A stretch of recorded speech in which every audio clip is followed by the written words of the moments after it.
بسم الله الرحمن الرحيم.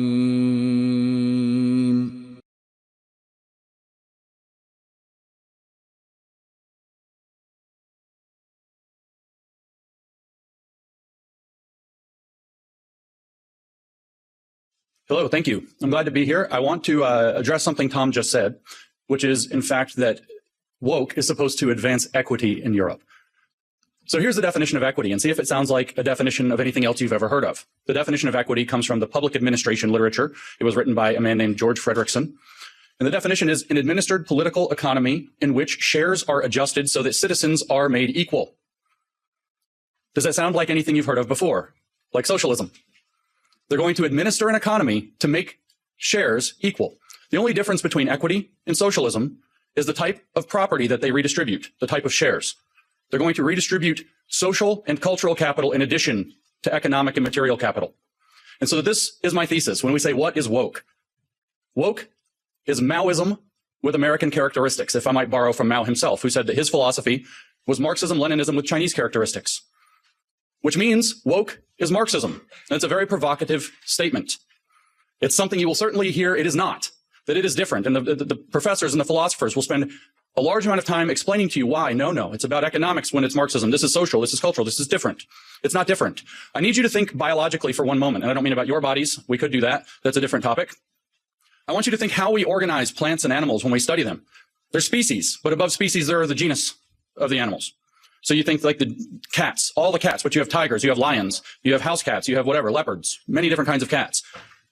If we think of Marxism as a genus of ideological thought, then classical economic Marxism is a species.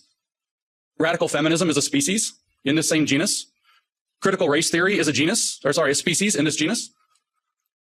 Queer theory is a species in this genus. Post-colonial theory that's plaguing Europe is a species in this genus. And they have something that binds them together called intersectionality that makes them treated as if they are all one thing. But the logic is Marxist. And I want to convince you of that because Marx had a very simple proposition, but we get lost. We think that Marx was talking about economics because he often talked about economics. He wrote a book called Capital. It's a very famous book. And we think, well, this is about economic theory, but this isn't true.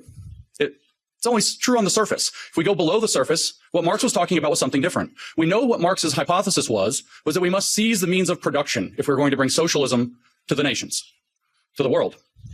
We have to seize the means of production. So we have to ask, what does he mean? And if we think that it's about capital, then we miss what he means. If you think it's about the means of production in the factory with a hammer, and the means of production in the field with a sickle, then you miss what it means.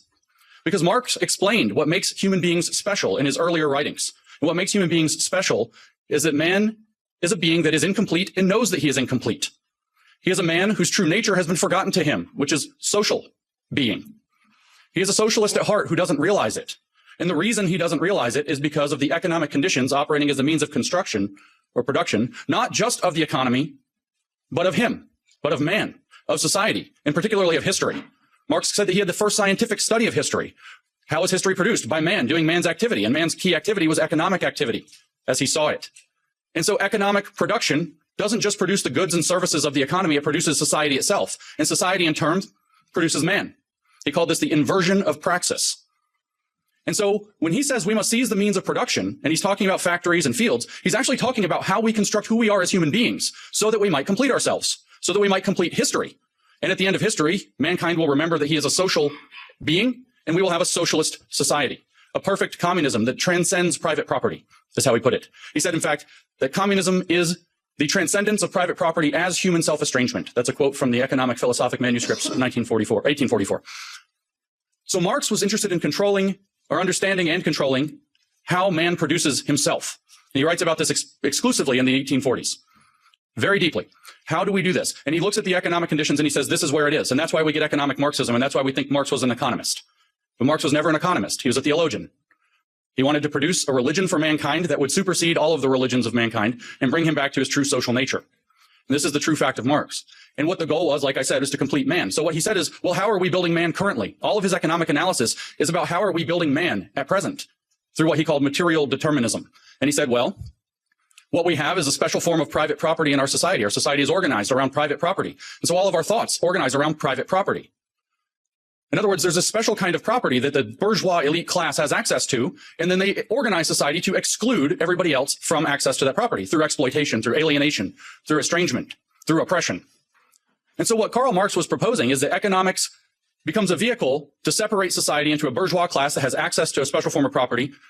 The people who have access wish to retain that, so they oppress people and keep other people out of that special form of property. They erect a system of classism to do that. It's enforced by an ideology called capitalism that believes that this is the right way to engage in the world. And what we have to do is awaken the underclass, the proletariat, to the real conditions and the fact that they are historical agents of change, and bring them to do a revolution and transform society so that we would have equity or socialism, whichever word you want. They have the same definition.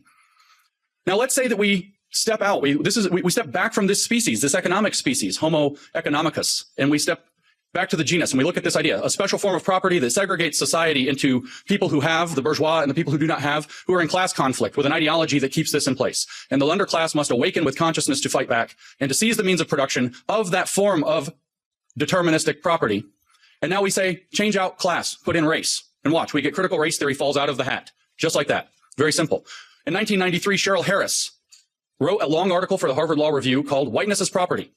She explained that whiteness, or white privilege, constitutes a kind of cultural private property. She says it must be abolished in order to have racial justice. Just like Karl Marx said that in the Communist Manifesto, he wrote, communism can be summarized in a single sentence, the abolition of private property. Well, this is why critical race theory calls to abolish whiteness, because whiteness is a form of private property. People who have access to this property are whites or white adjacent, or they act white. These are words out of the American lexicon that they've used to describe how people gain access to the private property. People without that are people of color, and they are oppressed by systemic racism. Systemic racism is enforced by an ideology of white supremacy instead of capitalism. If you think of whiteness as a form of cultural capital, white supremacy, as they define it, is identical to capitalism. It's the belief, it's not believing that white people are superior. It's believing that white people have access to the control of society and should maintain that, even if you don't actually believe that. If you merely support that, you have adopted the ideology of white supremacy into your mind. And so you have the exact same system. And the goal is to awaken a racial consciousness in people so that they will band together as a class and seize the means of cultural production so that white cultural production is no longer the dominant mode. It's a big mystery in Europe. I know in the UK, throughout Europe, I hear this question again and again. Why on earth is this very American phenomenon about slavery and so on that doesn't apply to our country? Why is it popular here? It's because it's not about history at all. It's not about slavery at all. Those are excuses that they use. It's about creating a class consciousness that's against this form of property called whiteness, that's against the dominant culture that may just be a matter of fact, say, if you're in Europe. That's why. Because it becomes a site by which people can come together and they can channel resentment and try to claim power. I wrote a book called Race Marxism, and I defined critical race theory as it really is. In that book, on the first page, I said that critical race theory is calling everything you want to control racist until you control it.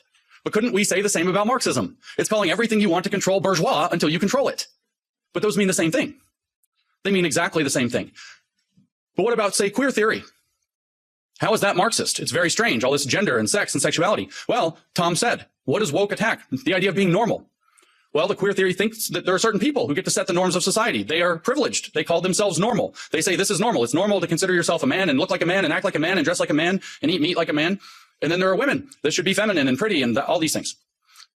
And so they get to define what's normal. They're heterosexuals, so they get to define the heterosexuality as normal and other sexualities are abnormal. And so you have a conflict across this cultural property of who gets to be considered normal and who is a pervert or a freak or some other term that gets used in their literature. But technically, who is a queer, which sounds like a slur, but they adopted it and it's a technical academic term now. It means an identity without an essence, by the way, an identity that is strictly oppositional to the concept of the normal, as defined by queer theorist David Halperin in his 1995 book, Saint Foucault, Toward a Gay Hagiography. I didn't make that up. I'm not extrapolating. So you see, queer theory is just another species of the genus of Marxism. What about post-colonial theory, which is plaguing Europe, thanks to Frantz Fanon and his biggest European fan, Jean-Paul Sartre? What about this? What's the same? You have the West as the oppressor. They have access to the material and cultural wealth of the world because they've decided their culture is the default and have gone and colonized the world to bring culture to the world, as they say. And so the oppressed, the natives around the world, the people have to band together, and their activity is going to be called decolonization.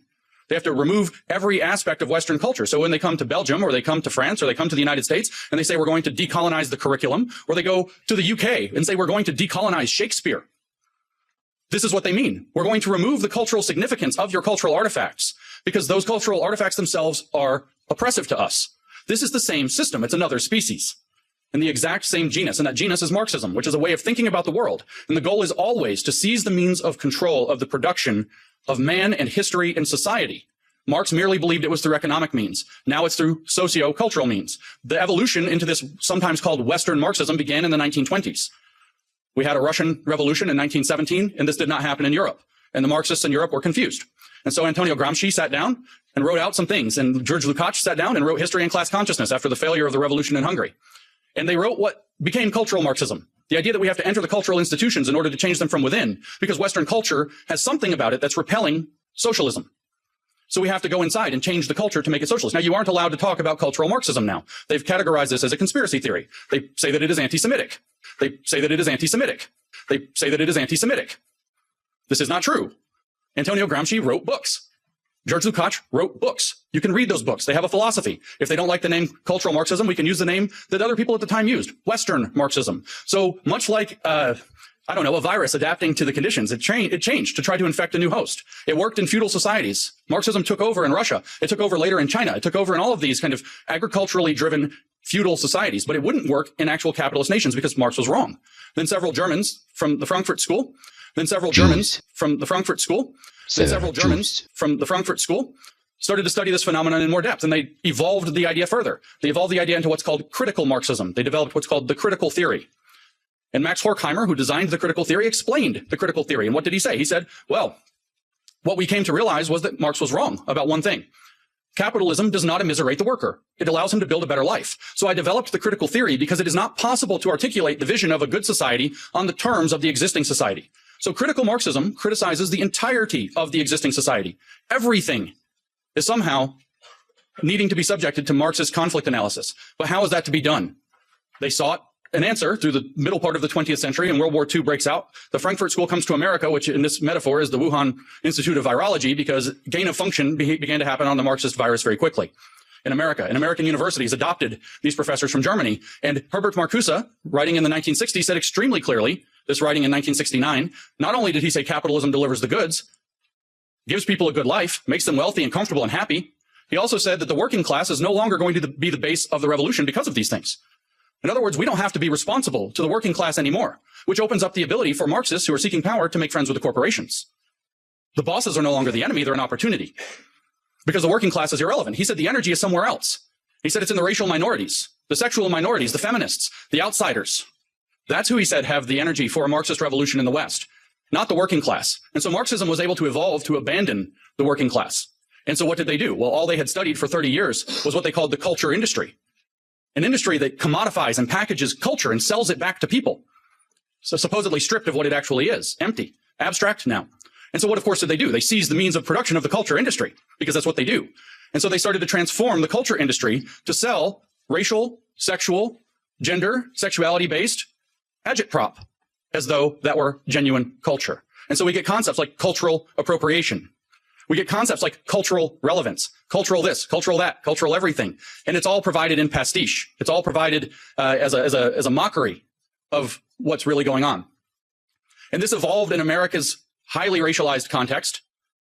And we ended up with woke, a form of identity-based Marxism, a constellation of Marxist species that all work with the same operating premise, but locate themselves in different, and I'll use the German term here for this, folk. LGBTQ is a folk. And they get folkish identity there and become activists. The black community is a folk. How do I know? That's what W.E.B. Du Bois said it would be when he laid down the foundations that became critical race theory later. They think of themselves as nations. Don't they all have flags? Don't they put them on your buildings like colonizers? Don't they hang them in your streets? They think of themselves as occupying nations, but they see themselves as bound together, just like the various colonized nations around the world, in seeking liberation from Western civilization. And so we end up with Western Marxism taking many forms, but with one overarching approach. And the approach that they use, I started off by saying, is Maoist, not merely Marxist. Now you know the theory is Marx. It's just evolved into different species to attack the West at its weakest points, through our tolerance, through our acceptance, through our openness, through our generosity, through our best traits, actually. The things that we should be proud of being, the things that we are proud of being. But Mao Zedong knew how to use identity politics. I don't know how you study in Europe, but in America, we have very red-washed education, as we might say. The communists have stripped out all education about communism entirely. You don't learn about it in America at all. So we don't learn anything about Mao. And maybe you don't know this, but I tell this to American audiences and they're shocked. Mao used identity politics. He created 10 identities in China, 5 He labeled red for communist. 5, he labeled black for fascist. And he categorized people into these identity categories. What they are doesn't really matter. Of course, they were communists. They were things like landlord and rich farmer and things like this. Right-winger is a bad category in and of itself, by the way. Conservative, all of them, bad. Bad influences, that's another one. You could be a bad influence for just thinking the wrong thing or saying the wrong thing at any time, or because the government decides it doesn't like you. These are the bad categories. And if you have a bad category, very importantly, your children have a bad category by default. So they create a social pressure for your children to identify as revolutionaries, at which point they get a red identity, a communist identity, a good identity. And they get rewarded for it. And the youth led the revolution in China because Mao did this, identity politics through the children in the schools. This should feel very uncomfortable to you. Because here we have, at least in the United States, we tell our children being white is bad. Being white is oppressive. You automatically hurt people of other races by your very existence. But by the way, if you become queer, we'll celebrate you. And you can create a radical army of people who identify as gender minorities and sexual minorities at 7 years old. You can lead them into paths of puberty blockers and transition, medical transition, which of course Big Pharma profits off of. At 7 years old, behind their parents' back. There's a reason for this. It's the same program that Mao Zedong used to radicalize the youth in China. The only thing different is the identity categories have shifted. It's Maoist cultural revolution with American characteristics, and it's being exported to Europe. And just like how critical race theory has come to Europe, even though it doesn't make sense, it will come to Europe, whether it makes sense or not, and you will have a cultural revolution here too. You guys even had a kind of offshoot one in 2020. George Floyd dies in Minnesota, which has nothing to do with you. And you guys have statues coming down in Europe.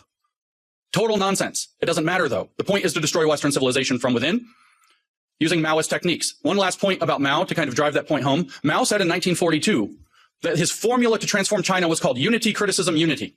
First, you try to create the desire for unity. Then you criticize people for not living up to that. Then you bring them into unity under a new standard. Does that feel like what you're being put through? But the words are different. We use words like inclusion and belonging. We'll have a place where everybody feels like they belong. We just want to have an inclusive space. But unfortunately, you have racist ideas and you have to criticize we have to criticize you for those. You need to criticize yourself for those. You need to go study Shuishi in Mandarin, exactly like Mao said. And then we can bring you into unity under a new standard, which Mao called socialist discipline, which we in the West would not buy. We call it in the West inclusion. And so we have this new program, and within inclusion we have, or above inclusion actually, we have sustainability. We have a sustainable and inclusive future. I see the Agenda 2030 here with an X over it. The sustainable and inclusive future is the new socialist standard, that we will have freedom under socialist discipline. And Mao said the way that that will work is through what he called democratic centralism. We call that stakeholder capitalism. And my shot at the World Economic Forum is taken, because it's one of the things coordinating this. My shot at the United Nations is taken, because it's one of the things that's coordinating this. So woke is Marxism. It's advancing through Maoist cultural revolution. It's using Americanized identity categories. And while some of those will not work in Europe, I guarantee you the colonial aspect will. They will find your weakness. They will adapt the theory to fit, because it's like a virus that will evolve to its host. And Europe is at great risk. Now, the last thing I'll mention is this risk is twofold. When you endure Marxist provocation, Marxist strategy is always of the same type. It's called middle-level violence. They don't come at you with full-blown Bolshevik assault very often. It's middle-level violence. They provoke, which means if you give in and you do like Jean-Paul Sartre said in his foreword to The Wretched of the Earth by Franz Fanon, the post-colonial book, he said, the violence is coming. So Europe's best bet is to give it away so that they don't kill you. They'll murder you and take it, or maybe you can give it away, give your culture away, give your countries away, and they'll let you live. They're coming for you. And this is what Europe needs to learn. That's what he says in the foreword of Wretched of the Earth. You can read it for yourself, probably in the original French that I can't read. And I think that's the path Europe has followed. So you can give away. That's one side, because they provoke at the middle. Or you can react and overreact, which sadly Europe has had a rough history in the last century with overreactions. And if you overreact, what will they do? They will weaponize your overreaction for a century, forever, and gain moral authority so that you end up having to give it away later anyway. So you have to stand firm in your principles, but you have to do so cleverly. You have to do so understanding that you're being provoked, which means you don't react as the provocateur wants you to react. You have to outsmart them, which is not possible unless you know the diagnosis of your problem. It's a Polish proverb, never attempt to cure what you don't understand. Woke is Marxism, evolved to attack the West. If you don't understand that, you will not act correctly. You will not cure it, and it will conquer your countries. It will conquer all of Europe, and we will have a very, very long, sustainable, and inclusive future with absolutely no freedom. Because the goal is to make us into what they call global citizens. Have you heard this term? This term is nonsense. There's no global sovereign, so there is no global citizenship. There's no relationship because there's no ruler, and we don't want a ruler of the globe. It's a nonsense term. But they tell you, if you actually read their literature, what is a global citizen? It's somebody, I kid you not, I make no joke. They say this themselves. It's somebody who supports the 17 Sustainable Development Goals of the United Nations Agenda 2030. That's a global citizen. And they say, what are the rights of a global citizen? This is in a book about global citizenship education published 2 years ago. What are the rights of a global citizen? And the answer, one paragraph later, is we're not that interested in rights with global citizenship. It's more about global responsibilities. In other words, slavery. This is a pivotal moment in the history of the Western world. The model that they are pushing us toward, using the means and mechanisms of that place, is the model we see in China. If you want to know what your future looks like if we don't stop the woke, look at China. Look at the social credit system. Look at the oppression. Look at people disappearing for having the wrong opinions. One of their greatest billionaires, Jack Ma, said the wrong thing about the government and disappeared. A billionaire. If you want to know what the future of Europe and America and the Five Eyes or whatever the countries, it's China. That's the model. So we have to fight back against woke, but to fight back against woke, we have to understand it. And I will close by restating my thesis. Woke as Marxism evolved to take on the West. And it's been very successful so far because we haven't known our enemy. We cannot name our enemy. And I've come here to name our enemy. So thank you for your time and attention and letting me do that.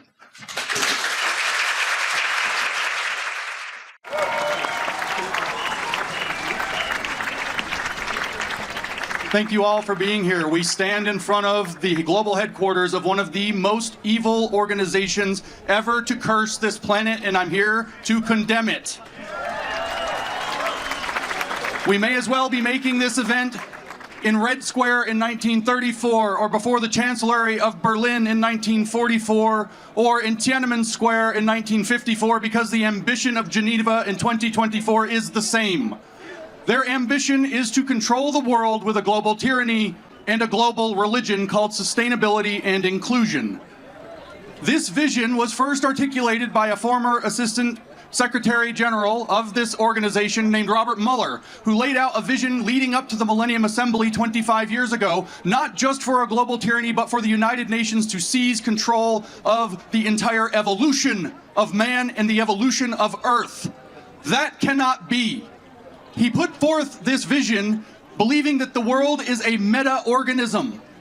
The nations of the world, the ecosystems of the world are like organs of a single body. The people, the plants, the animals are like its cells. And for them, the United Nations will be its central nervous system, its brain, the center of its soul.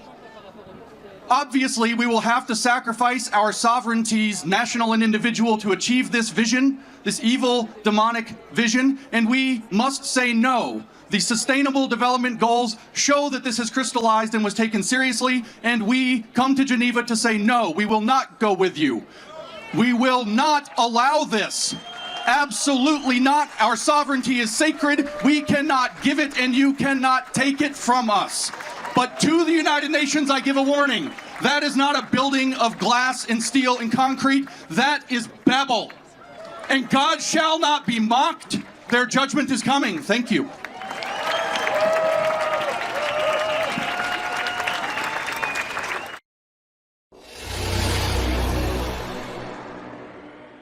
بعد از ماجرای کربلا یه روزی کسی از امام سجاد پرسید که آقا این مردم چی ان؟ شما چه جامعه شناسی داری که اینجوری شد امام حسین شهید شد و اینجا رسیدید به اینجا رسیدید به اینجا رسیدید حضرت فرمود مردم در زمان ما 6 تا طبقه: شیرها، گرگ‌ها، روباها، سگ‌ها. این 4 تای اول درنده، پنجمیش خوک‌ها و ششمیش بره‌ها. این 2 تا دریده میشه. تمثیل دیگه، همونطوری که تو قرآن تمثیل حیوانات رو استفاده میکنه، چون اینا آیتن. آیت‌ها یکی از مطلقات ایمانه، یکی از نشانه‌های ایمان ما اینه که ما ایمان داشته باشیم به اینکه هر چیزی نشانی خداست، نشانی خداست، نشانی خداست.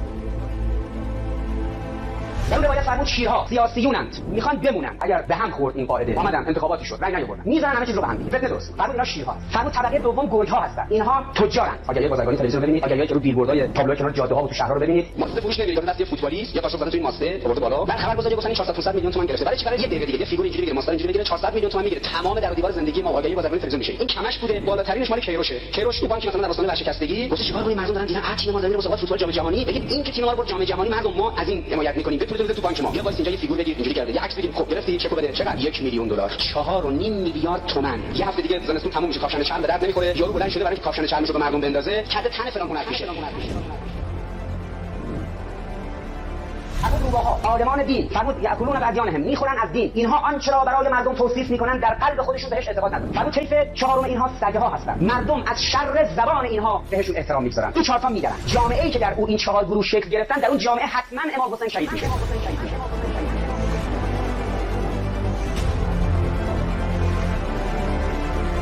طبقه پنجم خوچ‌ها هستن. اینها مخنثن در نسبت با حق و باطل. خنثان به هیچ زشتی دعوت نمیشن مگر اجابت. حالا یکی دیگه تو این بانک مثلا پول تو بذارید اینقدر درصد مثلا وام مضاعف میده. بابا مرجع تقلید داره میگه ربا حرامه. بلند شو پول میذاره. اون طرف بگن آقا یه مدل موبایل اومده مثلا 10 میلیون تومان 20 میلیون تومان 100 میلیون تومان این مدل اینجوری استاندارد جهانیه. 100 میلیون. بگو فلان کالا اومده. فقط هر چیزی. حالا توی ورزش و فوتبال اینجوریه بیفته دنبالش. بگو مدرک گرایی، زشتی به نام مدرک گرایی. نمیدونه چرا داره میخونه فقط میدونه دنبال مدرک.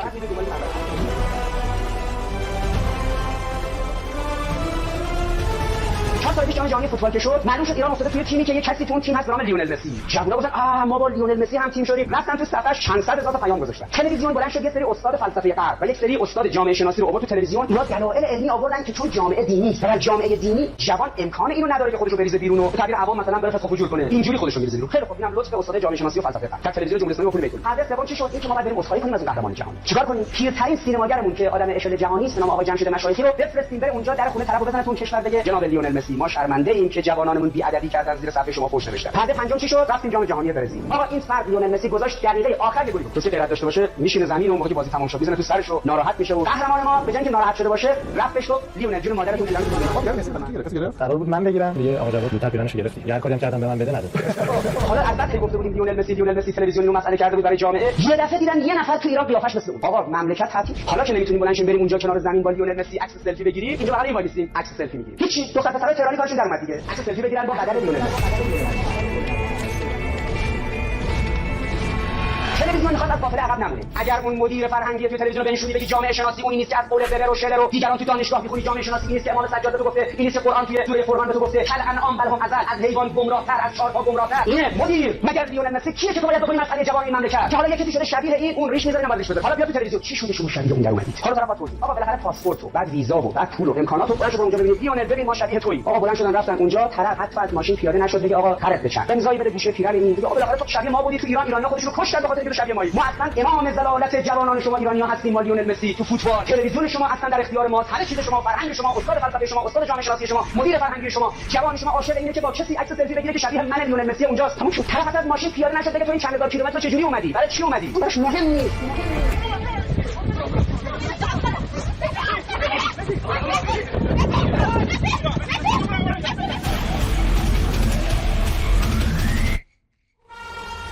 بندی جامعه به خوش‌ها، گل‌ها، روباها، سگ‌ها، شیرها، بیسنده یعنی چی؟ توهین به جامعه نه. فرمود اینها مخنثن. مثلا حق و باطل تشخیص نمیدن. مثلا رفت اومد و گریه و زاری و ما رو تعبیر نگرفتن دوباره تو تلویزیون توضیح بده چی شد تعبیرت نگرفتن. حالا فهمیدید چرا یه مش جوون بی اخلاقی کردن رفتن زیر صفحه یه نفر بهش پشت دادن چون اون خودش مظهر بی اخلاقی اون خودش جهتگیری خوکیه. انبیا وقتی جامعه قوتی داشت ابراهیم خلیل رفت قوتاشو شکست یا نمیتونن اساس منطقش بردارن انداختنش تو آتیش ابراهیم خلیل. شکستن این در ذهن نسل جوان و حساس کردن نسل جوان یک اصل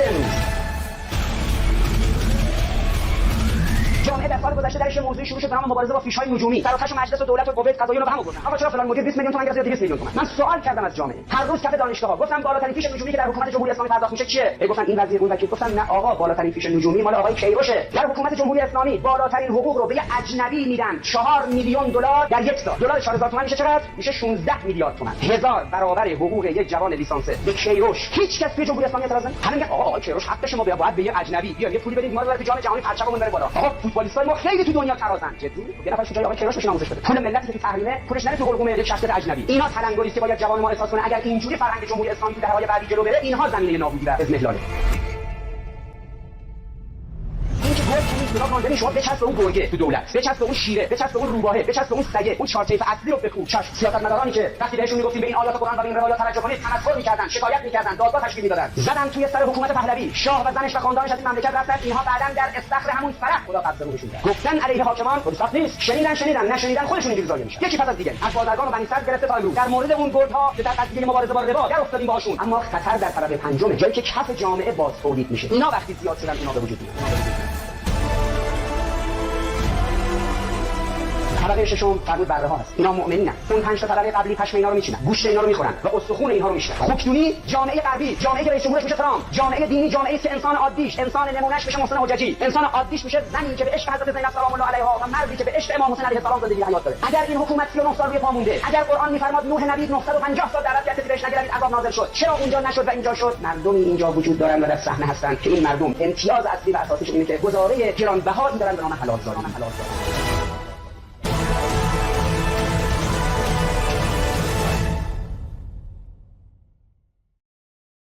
what happened next was Marx promised that the revolution was inevitable. And he interestingly identified two main obstacles to revolution, which is the faith and the family. I think in both cases, you have a context for your suffering. The faith teaches you that if your circumstances if you're suffering, to suffer well your circumstances. And that is a real obstacle to revolution, which wants people to not suffer well, but to suffer poorly and suffer loudly and to be enraged by your circumstances until you reach a point where you're willing to be a revolutionary. Invariably to make the oppressors do all of the suffering. That's right. Yeah. Dictatorship, proletariat. So Marx believed this was inevitable, that the proletariat would rise up, there'd be a revolution, and you'd be advancing the communist cause. Well, it didn't happen. And there was a group of German Marxists in Frankfurt, Germany, who formed an institute called the Institute for Social Research in 1933, and then were welcomed to sort of matriculate adjacent to Columbia University in 1935. It's called the Frankfurt Schools, as they became known as. And really, the Frankfurt School was made up of neo-Marxists and also neo-Freudians. And that brought this convergence of this, I think, what really laid the groundwork for the woke movement, which was identifying our oppressors in groups outside of ourselves, but also in the oppression of the moral law, that we repress ourselves. So we can get into that more in a bit. But so what they did is they realized, okay, they were formed to analyze why did the proletariat not revolt? What happened? And how can we seed revolution in the West? And they, along with Antonio Gramsci, realized that the revolution had to be broadened beyond the division of class distinction into the culture. That really Western culture is enormously buffers itself against revolution by having a whole host of ideas that are anathema to revolution. We have a respect for parents, respect for fatherhood, a rule of law, order. We believe in order in society. And that was really in destabilizing the institutions that create stability for culture. You have to infiltrate those and destabilize them from the inside out. And through that effort over decades, it was a long game they knew, you would destabilize society enough through law, through media, through the family, through sexual revolution, and ultimately through the academy, and deeply through the academy. Words have power, but what you show is how the devil uses words to weaponize them in order to subvert the truth and to wound us and to make us more aware of how wounded we are, so that in the name of justice and compassion, words, instead of creating out of nothing, words instead of constructing things of beauty, words become weapons, and they also become something that unleashes a destructive force. And so while we can talk about Hegel, we can talk about Marx, we can talk about Freud, we can talk about the Frankfurt School in Germany migrating to Columbia and New York City. I'm glad you brought up Antonio Gramsci as well, because Gramsci is in Italy the single most influential revolutionary ideologue. It's hard to overestimate the influence that he had, not only there, but through his writings getting translated here and abroad as well. I think younger people are more familiar with Jacques Derrida, or Michel Foucault, and those who are postmoderns and deconstructionists. But in a certain sense, they don't arrive on the scene out of nowhere or out of nothing. They really are feeding from the same poison trough, as it were. So, and I think what they didn't realize is that there's a fundamental shift in the definition of the human person is that at work here, which is we define ourselves in Judeo-Christian tradition as rational animals made in the image of likeness of God, who are defined in proximity to, in relationship and daughtership and sonship to love himself. We're defined by love. And that gives us a mission to go and spread the good news to other people that they are loved. And the woke movement changes that definition, where instead of defining us by universals, what creates bonds amongst people, they center the oppression. And so, we're defined, according to the woke, not by the love of God, but rather by the hatred of society. And that is at the core of our being. So if a woman is not fighting the oppression that is central to her definition as a woman, she somehow is not fully living out her womanhood. It is a vast work. But I think that the salient points that he came through from a vast study of all sorts of different societies is that the greatest predictor of a flourishing society, and based on various metrics, literature, farming, agriculture, productivity, art, music, right? That the greatest predictors were two things. One, is there a culture of normalizing chastity prior to marriage? And then is there a norm of permanence and fidelity, exclusivity in marriage? And those two things would indicate, with I think almost universally without fail, and on all the societies he studied, the most successful cultures. And that the ones who abandoned these norms, it took about 3 generations. The first generations, these new ideas start seeding their way, they start to let go of moral norms, and particularly with regard to marriage. And then in the second generation, they really take hold. They become far more normalized. And by the third generation, the society would be so weakened, so debilitated, that they were easy prey to be either taken over or to just commit societal suicide from within. So it seems as though we're somewhere between maybe the second, third generation. It depends on when you really consider it. These ideas of having taken hold, probably in the 60s, late 60s, early 70s, really becoming mainstreamed. But it does feel like clarion call, a bit of a wake up call. Yeah, it sure does. Reading him. And the data is enough to show that within 3 generations of a culture restoring that sort of prenuptial chastity and marital fidelity, the consequences are cultural flourishing that produce civilizations and that sort of thing. On the other hand, if you give up on those within 3 or perhaps 4 generations, and my specialty is scripture. And I'm reminded of the Decalogue in Exodus 20. And when you break the covenant, you take God's name in vain, he will not hold him guiltless who takes his name in vain. And in that same context, we read about how he will hold accountable those who hate him to the third and fourth generation. It's not because God bears a grudge. That's exactly wrong. It's because God is patient and merciful, but he realizes that by the third or fourth generation of sin and idolatry and immorality, this stuff is so infectious, it is so catastrophic that it isn't as though I'm just simply going to intervene and send lightning and thunder and, earthquakes and volcanoes. No, there really is a warning that you self-destruct in 3 or 4 generations. And if God allows cultures to be defeated in conflict, it's precisely to prevent the spread of this evil contagion to other cultures as well. I think of the effect that America has through the government, through the internet, upon Africa and Asia and other people who just have much more of a traditional mindset until there's economic pressure to adopt LGBTQ agendas and that sort of thing as well.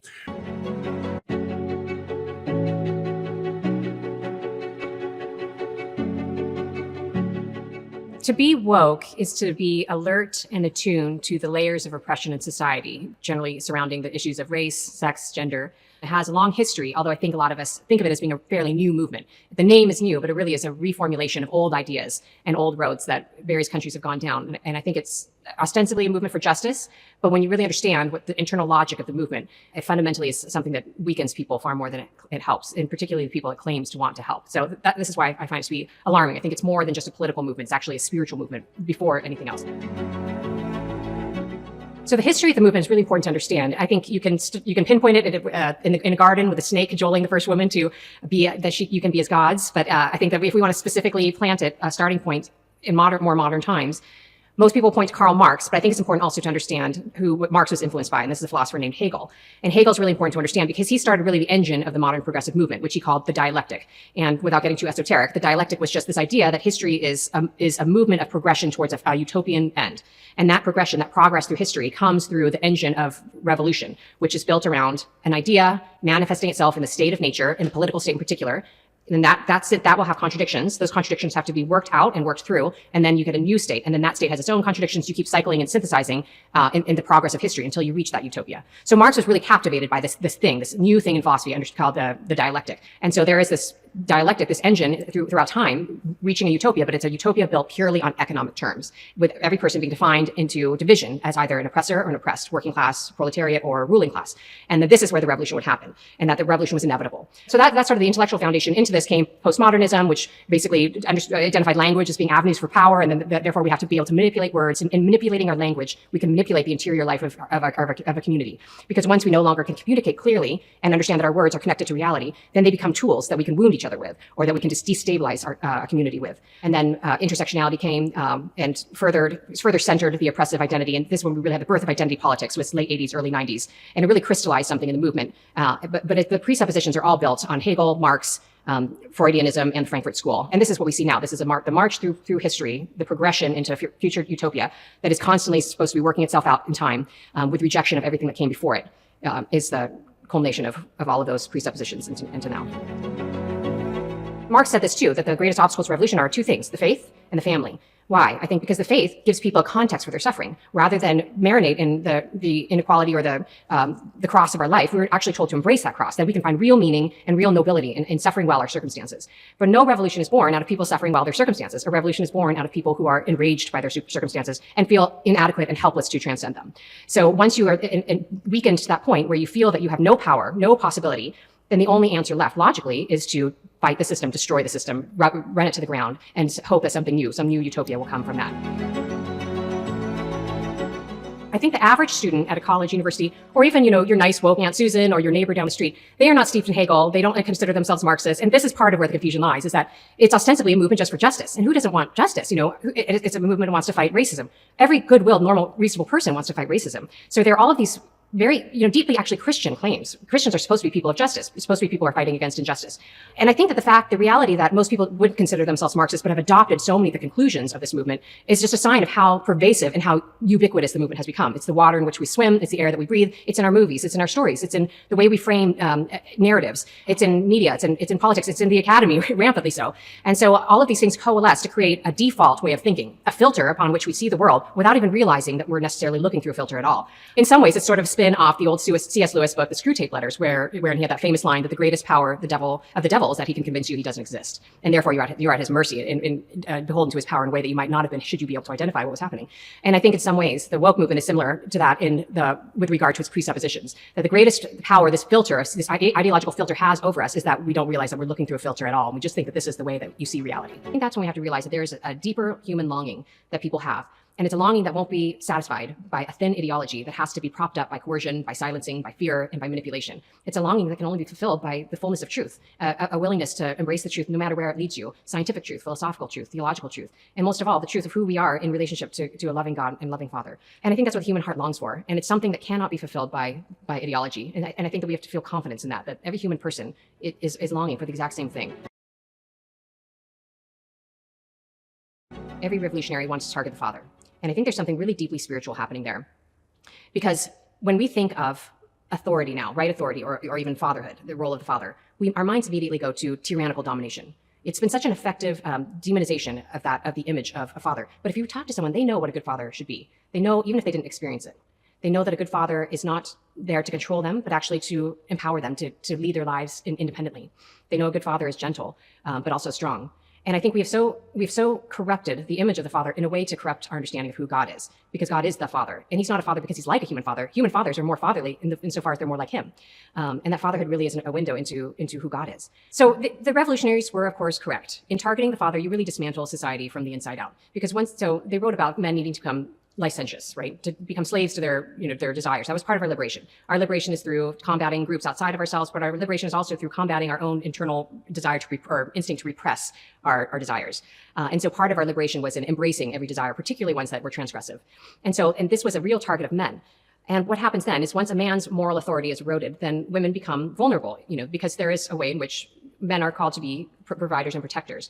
And once women become vulnerable, they tend to become calloused because the sexual revolution targeted them, and it encouraged them to engage in all sorts of relationships and activities that women really have to callous themselves to engage in, because they have to develop a thick shell, I think. And I think it's hardened a lot of women because they have felt truly used and have felt that they weren't cared for. And the deeper part of what's happening, I think, is that think about how the revolution manipulated this societal pathology. It encouraged men to become licentious, to become weak. And then it pointed to the inevitable abuse and disruption that happened between men and women. It said, you see, this is further evidence that we need to smash the patriarchy. Men are bad, so let's condemn men as on a whole as being bad. It's suggesting that the cure is the exact thing that caused the problem. That furthering down on rejecting true masculinity is the way that we're going to get out of this hole of having eradicated what real masculinity is. St. Thomas Aquinas says that to be emasculated is to be a slave to pleasure, to the point where you're no longer willing to suffer. To be a real man, there is some connection between suffering and true masculinity that society needs and families need. You shifted from using the term mother to birthing people. Black birthing people. Black birthing people. Black and indigenous birthing people. Is the administration's official policy to replace the term woman with birthing people? I was a little taken back when I just read it and saw it, that the term mother was gone in spots and it was replaced with birthing people. Again, if we're trying to be precise in the language that's used. Mom's a pretty good word. Everything that's worth living and dying for is under attack right now. This environment that has been created and corrupted and manipulated does not respect women, does not respect children, does not respect men. It cares nothing for family. If that is the society that we want to live in, then we need to see how crazy we are, really. The world is in the condition that it is in because of the disrespect of the woman. There's so much that we place around her because, as we are also taught, that when you teach a man, you are teaching an individual. When you teach a woman, you are teaching a nation. Every prophet came from the womb of a woman. Every intelligent, strong, powerful man and woman came from the womb of a woman. So that's why they have to attack mother and remove father, because before you can get to her, you have to get through him. Every wise nation has security. And the man is supposed to be that security. Can a woman secure too? Of course. Are there female warriors? Absolutely. However, because of her value, because a whole nation comes out of her, so you must be protected. And the man having that essential position by nature. So someone who knows that about you will do their best to make sure you are removed, because there is a standard of conditioning that has to take place. Man, woman, child. If I want to get to that, I have to remove your protector, because he is watching to make sure that everything that goes on in this environment is safe and secure. That's why they have to attack masculinity, because they know, damn, if there's real men around here, we can't really do what we want to do. And if there are real women, we for damn sure can't do what we want to do, because she's going to protect that child, he's going to protect that woman, and they both are going to protect society. What causes the rise in homosexuality? Father deprivation. What causes father deprivation? Sexual liberation. Well, who's behind sexual liberation? The Jews. Certainly in his children's mind, they thought he was weak because he was looking at young ladies in the Playboy centerfold. The next generation suffers from weak fathers. That's father deprivation. Weak fathers, and then you got dominant mothers to compensate for the weakness of the father, and that leads to homosexuality. I've been making this argument that heterosexual lust, that we fronted it, we centered it, we sold every product in the world. We sold Carl's Jr. hamburgers with women in bikinis simulating lesbian sex. And, you know, we just, every movie you turned on, there's some sex scene that doesn't advance the narrative of the story, just everywhere you went. But I'm arguing that our heterosexual lust, so front and centered, that there's an equal and opposite reaction to that. And that's why the LGBTQ feels so comfortable centering their sexual lust, that we are actually the beginning of the slippery slope. Heterosexual lust is what opened the door for all of this. Yeah, I agree with you. I think in order to make that clear, I think we have to talk about a generational change. Okay. Now, what does lust do to you? Let's say you're the father. It weakens you. What is the cause of homosexuality? It's the distant, absent father. It's father deprivation. And so what you have here is a group of the next generation comes along. Dad is out of commission. He's not the man that he should be. He's not the power, that he should be, the example that he should be, because he's weakened by lust. He's weakened by Playboy back in the 50s, whatever it is. The result is that he's distant from his children. And when child perceives that the father is distant and the mother is dominant, he becomes a homosexual. That's the cause of homosexuality. It's not genetic. That's the cause. And so a natural consequence of the sexual liberation of the 1960s would be the homosexual liberation movement of the 70s and 80s. It follows like night from day. And so second wave feminism was much more influenced by, I would say, more kind of Marxist, socialist kind of philosophies that was like, let's actually disrupt the liberal order. This isn't good. And then also that's when feminism became really aligned with the pro-abortion movement. And then contraception and abortion basically became like the most important things for second wave feminists. It makes sense according to their ideology, because if you wish to have the same opportunities as men, then you're going to have to do something about reproducing. And if you look at like social, like Marxism, for example, let's see, like for example, in Simone de Beauvoir's book, The Second Sex, her like solution to sexism is basically a Marxist revolution, where you have the burden of childcare and rearing is basically handed off to the state. God have mercy. And men and women become these like interchangeable worker brothers. It's funny. Like that is what it looks like. Right. And so if you think about that kind of influencing how feminism developed in that second wave, it makes sense that basically the solution to women's oppression, femaleness was basically scapegoated for women's oppression. So in order for women to be truly liberated, they have to essentially be free from femaleness. That means free from the possibility of pregnancy. And then should a pregnancy occur, women need to be able to walk away from it just like a man can. Right. How horrible to say that we're feminists, which means we have to do away with what's feminine. Yeah. Well, that's one of the things. That's one of the critiques I make about feminism, is that there's actually this implicit male or this implicit masculine bias within it, because the ideal to which women are held is implicitly male. Anyway, so yes, I think that that's one of the central ironies of feminism. To start off, as a Secretary of Health and Human Services, can you define for this committee what is a man? You're looking at one. Great. So you are a man. I like that. Can you tell me, can men get pregnant? Unless you know something I don't, I think the answer is pretty obvious. What is that answer, sir? I'm asking you, is there something you know that I don't know that would say that a man... Well, I'm asking what you know. Can men get pregnant? I'm not aware of it. Okay. Well, Mr. Secretary, materials coming from your department, you've referred to mothers as birthing persons, replacing that title with... Are mothers not persons? Mothers are persons, but it seems to be more inclusive, like you're trying to include another gender in that. I'm all about inclusion, Congresswoman. There you go. Just as a mother of 4 boys, I'm not necessarily offended at that. I am a person, but it's just unscientific and absurd. How so? To include men in that, if you're going to be inclusive, if you're going to be inclusive in birthing persons, yes. Well, but it seems to me that you're trying to define... Let's back up, reclaiming my time. Can men get pregnant? So then we don't need to include them in this. Mothers are mothers. Moving forward, Mr. Secretary, I want to read for you from a document from your office, the Office of Population Affairs. It says in here, and I quote, "Gender-affirming care encompasses many facets of healthcare needs and support. It has been shown to increase positive outcomes for transgender and non-binary children." Mr. Secretary, what is a transgender child? A child in America is a child in America, and I hope you and I can love that child just as much as... Can you define what a transgender child is? That's a child in America. It's an American citizen child who needs the services and love just the way any other child does. Mr. Secretary, do you believe that a child is capable of making life-altering decisions to maim themselves? So let me just say to you that I don't agree with your premise, but what I will say to you is children know much about themselves, and with the help of their... Do you believe that children are capable of making the decision to self-mutilate? Professor Bridges, you said several times, you've used a phrase, I want to make sure I understand what you mean by it. You've referred to people with a capacity for pregnancy. Would that be women? Many women, cis women, have the capacity for pregnancy. Many cis women do not have the capacity for pregnancy. There are also trans men who are capable of pregnancy, as well as non-binary people who are capable of pregnancy. So this isn't really a women's rights issue. It's a. We can recognize that this impacts women while also recognizing that it impacts other groups. Those things are not mutually exclusive, Senator Hawley. Oh, so your view is that the core of this right then is about what?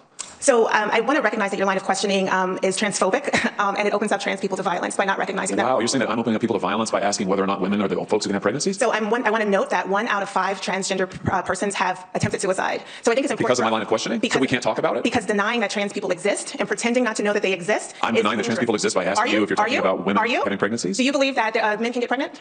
No, I don't think So you're denying that trans people exist? And that leads to violence? Is this how you run your classroom? Are students allowed to question you? Absolutely. Or are they also treated like this? Or you're told that they're opening up people to violence? We have a good time in my class. You should join. You might learn a lot. Well, I would learn a lot. I've learned a lot just from this exchange. Absolutely. Extraordinary. All right, here's Senator Hawley with reaction to that fiery exchange. Senator, I guess you're transphobic, and you're, according to this professor, opening up trans people to violence by not recognizing them. At no time during that exchange did I see you didn't acknowledge that there are people that are transgender.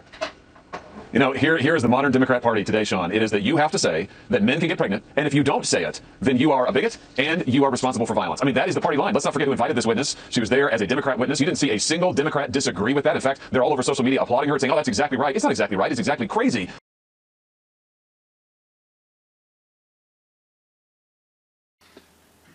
I have the honor of giving the last of the lectures. May God help us in the name of the Father, Son, and Holy Spirit. I've entitled my lecture, Returning to a Marriage-Centered Culture. I guess another title could be Ending the Sexual Revolution, the Failed Social Experiment, Putting it in the Grave. Many of you I know Bill Maher, the well-known atheist, comedian, actor, and these days part-time political commentator. He recently pointed out some shocking data concerning sexual self-identification in our country. In 1940, the silent generation, my dad's generation, had 0.8, less than 1%, who identified as same-sex attracted or LGBT. The next generation, the baby boomers had 2.6%. Gen X, 4%. Millennials, 10.5%.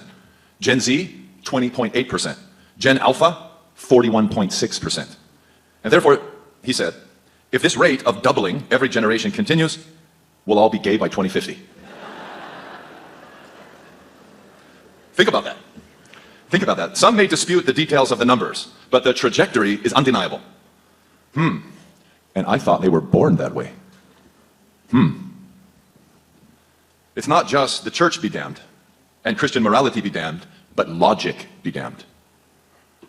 If numbers are doubling every generation, we have a social contagion fueled by a propaganda onslaught with gargantuan ramifications.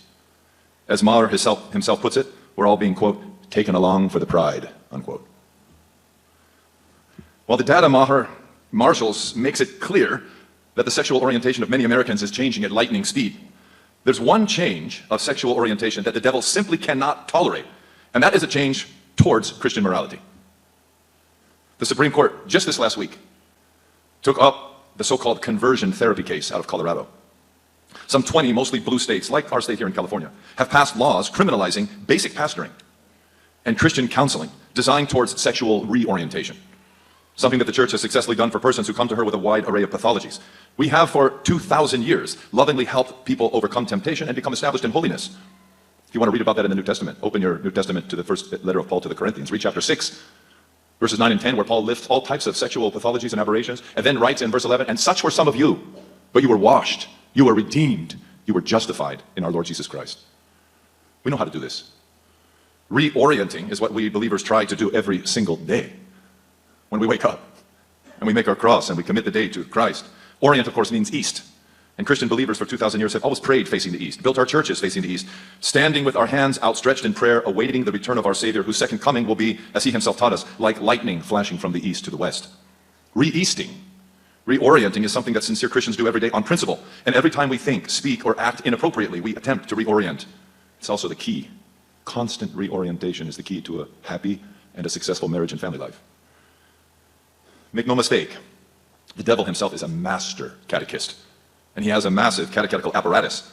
Many political, educational, and media leaders secularized law, stripped of traditional morals legislation, in the words of the late Justice Anthony Scalia. He has numerous tyrannical politicians, like our Governor Gavin Newsom here in California, loyal to no recognized moral code but his own success. The devil has our secular universities more committed to sexual indoctrination than to the pursuit of the good, the true, and the beautiful. If you enroll at UCR here, as so many of my parishioners have over the years, before you even get into a class, in the orientation itself, they make every single student answer a question, how do you identify? Can you imagine? And then perhaps these days, we have the lodestar of the catechism program of hell itself, Pornhub. Patriarch, I'll call him Patriarch Beelzebul, and his catechetical apparatus can be intimidating for sure. It's massive, it's impressive, well-funded. Marriage and family life is not just about your happiness, it's about your salvation. It's the primary context in which Christians are called to work out their salvation with fear and trembling, in the words of St. Paul. It's the arena in which we exercise our faith, where we learn to deny ourselves and to do the will of the Lord and of the beloved other, and hopefully even develop a love capable of loving enemies. The scriptures open with what I call the great bifurcations, or the duality of existence. Three very important things that lay the foundation of your whole outlook on life, especially on marriage and family life. The first thing that we see in the creation accounts is the great difference, the bifurcation between God, who is uncreated, and all of creation. This radical difference, ontological existence, completely different. God who has no one upholding him but himself and everything else that has been made. This is the first great bifurcation, the first great duality. The second is the difference between everything that God makes and the human person. This is the second great bifurcation. God fashions everything from his love and as a manifestation of his beauty, a revelation of his very being. But only the human being is made in the image and called according to the likeness of God. Only the human being. And the third great bifurcation is within the human species itself, between the male and the female. These three great dualities are the very basis upon which everything else in the scriptures is built. If we don't get this, we don't get it. Abandon these truths, all of which, by the way, are categorically denied by secular culture, and you have chaos in every measure. In the successive days of creation, 6 times God declares what he's made to be good. Chapter 1, verse 4, God saw that the light was good on the first day. Chapter 1, verse 10, God separated the dry land and earth from the seas, and it was good on the third day. Chapter 1, verse 12b, God made the vegetation and the fruit-bearing trees, and it was good also on the third day. Chapter 1, verse 18b, God made the sun, moon, and stars to rule the day and the night, and it was good on the 4th day. Chapter 1, verses 21b, God made the sea creatures and the birds of the air, and it was good on the 5th day. Chapter 1, verse 25b, God made the great creatures of the land and the beasts of the earth, and the cattle and all the creeps on the ground, and God saw that was good on the 6th day. When God made Adam, the very culmination of all his labor, the king of the palace of creation, the very image of God himself, and placed Adam in the Edenic paradise, fashioned by the Almighty God and documented by Moses as a cosmic temple, made like the future holy tabernacle and temple of Israel would be, and like all future Christian churches would be, oriented east with angelic guardians, adorned with sacred trees, the source of the waters of life, the very place where the Lord God dwells with his people on the earth. Despite all this glory, there is a great shock to the reader to discover that when God fashioned Adam, he did not confirm his greatest masterpiece with a 7th affirmation of goodness. No. On the contrary, the Lord God said, "It is not good. It is not good that man should be alone." Can you imagine? Perfection. No sin yet, and it's not good. Though Adam was surrounded by so many magnificent species of beast and bird, such a rich tapestry of creation, he was alone. And this primal loneliness was by God's judgment not good. Chapter 2, verse 18. Primal loneliness is not solved by being in nature. And it's not solved by animals and pets. No offense to our wonderful pets. No offense. But there is a reason that Bill Maher is a board member of PETA. The People United for the Ethical Treatment of Animals. There's a reason that he's a board member. PETA is based on the rejection of Genesis 1 and 2. But note that the E in PETA is the word ethical. That's pretty difficult for an atheist. We have here the explicit affirmation of a new morality, unheard of in the Christian world, in which the human being is simply an advanced animal, not the image of God. And animals are to be treated like human beings. A sorrowful concept, I think, for all of you happy carnivores. This is a plague of our time. If you want to read more about this, I suggest you read the excellent text, What to Expect When No One is Expecting, by Jonathan Last. And educate yourself more thoroughly on the West's demographic disaster, as pet stores have replaced baby stores in town centers all across our nation. Adam's primal loneliness, which was not good, cannot be solved by pets. It's solved by marriage and family life. St. Tikhon, the great 20th century patriarch of Moscow and Christian confessor, so viciously persecuted by the godless communists until his earthly life was snuffed out exactly 100 years ago this year. He himself comments on this not good of paradise in these words. He says, "Without a helpmate, the very bliss of paradise was not perfect for Adam. Endowed with the gift of thought and speech and love, the first man seeks with his thought another thinking being. His speech sounds lovely, and the dead echo alone answers him. His heart, full of love, seeks another heart that would be close and equal to him. All of his being longs for another being analogous to him, but there is none. Then the bountiful God, anxious for the happiness of man, satisfies his wants and creates a mate for him, a wife. But if a mate was necessary for man in paradise, in the region of bliss, the mate became much more necessary for him after the fall, in the vale of tears and sorrow."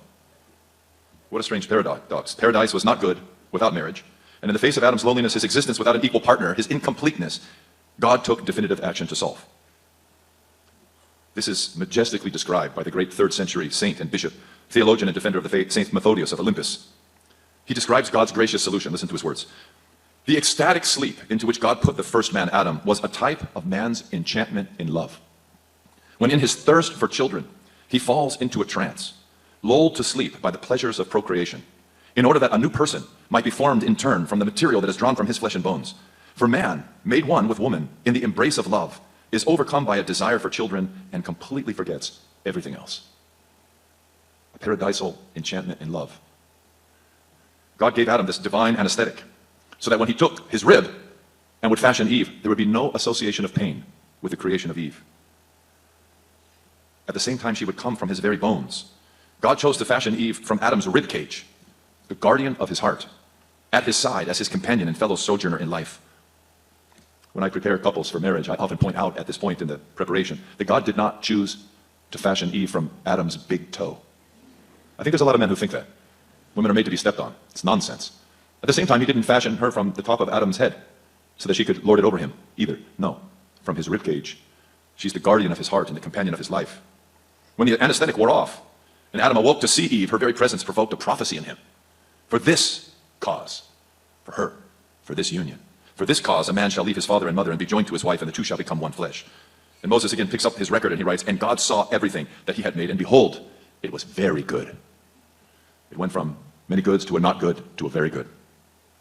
So much for the origin of marriage. Now let me say a word to you about the fall of marriage in the fall of man. Genesis chapter 3 describes the catastrophic fall of mankind as Adam and Eve agreed to cooperate with Satan and seek to become like God without God. The fall of man is the origin of the purely secular quest, which is the disease of our nation in the falling West. Our first parents wanted what God had to offer, but they wanted his gifts without him. They sought to be happy without God. They sought, in fact, to be without God, which is blasphemy. It's the very definition of secularism. The result of their hideous apostasy was the enslavement of the human race to sin, to death as its consequence, and our entire subjugation to the devil and his demons. The impact of the fall of mankind on marriage and the family is set forth in great detail in the remaining 47 chapters of Genesis. This book of origins documents every conceivable marital and sexual perversion as a result of the fall.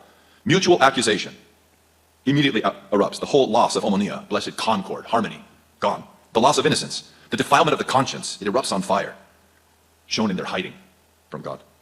The virus of lust breaks out, something that Tertullian calls infecting the entirety of man, the virus of lust. Polygamy in the story of Lamech, chapter 4. Rape in the story of Dinah, chapter 34. Incest, the story of Reuben, who slept with Bilhah, his father's Jacob's concubine, in Genesis 35. And again, the story of Judah sleeping with his daughter-in-law, Tamar, in chapter 38. Homosexuality and rape in Sodom and Gomorrah, chapters 18 and 19. Contraception and the misuse of man's seed in the life of Onan, chapter 38 of Genesis. Domestic violence, concubinage, sinful intermarriage with pagans. It's all there in Genesis as a consequence of abandoning God. Marriage fell with man. The genesis of the sexual revolution is all there in the first book of the Bible. How sorrowful it is to turn from loving and serving the Lord God. How sorrowful. If we wanted to go just a little bit further into the Pentateuch, we would find infanticide in Exodus chapter 1. When the Egyptian Pharaoh ordered the Israelite midwives to kill newborn male infants, we would find no-fault divorce in Deuteronomy chapter 24, and on we go. The fall of marriage and family life in the fall of man. Now, having said a little bit about the origin of marriage, a little bit about the fall of marriage and the fall of man, let me say now a word about the redemption of marriage by Jesus Christ in the redemption of the human race. Thank God, the Old Testament is not just the record of the fall into deep corruption, but it also contains the prophetic announcement of a Son of Man who would not disdain us in our misery, but in his great love would come down from heaven to the earth in order to put the tyrant death to death, to confront our enemies, to redeem our fallenness, and to lift up the entire human race to heights never before conceived by the heart or mind of man. The fullness of time has come. God has sent forth his Son, our Lord Jesus Christ. Jesus became a man without ceasing to be God. The God-man, the Theanthropos Jesus, has come to redeem us head to toe, inside out. And everything has changed since his coming. No aspect of human life remains as it was before Jesus Christ came into the world. Everything has died with him, and everything has been raised and transfigured in him. All for us has been redeemed, all transformed, all deified, all elevated. In a word, everything made Christian. And we're left in awe at his saving work. Our minds overwhelmed, our hearts exploding, we Christians, because God has become man. The chasm between us has been bridged. The mediation we needed has been effected. Righteousness has been perfected and modeled on the earth. Death has been slain, the devil defeated, sin atoned for, the curse annulled, Hades destroyed, Christ resurrected, the God-man ascended, paradise opened, human flesh enthroned in heaven, the throne of David occupied, the kingdom established, the demons trampled, man dignified, God is with us. Understand all you nations and submit yourself. Christ is risen. Cristo ha resucitado. The redemption of the world accomplished by our Lord Jesus Christ has had a tremendous impact, a transformative alteration upon marriage and family life. Listen to these words from St. Paul. This is in 2 Corinthians chapter 5, verse 17. If any man is in Christ, he is a new creation. Keni katisis. He is new creation. Any man in Christ. The old has passed away. Behold, all things are new. There's a reason, dear ones, that Jesus worked his first public miracle at the wedding feast in Cana of Galilee. Marriage was his chosen venue for his first wonder, and it remains his precious venue to show his wonders. He made marriage new. He abolished not only immoral ways, but even the tolerated Old Testament norms of polygamy, easy divorce, and the entire earthly orientation of the marriage and family life in the Old Testament. You want to know more about that earthly orientation? Read Leviticus 26, read Deuteronomy 27 and 28, and you'll see how God motivated his people in the Old Testament. Everything earthly. Keep my words, and your fields will prosper, and you'll live long, and your kids won't die. And your enemies will leave you alone, and you'll have political peace, and on and on and on. And then the opposite in the curses and the threats if you disobey. When our Savior came, none of that. None of that. No, no, no. It's the kingdom of heaven. Or it's hell. And no one spoke about the kingdom of heaven, and no one spoke about hell like our Lord Jesus Christ. No one. He made marriage new. He abolished these old immoral ways. He abolished the tolerated Old Testament norms so earthy. Christian marriage has become, in St. Paul's language in 1 Corinthians 7, a divine calling, much like monastic life or consecrated celibacy. Christian marriage and family life has become a narrow path to the kingdom of God, a means for the world to see Jesus clearly. The great 4th century saints, theologians and homilists, Ambrose in Milan, writing in Latin, and John Chrysostom in Antioch and Constantinople, writing in Greek, they both commonly affirm that the family is the key catechetical center for forming Christians. St. Ambrose notes the two means of the prosperity and growth of the church. These means are the preaching of the gospel to those outside the faith in order to fulfill the Great Commission. And number 2, Christian families faithfully educating and raising children. And he says of the two, the latter is the most effective, the most important contributor to the triumph of Christian culture, providing an 18-year intimate catechism. What should our children be like after living with us and witnessing our love for God for 18 years? St. John Chrysostom says something very similar. He says the goal of family life is to raise up athletes for Christ. By the way, St. John Chrysostom in his treatise on the proper upbringing of children, he says something very encouraging to me, and I think probably to many of you.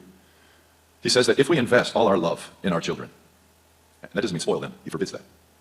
If we invest all our love in our children, and we teach them to love God first, and above all, to become athletes for Christ, we can actually make up for our own mess, heal our own sordid history, our own wounded psyches from a misused youth. Our mistakes do not need to be repeated, dear ones. We can learn from them and teach our children differently, and we can make up for our mess ourselves by doing it sincerely. The West has collapsed. Marriage has collapsed. Our culture, by trivializing marriage as a minority household arrangement, which it is now, was about 75% when I was born. Absolutely normative in American life. And I didn't know anyone in my neighborhood in which a house did not have a husband, a wife, and children. I didn't know a single one. That is long gone. We've embraced, as a nation, Adam's primal loneliness, and we've made it normative. That loneliness was not good in paradise then, and that loneliness is very much worse in this falling world now. God designed marriage as the great binder, the great unity producer, the core center around which natural life from beginning to end is wrapped, enlivened, guided, and made significant. Tear down marriage and you destroy the meaning of life on numerous levels.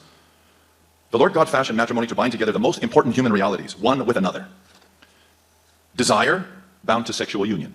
Sexual union, bound to love. Love, bound to commitment. Commitment, bound to marriage, a very definite form of commitment. Marriage, bound to children.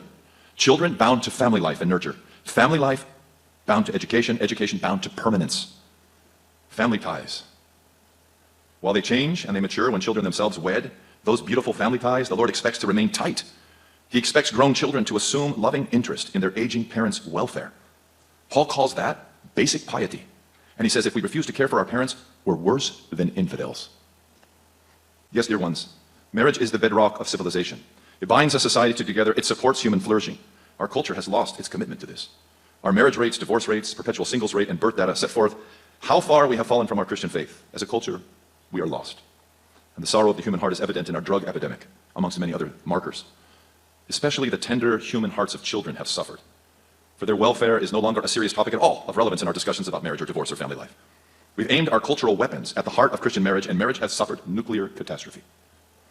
We've not just lost our commitment to marriage, we have systematically and violently torn apart holy matrimony, one beautiful piece from another. Beautiful piece and our total utter madness. Desire has been torn from sexual union through the epidemics of masturbation and pornography. Sexual union has been torn from love. Think Tinder, hookup culture, the massive rise in single mother homes, the epidemic of fatherless children, the most obvious and yet verboten topic when discussing crime and violence in society. We all know it and we can't talk about it.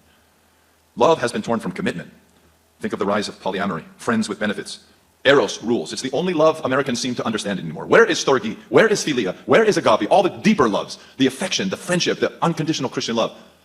Eros is important but small and becomes progressively less important as it's overtaken and inspired more greatly by the other loves. Love torn from commitment. Commitment has been torn from marriage. 70% of couples live together today. It was 10% when I was born. 10%. The vast majority of the nation would never contemplate living together before they're married now. 70% do. Despite hard data about increased divorce rates, reports of dissatisfaction, let alone the subject of mortal sin, there's that. Marriage has been torn from childbearing. Our fertility rate has been collapsing for years and stands now at 1.6, well below replacement level of 2.1. We are in open rebellion to the first commandment that ever entered into the human ear. Be fruitful and multiply. Fill the earth. I always tell couples when I prepare them for marriage, or sometimes on their wedding day, I'm looking for the increase of their marriage. I said, we just prayed for you, that the Lord God in the wedding service for the Orthodox Church, with the priest prays for them that they might be blessed with sons and daughters. And I always tell them, look, I'm not a great mathematician. I think that means minimum 4. Childbearing has been torn from child rearing. We have so many empty homes, non-familial childcare constantly, paying people to watch our children we don't even know. It makes no sense. Child rearing has been torn from permanence through divorce. And what does divorce say to the heart of a child? God will forget you. That's what it says. You believe God loves you? That you're married to God in the church? You see your father and mother throw each other away? What's to convince you God's not going to do the same? America has waged an outright war for 60 years. We've rejected monogamy. We can't even define monogamy now, if our lives depended on it. Most Americans think that monogamy means having one spouse at a time. We could call that Halle Berry monogamy. Many, many lovers, many marriages with children born here and there, perpetual custody battles, many children wrapped up in the sorrow of their broken families in the midst of chaos. When someone asked recently why Halle Berry had never been able to hold on to a man, Miss Berry answered this way, quote, "Who said I ever wanted to hold on to a man?" There you have it. There you have it. Since she was never married to more than one man at a time and just gave herself constantly, do we call her monogamous? That is not what monogamy is. No. The radical social experiment we have been engaged in has produced a great amount of data, and it's not pretty. Watch the Netflix commentary, The Man with 1,000 Kids. There is a Los Angeles sperm donor 50 miles from here who has sired 800 children himself. What's the chance that 2 of those 800, all in a geographic locality, may sometime become romantically involved without ever knowing their siblings? We've lost our minds. It's time to render judgment on this failed social experiment of the sexual revolution and send it back to hell from where it came.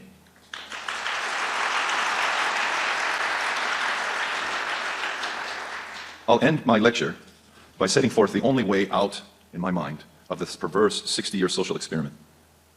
We have to repent. We have to repent. We have sinned. Whew. We have transgressed. We have done evil in God's sight. Let us repent right here, right now. Let the hearts of the fathers return to their children. Let men and women learn once again to gauge their love for God by how they love each other and their children. Let us remember who made marriage and who will hold accountable all who enter into marriage, and also all who attack marriage and seek to dismember its body. In principle, for those not called by God to the consecrated monastic life, marriage is a path of salvation. It's the road of deliverance from our egocentricity in learning to love our spouses and our children. It's the way of dying to self, of crucifying philautia, self-love, that greatest of all evils. It's the way to exalt your spouse's life and your children's lives above your own. The one who does not take up his cross and follow after Jesus is not worthy of Jesus. He who has found his life will lose it. The one who loses his life for Jesus' sake and for the gospel's will find it. Die to every vain quest for happiness that views marriage and family life as an obstacle. Get a real PhD that God respects. A PhD in loving your spouse and your children. If we fail to renew in our land our commitment to marriage and family life, we will soon be unrecognizable and cease to exist as anything recognizable as America of the past. If we fail to cast into the dustbin of history all the anti-marriage and anti-family laws and court decisions, public policies, educational programs, public debauches, Super Bowl halftime shows, please, entertainment and more, we can kiss goodbye any form of the future that we find acceptable.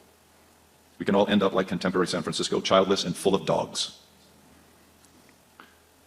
From that foundation of repentance, from that commitment to covenant renewal, we can seek to work out our national salvation. by ending no-fault divorce, abolishing abortion, banning pornography, terminating secular sex education, eliminating LGBTQ propaganda in schools and in public, ceasing IVF and the rent-a-womb business of surrogacy, discontinuing the butchery called surgical gender transitioning, and much more. Are we asking too much? When those who support these indecent things tell us we're asking too much, I say, are you kidding me? None of those things existed when I was born. Not one. This is a radical experiment, and it's been going on for a very short time. It has failed. The hand of God, so to speak, has appeared on the wall of American secular culture, and we can see exactly what it's writing. Mene, mene, tekel ufarsin. You have been weighed in the balance and found lacking. واقعیتش اینه که جامعه ما علیرغم همه مشکلاتی که تو مسئولین و تو مردم و تو جوونا و کف جامعه و اینا داریم با هم دیگه، جامعه ما یک جامعه به شدت حساس و پرشور و ویژه و ممتازه که امتیاز اصلیش به خاطر حلال زادگیه.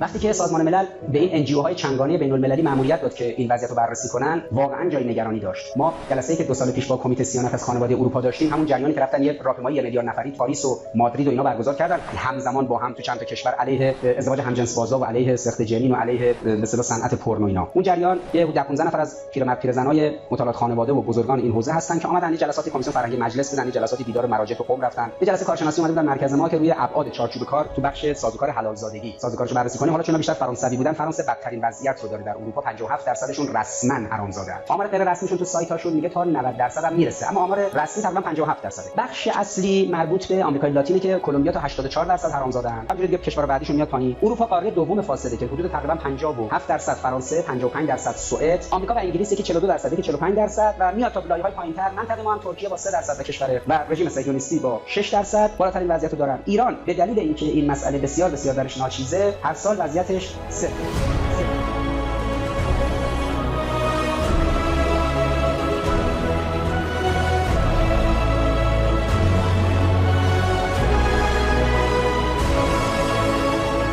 این جلساتی که با کارگروه‌های خانواده کشورهای مختلف داریم، یک مسئله اصلی مسئله چگونگی بازگشت حلال زادگی. حالا حلال زادگی صرفاً خود حلال زادگی نطفه صرف نیست، حلال زادگی در زنای ذهنی، اونا بهش میگن سکس فانتزی. مطالعات عجیب غریبی تو غرب برای این قضیه انجام شده که خب از ما جلوترن، ولی مباحث فقهی ما از اونها قوی‌تره و مباحث تفسیری ما، چون قرآن صراحتاً داریم که خدا به ابلیس فرموده که ابلیس اینه که ولایت تو میپذیرن و شارکم فی الاموال و الاولاد، در مالشون و در اولادشون شریک شو. خب چجوری ابلیس در اولاد کسی شریک میشه؟ اونجوری که به زنای ذهنی بکشه کار. این که وقتی میگیم آقا آقایون پوشش مناسب داشته باشن، نمیدونم لباس عجق و عجقی نپوشن، این سازوکار غلط بد پوشیایی که پسرا دارن، یا این خانوما مثلا بعد پوشی نداشته باشن، این ایجاد زنای ذهنی میکنه. سرباز بیجیره و مواجب ابلیس شدن در این مسئله به اصطلاح و شارکم فی الاموال و الاولاد. یک بخش حلال زادگی در حلال زادگی نطفه است که معلوم باشه پدر این بچه که این نطفه رو منعقد کرده کیه. یک بخش حلال زادگی در مسئله زنای ذهنیه، یعنی اون پدر یا مادر کس دیگه‌ای در ذهنش نبوده باشه و همسرش مجامعت جنسی کرده باشه این نطفه منعقد شده باشه. پروفسور کاهر در کتاب Who is been sleeping in your head که تو کله شما خوابیده، اومده ابعاد و مخاطرات این قضیه رو با 22000 نفری که نمونه‌گیری جنسی کرده بررسی کرده که خب به 3 تا جنبندی برسه دیگه، که آقایون نبینن از بصر، آقایون و خانم‌ها ستر زینت کنن، زیبایی بدنشون رو بپوشونن، خانم‌ها هم تبرج نکنن. خب ببخشید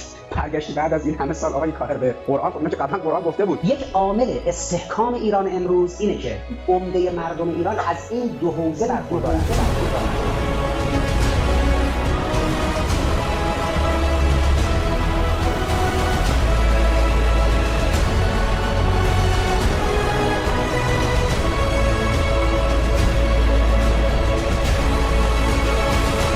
خیلی از مشکلات تو جامعه هم داریم، کتمان که نمی‌کنیم، اما یه چیزایی داریم که دیگری نداره، حسرتش رو می‌خوره. و امروز بزرگانشون، یعنی بعضی از این پیرزنای مطالعات خانواده غربی‌ها 50 سال فقط دارن مطالعات خانواده تدریس می‌کنن. بعد میان اینجا بندگان خدا آقا چیکار کنیم؟ میگیم آقا با صنعت پر مبارزه کنید، میگن خب بعد آزادی بیان چی میشه؟ میگیم آقا جلوی زنازادگی رو بگیرید، میگه بعد آزادی مثلا دختران و پسران چی میشه؟ حالا این دختره یه مدت با اینه، یه 6 7 ماه بعد با اونه، یه 6 7 ماه بعد با اونه، به این میگن کوابیتیشن. بعد معلومه تو این مدتی که این نوسانات بود از کی بچه دار شد؟ هر چی میگه میبرنش تو فرمول لیبرالیسم، میگن پس این چی میشه؟ میگم آقا اگه میخواد بمونی تو اون چارچوب که نمیتونی نجات پیدا کنی. ما باید به جهان این مدلی رو که اسلام به ما داده، این مدل رو بتونیم هم تئوریزه کنیم در سبک زندگی، هم بتونیم بروز بدیم. وقتی یه ملتی چنین شیرازه محکم و فونداسیون قوی داشت، 40 سال که هیچی، 400 سال هم پای حق میمونه و حرف اهل حق یعنی ولی فقیه و حرف قرآن و انبیاء و ائمه رو میشنوه.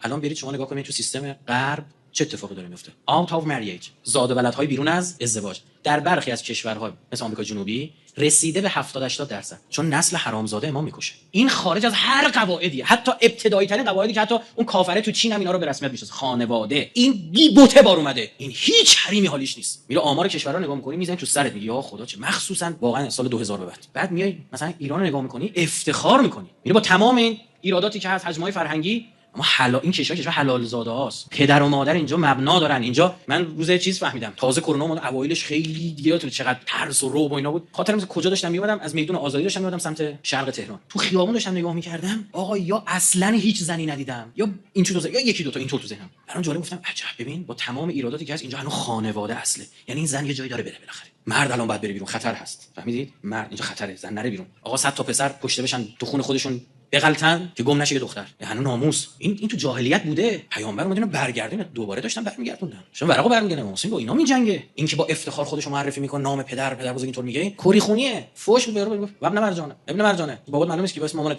میتونیم صدا کنیم. زیاد ابن ابی، این خیلی معرکه است. زیاد پسر باباش، ما نمیدونیم چی بود حالا. پسر باباش بیا اینجا. جامعه حرامخور، جامعه‌ای که خانواده میره ضد فرهنگ‌های اخلاقی جنسیتون حاکم میشه، دیگه هیچ چی نمیمونه.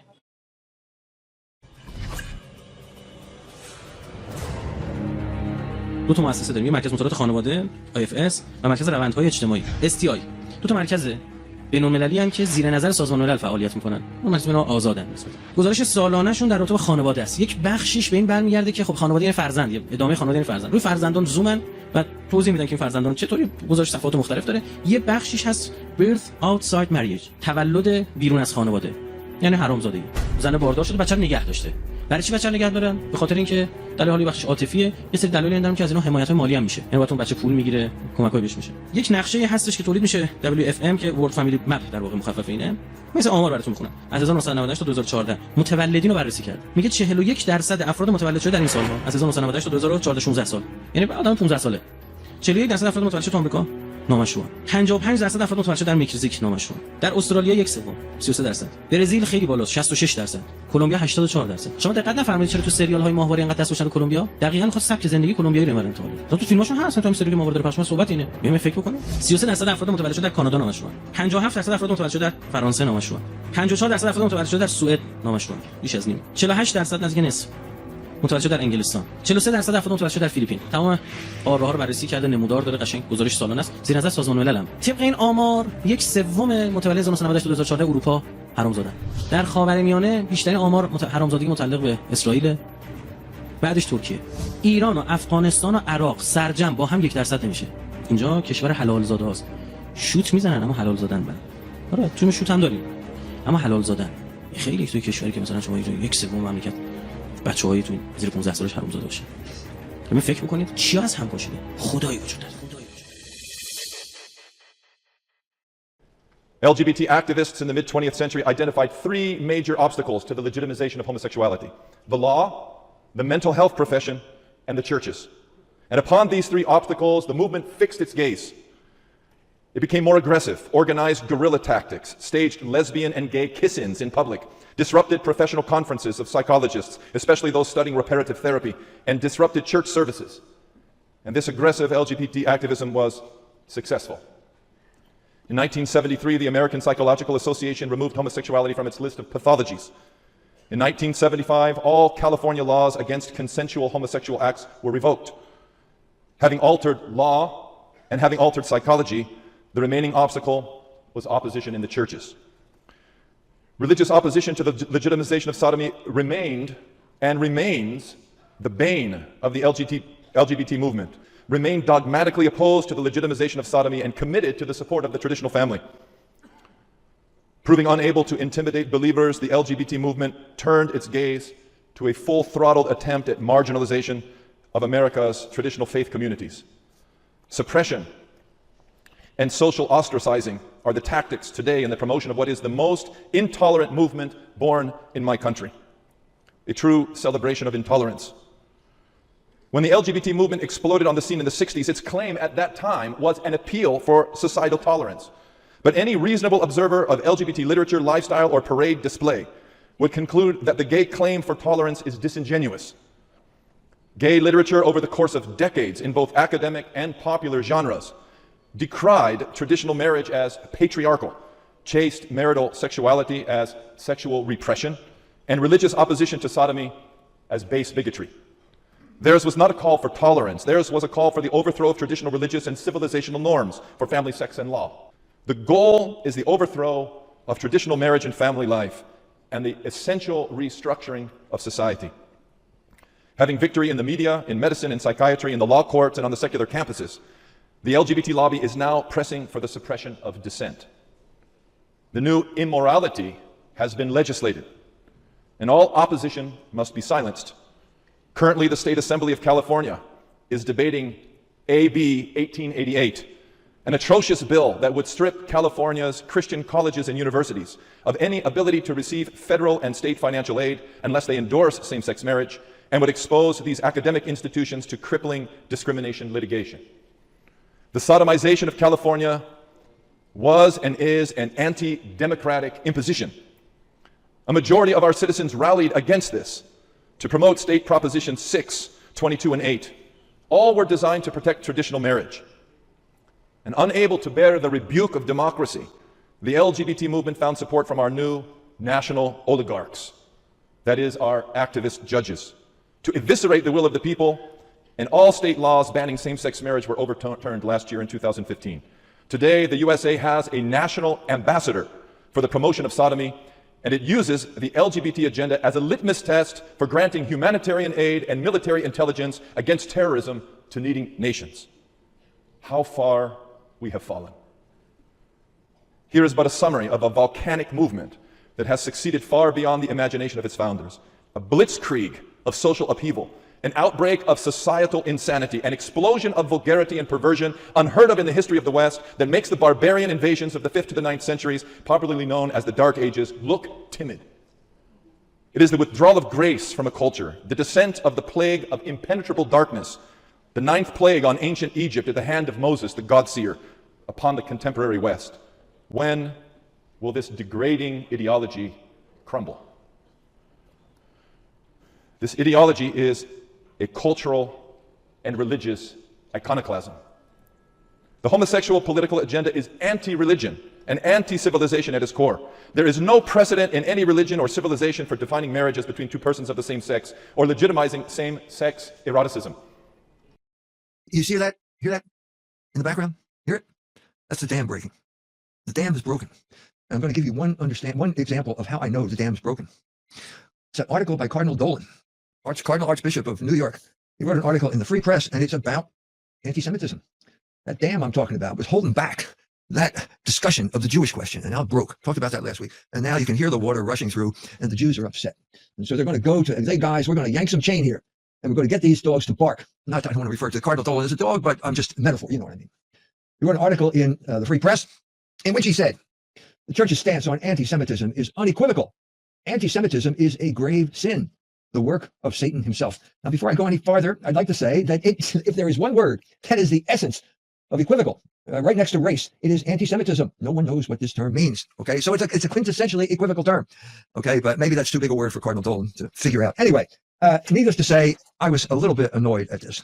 And so I immediately tweeted the following statement. Cardinal Dolan just announced anti-Semitism is a grave sin, the work of Satan himself. Once again, a bishop fulminates against anti-Semitism without defining the term. Is it a sin to criticize Jews? Is that anti-Semitism? If so, please explain how Jesus Christ committed a sin when he told the Jews, your father is Satan. Is it a sin to say that abortion is a fundamental Jewish value? If so, the Jews themselves said that. Is it a sin to criticize the Israeli genocide in Gaza? Is it a sin to be complicit in genocide? If so, Cardinal Dolan needs to go to confession for blaming the victim and calling that genocide, quote, the October 7th, 2023 atrocity in Israel, which irrationally unleashed a new viral strain of Jew hatred, close quote.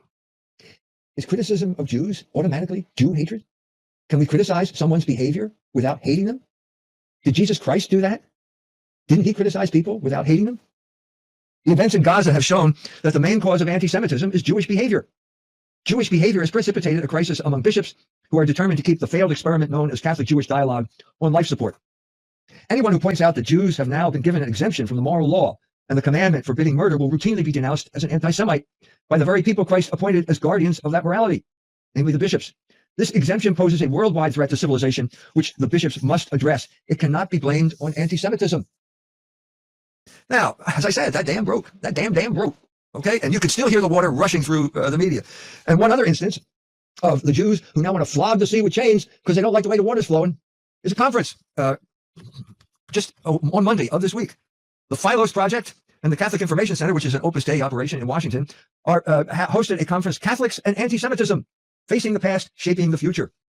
You get in the room together with a bunch of people, they give their presentation, and you ask a question, and we have a discussion. That's what conferences are like. Well, that's what conferences used to be like, but they're not that way anymore. Certainly not conferences sponsored by the Philos Project and the Catholic Information Center. By the way, who is funding the Philos Project? It turns out that the main funder of the Philos Project, which has, as far as I know, a $9 million annual budget, is Paul Singer. Paul Singer is the foremost Jewish vulture capitalist in the world, or certainly in the United States. What does it mean to be a vulture capitalist? You buy up distressed debt at pennies on the dollar, then you go to some corrupt judge who says that Argentina, in the most famous instance, has to pay Paul Singer back at full face value, wrecking the Argentine economy. That's how this guy earns his money, and now he's making good use of that money by paying people who call themselves Catholics to attack other Catholics as anti-Semites. Now, wait a minute, that's going too far. Well, let me just read you panel number 3. Here it is, panel number 3, discussing practical strategies and tools to address and combat anti-Semitism within Catholic circles. That's what I said. Catholics attacking other Catholics at the behest of Jew money from vulture capitalists like Paul Singer. What could go wrong here? This is perfect. It's a marriage made in heaven. Catholic opportunists, Catholic bootlickers, and a lot of Jew money. What could go wrong here? First of all, we started off on a bad note because the first thing they had was Mass in the chapel of the Opus Dei Catholic Communication Center, Catholic Information Center. Now, wait a minute. Why is going to Mass a bad? What are you, some type of lunatic? Well, it's bad because the chapel got turned into the conference hall, and there's a seamless transition from the Holy Mass to Jew money, Singer propaganda, as if this is Catholic. This ain't Catholic. Well, so they get this lady. She holds the Panula chair in Christian culture at the Catholic Information Center. Oh, so it's not just the Opus Dei is renting its hall. They have an investment in this thing here. And she created this Catholic-Jewish alliance in response to the Israeli genocide in Gaza. Oh, wait a minute. No, it's not. I got that wrong. What happened really, according to Ms. Eberstadt and Trent Horn and the whole crowd there, was this was Palestinian genocide against the Israelis. I got it completely wrong. Or maybe there's another alternative. Maybe that's Jew money talking. Nobody in his right mind would ever say anything like that unless he or she were bribed to say it, because it's so totally out of sync with reality, which is exactly what the conference was like. It was totally out of sync with reality. And why do I say that? Well, Mary Eberstadt is droning on, and then she starts talking to everyone about how someone paid, I think it was Paul Singer, paid her all expenses paid trip to Israel, where she wandered around, and she just felt so great because the impression she got was that Jews love life. That's a direct quote. Jews love life. And at this point, a question bubbled up in my mind, because we're all anti-abortion here, aren't we? If Jews love life, why is abortion a fundamental Jewish value? 400 Jewish organizations have said that. So here, a question. I got a question. I raise my hand and I say, can we ask questions? And the answer is no, because this is a fraudulent operation. Trent Horn proved it. This is Jew money speaking. This is not the Catholic faith. This is Paul Singer, the vulture capitalist, pulling the strings, and all of these puppets are dancing.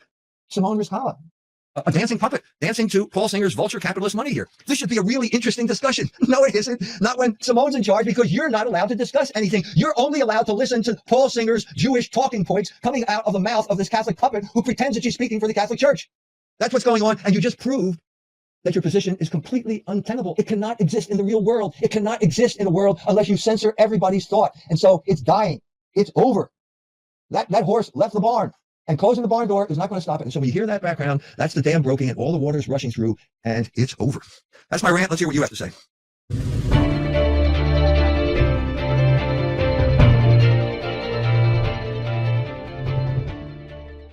This is Peter Helland on the show Israel.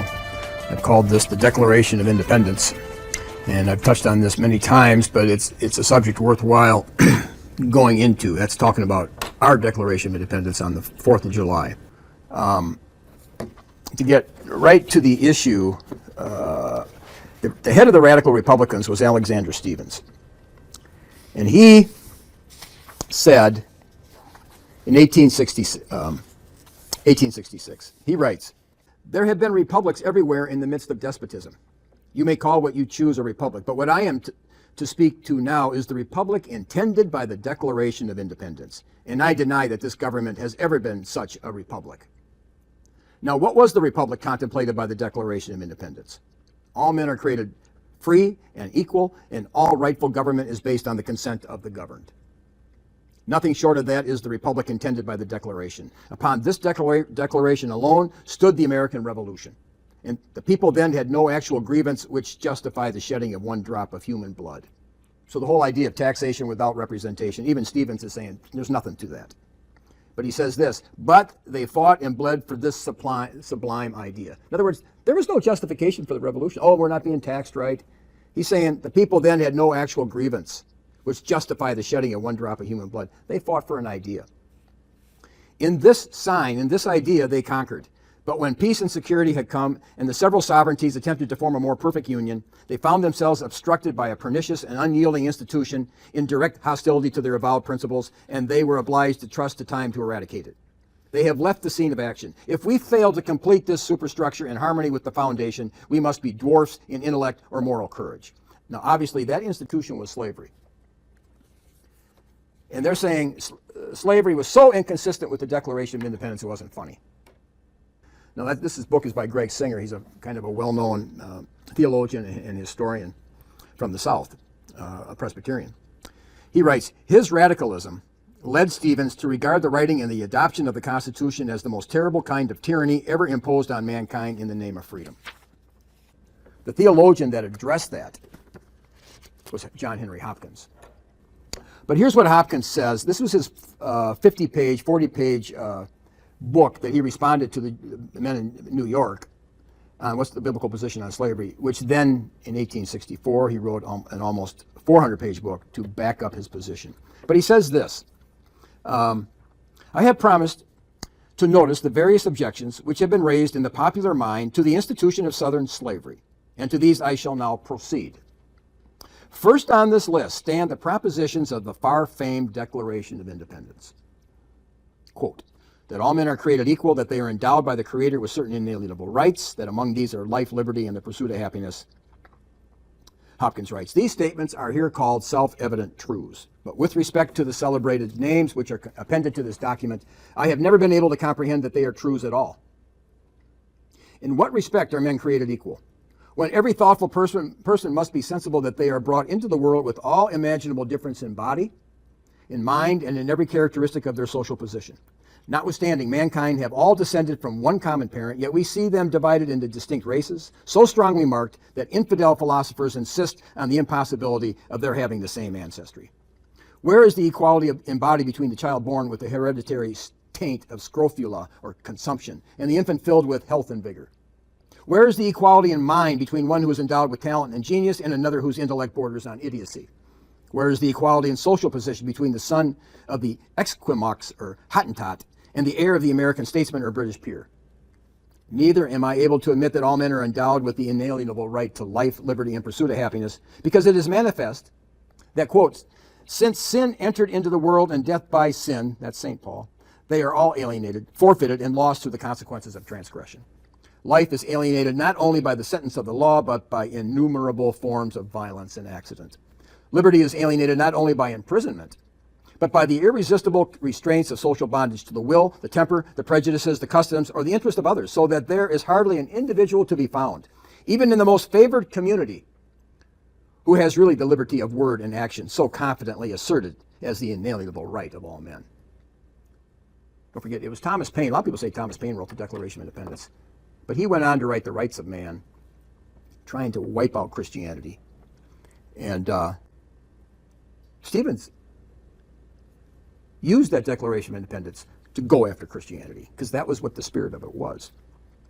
And then Hopkins writes, and as regards the pursuit of happiness, alas, what multitudes alienate their right to it beyond recovery, not only in the cells of the penitentiary, but in the reckless indulgence of their appetites and passions, in the disgust arising from ill-chosen conjugal relations.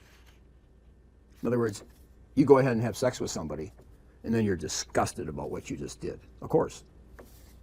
And in their associations with the profligate and the vile, in the pain and suffering of sickness and poverty as the result of vice, in the ruin of the gambler, the delirium of the drunkard, the despair of the suicide, and in every other form of moral contamination.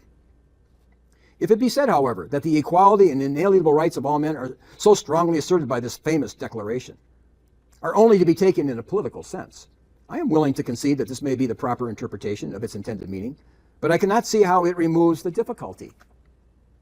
The statement is that all men are created equal and that their Creator has endowed them with these inalienable rights. See, Hopkins knew this was the issue of the war. This was the issue of the conflict. These truths were being pressed on the North. And they have the rebel song in the South. There's a song that the Southerners used to sing. And one line goes, "And I hate the Declaration of Independence." That's what the Southerners used to sing. They understood that they were at war with that declaration. Oh, I'm a good old rebel, now that's just what I am. And for this Yankee nation, I do not give a damn. I'm glad I fought again, I only wish we'd won. I ain't asked any pardon for anything I've done. I hates the Yankee nation and everything they do. I hates the Declaration of Independence too. I hates the Declaration of Independence too. I hates the Declaration of Independence too. I hates the Declaration of Independence too. I hates the glorious Union, 'tis dripping with our blood. I hates the striped banner, I fitted all I could. I rode with Robert E. Lee for 3 years thereabout. Got wounded in 4 places and I starved at Point Lookout. I cotched the rheumatism a-camping in the snow, but I killed a chance of Yankees and I'd like to kill some more. But I killed a chance of Yankees and I'd like to kill some more. But I killed a chance of Yankees and I'd like to kill some more. 300,000 Yankees is stiff in southern dust. We got 300,000 before they conquered us. They died of southern fever and southern steel and shot. I wish there were 3 million instead of what we got. I can't take up my musket and fight 'em now no more. But I ain't gonna love 'em, now that is certain sure. And I don't want no pardon for what I was and am. I won't be reconstructed and I do not give a damn. Oh, I'm a good old rebel, now that's just what I am. For this Yankee nation, I do not give a damn. I'm glad I fought again, I only wish we'd won. I ain't asked any pardon for anything I've done. I ain't asked any pardon for anything I've done. And they have the rebel song in the South. There's a song that the Southerners used to sing. And one line goes, "And I hate the Declaration of Independence." That's what the Southerners used to sing. They understood that they were at war with that declaration, which put them in a conflict because they themselves came into existence through that Declaration of Independence. And the Southerners never threw it off. They held on to it because the Declaration of Independence was a deist document. It was not Christian. I mean, Hopkins goes into it. Singer goes into it. The Declaration of Independence was not a Christian document at all. Okay, the statement is that all men are created equal and that the Creator has endowed them with these inalienable rights. Certainly, if the authors of this celebrated document designed to speak only of political rights and political equality, they should not have thus referred them to the act of creation. Hopkins was very brilliant, because it is perfectly obvious that since the beginning of human government, men have been created with all imaginable inequality, under slavery, under despotism, under aristocracy, under limited monarchy, under every imaginable form of political strife and political oppression. In no respect whatever that I can discover has the Almighty sent our race into the world with these imaginary rights and this fanciful equality. Of course, this is what we're forced to believe. Our whole legal structure, our whole government is founded on these principles of the Declaration of Independence. In fact, every court decision goes through analyzes, hope we're not in violation of the Declaration of Independence, which has no legal authority. In his sight, the whole world is sinful, rebellious, and lying under the just condemnation of his violated laws. Our original rights, whatever they might have been, are all forfeited and gone because of the fall. And since the fall, mankind have no rights to claim at the hands of the Creator. Our whole dependence is on his mercy and compassion. And he dispenses these according to his sovereign will and pleasure, and no system of equality that any human eye can discover, and yet, as every Christian must believe, on the eternal principles of perfect benevolence in union with impartial justice and boundless knowledge and wisdom that cannot err. Where then, I ask, did the authors of the Declaration of Independence find their warrant for such a statement? It was probably judicious enough to call these propositions self-evident truths because it seems manifest that no man can prove them. And even Jefferson Davis dedicated his last 2 volumes to the women of the South. The well-known theologian Horace Bushnell, he says the reason that the South rebelled and seceded, because they were listening to the women. That's what he said. They were listening to the women. You could read stories about the women making fun of their person they're engaged to, making fun of them. No, I'm not going to marry you. If you don't fight that war, I'm not going to marry you. They were urging them into it. So you have Adam's sin, which was he hearkened unto the voice of his wife. And was it really her voice? No, it was the serpent had conquered the woman, and he was obeying the serpent. You shall be as gods. Oh, yeah. And then you have the other.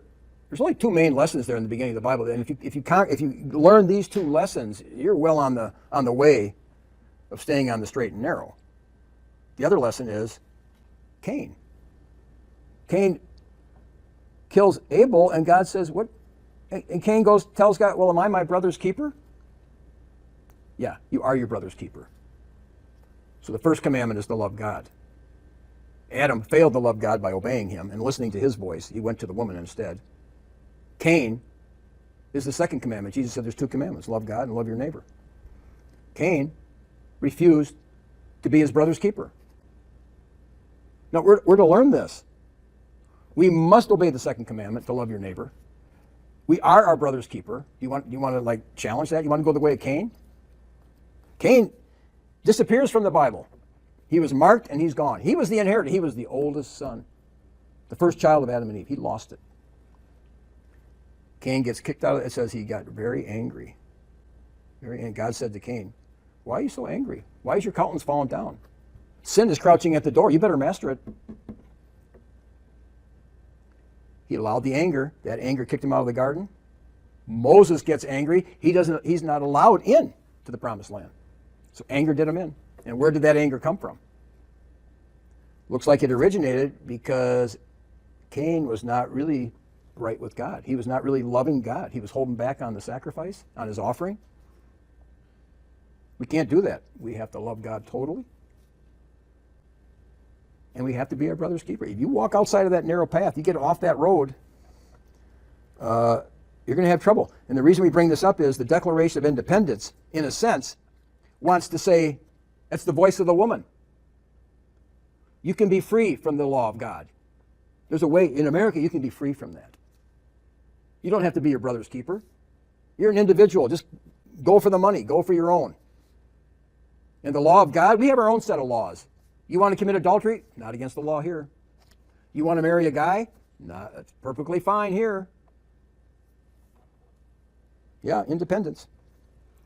So he writes, it was probably judicious enough to call these propositions self-evident truths because it seems manifest that no man can prove them. He's pointing out that the Declaration of Independence was just a complete lie.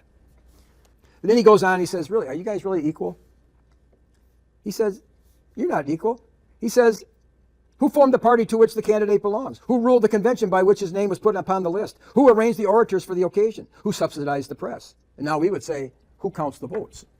Can any human power ever manufacture a candidate out of him? The notion would be preposterous. Where then is his political equality? Even here in our happy land of universal suffrage, how does it appear that all men are born equal? The proposition is a sheer absurdity. All men are born unequal in body and mind and social privileges. Their intellectual faculties are unequal. Their education is unequal. Their associations are unequal. Their opportunities are unequal. And their freedom is as unreal as their equality. The poor are compelled to serve the rich, and the rich are compelled to serve the poor by paying for their services. The political party is compelled to serve the leaders, and the leaders are compelled to scheme and toil in order to serve the party. The multitude are dependent on the few who are endowed with talents to govern, and the few are dependent on the multitude for the power without which all government is impossible. From the top to the bottom of the social fabric, the whole is thus seen to be inequality and mutual dependence. So he goes on. Well, yeah, okay. And hence, although they are free from the special kind of slavery, which the southern states maintain over the posterity of Ham, that's how they talked. Africa then was called the land of Ham. Yet they are all, from the highest to the lowest, in bondage quite as real, from which they cannot escape, the slavery of circumstances, called in the ordinary language of the world, necessity. You're under the slavery of circumstances and necessity. I have been, I fear, unreasonably tedious in thus endeavoring to show why I utterly discard these famous propositions of the Declaration of Independence. Now, Why is the Declaration of Independence, is it still holding power over us today? You had the well-known attorney and his wife, Ted Olson, his wife was on the plane that crashed in Pennsylvania where they said, let's roll on 9/11. His wife was on that plane. This is Ted Olson. He was a conservative Republican. He took the case to the Supreme Court that enabled same-sex marriage. And he said it was the greatest achievement of his life. And he used the Gettysburg Address and the Declaration of Independence as the fulcrum for his argument. Those two documents don't have any legal standing. They have emotional standing. So these decisions are based on emotion. I have been, I fear, unreasonably tedious in thus endeavoring to show why I utterly discard these famous propositions of the Declaration of Independence. It is because I am aware of the strong hold which they have gained over the ordinary mind of the nation. They are assumed by thousands upon thousands as if they were the very doctrines of divine truth. And they are made the basis of the hostile feeling against the slavery of the South, notwithstanding their total want of rationality. Yet I do not wonder that such maxims should be popular. They are admirably calculated to gratify the pride and ambition so natural to the human heart, and are therefore powerful incentives in the work of political revolution. Do you study on Lincoln and Karl Marx, Lincoln and the Marxist. Marx says, now the revolution can begin. Lincoln and Vladimir Lenin go together. It was meant that this was to be a revolutionary. 1776, Gordon S. Wood said it was radically revolutionary. In fact, he said it was very revolutionary based on how the family was going to be run.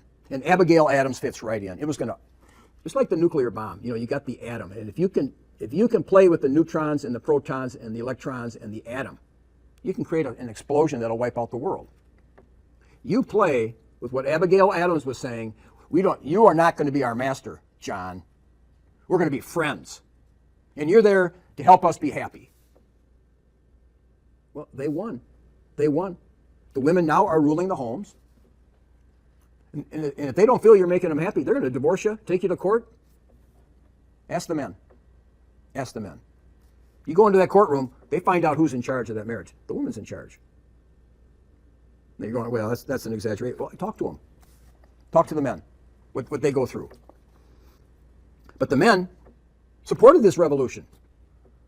The people in the North fought for the North to defeat the South and to impose the Declaration of Independence over the Constitution. And the 14th Amendment turned that Constitution right to the Declaration of Independence. Those principles instead. They're admirably calculated, these propositions in the Declaration of Independence, to gratify the pride and ambition so natural to the human heart, and are therefore powerful incentives in the work of political revolution. It was for this purpose, I presume, that they were introduced in that famous document, which publicly cast off the allegiance of the colonies to the British crown. And the same doctrines were proclaimed a few years later in a similar service by the French Directory, in the midst of a far more terrible revolution. Liberty, equality, and fraternity, the rights of man, were then the watchwords of the excited populace, while their insane leaders published the decree of atheism, and a notorious courtesan, prostitute, was enthroned as the goddess of reason in the Cathedral of Notre Dame. And the guillotine daily massacred the victims of democratic fury till the streets of Paris ran with blood. That the same false assumption of human equality and human rights was adopted in both. Yet how widely different was their result on the question of Negro slavery. The American Revolution produced no effect whatever on that institution, while the French Revolution roused the slaves of their colony in Saint Domingo, Haiti, to a general insurrection, and a scene of barbarous and cruel butchery succeeded, to which the history of the world contains no parallel. I've had Gosocki on the show, and his ancestors that he's directly related to, the plantation owner from France, was murdered, and his children snuck out, and they knocked on the door of Mother Seton, made it out. But they wiped out they wiped them out in the name of these principles. And now why that didn't happen here? They had enough Christianity, they had a different situation. But the Civil War is absolutely called by most scholars the Second French Revolution. And then the war began. We're run by the Declaration. They won the war. This is before the war. Lincoln won the war. The Gettysburg Address is everything. We had to memorize Gettysburg. Everybody had to memorize the Gettysburg Address. They used to have to memorize the Washington's farewell address. They don't do it anymore because Washington said morality and religion are essential for a republic. They don't want you to know that. So he writes, first then, it seems manifest that when the signers of this document assumed that all men were born equal, they did not take the Negro race into account at all. This is where people are really upset. It is unquestionable that the author, Mr. Jefferson, was a slaveholder at the time and continued so to his life's end. It is certain that the great majority of the other signers of the Declaration were slaveholders likewise. No one can be ignorant of the fact that slavery had been introduced into all the colonies long before and continued to exist long after in every state save one. Surely then it cannot be presumed that these able and sagacious men intended to stultify themselves by declaring that the Negro race had rights, which nevertheless they were not ready to give them. Well, how about giving the women the right to vote? So it's not just the blacks, also the women. In the second place, however, it should be remembered that the Declaration of Independence, whether true or false, whether it be interpreted legally or illegally, forms no part of our present system. As a great historical document, it stands and must ever stand prominent before the nations of the world. But it was put forth more than 7 years anterior to the Constitution. Its language was not adopted in that Constitution, and it has no place whatever in the obligatory law of the United States. When our orators, our preachers, and our politicians, therefore, take its propositions about human rights and human equality and set them up as the supreme law, overruling the Constitution and the acts of Congress, which are the real law of the land, I cannot wonder enough at the absurdity of the proceeding, and I doubt whether the annals of civilized mankind can furnish a stronger instance of unmitigated perversity. Well, now we have the courts going by the Declaration of Independence. They don't have any standing. That's just the Declaration of Independence. That was just a piece of total propaganda. So now we got a piece of total propaganda with just lies. Even the courts are standing on that. How'd they get away with it? Thirdly and lastly, I am utterly opposed to those popular propositions, not only because I hold them to be altogether fallacious and untrue, for the reasons already given, but further because their tendency, which is what this country is driven by, is in direct contrariety to the precepts of the gospel and the highest interests of the individual man. And that's why I brought this book here, Domestical Duties. It goes into detail after detail on the role of the woman, the role of the husband, and how it has to be kept, how the woman must address the husband as master. Must have the veil on, or you're going to reap a whirlwind. And we are reaping a whirlwind, because we're operating on these principles of the Declaration of Independence and not on the biblical principles. So he goes, what is the unavoidable effect of this doctrine of human equality? Is it not to nourish the spirit of pride, envy, and contention? To set the servant against the master, the poor against the rich, the weak against the strong, the ignorant against the educated, to loosen all the bonds and relations of society, to reduce the whole duty of subordination to the selfish cupidity of pecuniary interest, talking about money, without an atom of respect for age, for office, for law, for government, for providence, or for the word of God. I do not deny, indeed, that this doctrine of equality is a doctrine of immense power to urge men forward in a constant struggle for advancement. Its natural operation is to force the vast majority into a ceaseless contest with their circumstances, each discontented with his lot, so long as he sees anyone else above him and toiling with unceasing effort to rise upon the social scale of wealth and importance as fast and as far as he can. There is no principle of stronger impulse to stimulate ambition in every department. And hence arises its manifold influence on the business, the enterprise, the commerce, the manufacturers, the agriculture, the amusements, the fashions, and the political strifes of our northern people, making them all restless, all aspiring, and all determined, if possible, to pass their rivals in the race of selfish emulation. Does this sound like, yes, I'm my brother's keeper? No, this sounds like, I ain't my brother's keeper. I'm going for the gusto. But how does it operate on the order, the stability, and the ultimate prosperity of the nation? How does it work on the steadfast administration of justice, the honor and purity of our public officers, the quiet subordination of the various classes in the community, the fidelity and submission of domestics, the obedience of children, and the relations of family and home? Lincoln said to Gettysburg Address, "We are dedicated to the proposition all men are created equal." You are on the altar of that. You're being sacrificed for that. That's our ideology, and that's what you must bow to. That's what you must serve, and you must bow to, and you go to wars in Afghanistan and Iraq, all over the world. You go to World War I. Not only was it just the Civil War that was fighting for this radical equality, World War I was fought for democracy, which is equality. World War II, we were helping Joe Stalin, which is radical. Communism is radical equality. Everything you do is at the service of this false god. You join the military, you work for the government, that's what you're working for. Totally against Christianity. Lincoln said to Gettysburg Address, "We are dedicated to the proposition all men are created equal." You are on the altar of that. You're being sacrificed for that. That's our ideology, and that's what you must bow to. That's what you must serve and you must bow to. And you go to wars in Afghanistan and Iraq, all over the world. You go to World War I. Not only was it just the Civil War that was fighting for this radical equality, World War I was fought for democracy, which is equality. World War II, we were helping Joe Stalin, which is radical. Communism is radical equality. Everything you do is at the service of this false god. You join the military, you work for the government, that's what you're working for. Totally against Christianity. But how does it operate on the order, the stability, and the ultimate prosperity of the nation? How does it work on the steadfast administration of justice, the honor and purity of our public officers? Okay? Above all, how does it harmonize with the great doctrines of the Bible? That the Almighty Ruler appoints to every man his lot on earth and commands him to be satisfied and thankful for his portion. That we must submit ourselves to those who have the rule over us. That we should obey the laws and honor the magistrates. That the powers that be are ordained of God.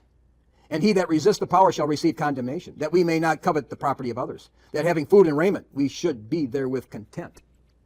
That we must avoid strife, contention, and railing accusations, and follow peace, charity, and goodwill, remembering that the service of Christ is the only perfect freedom. And that our true happiness depends not on the measure of our earthly wealth, on social equality, on honor, or on our relative position in the community, but on the fulfillment of our personal duty according to our lot in reliance on his blessing.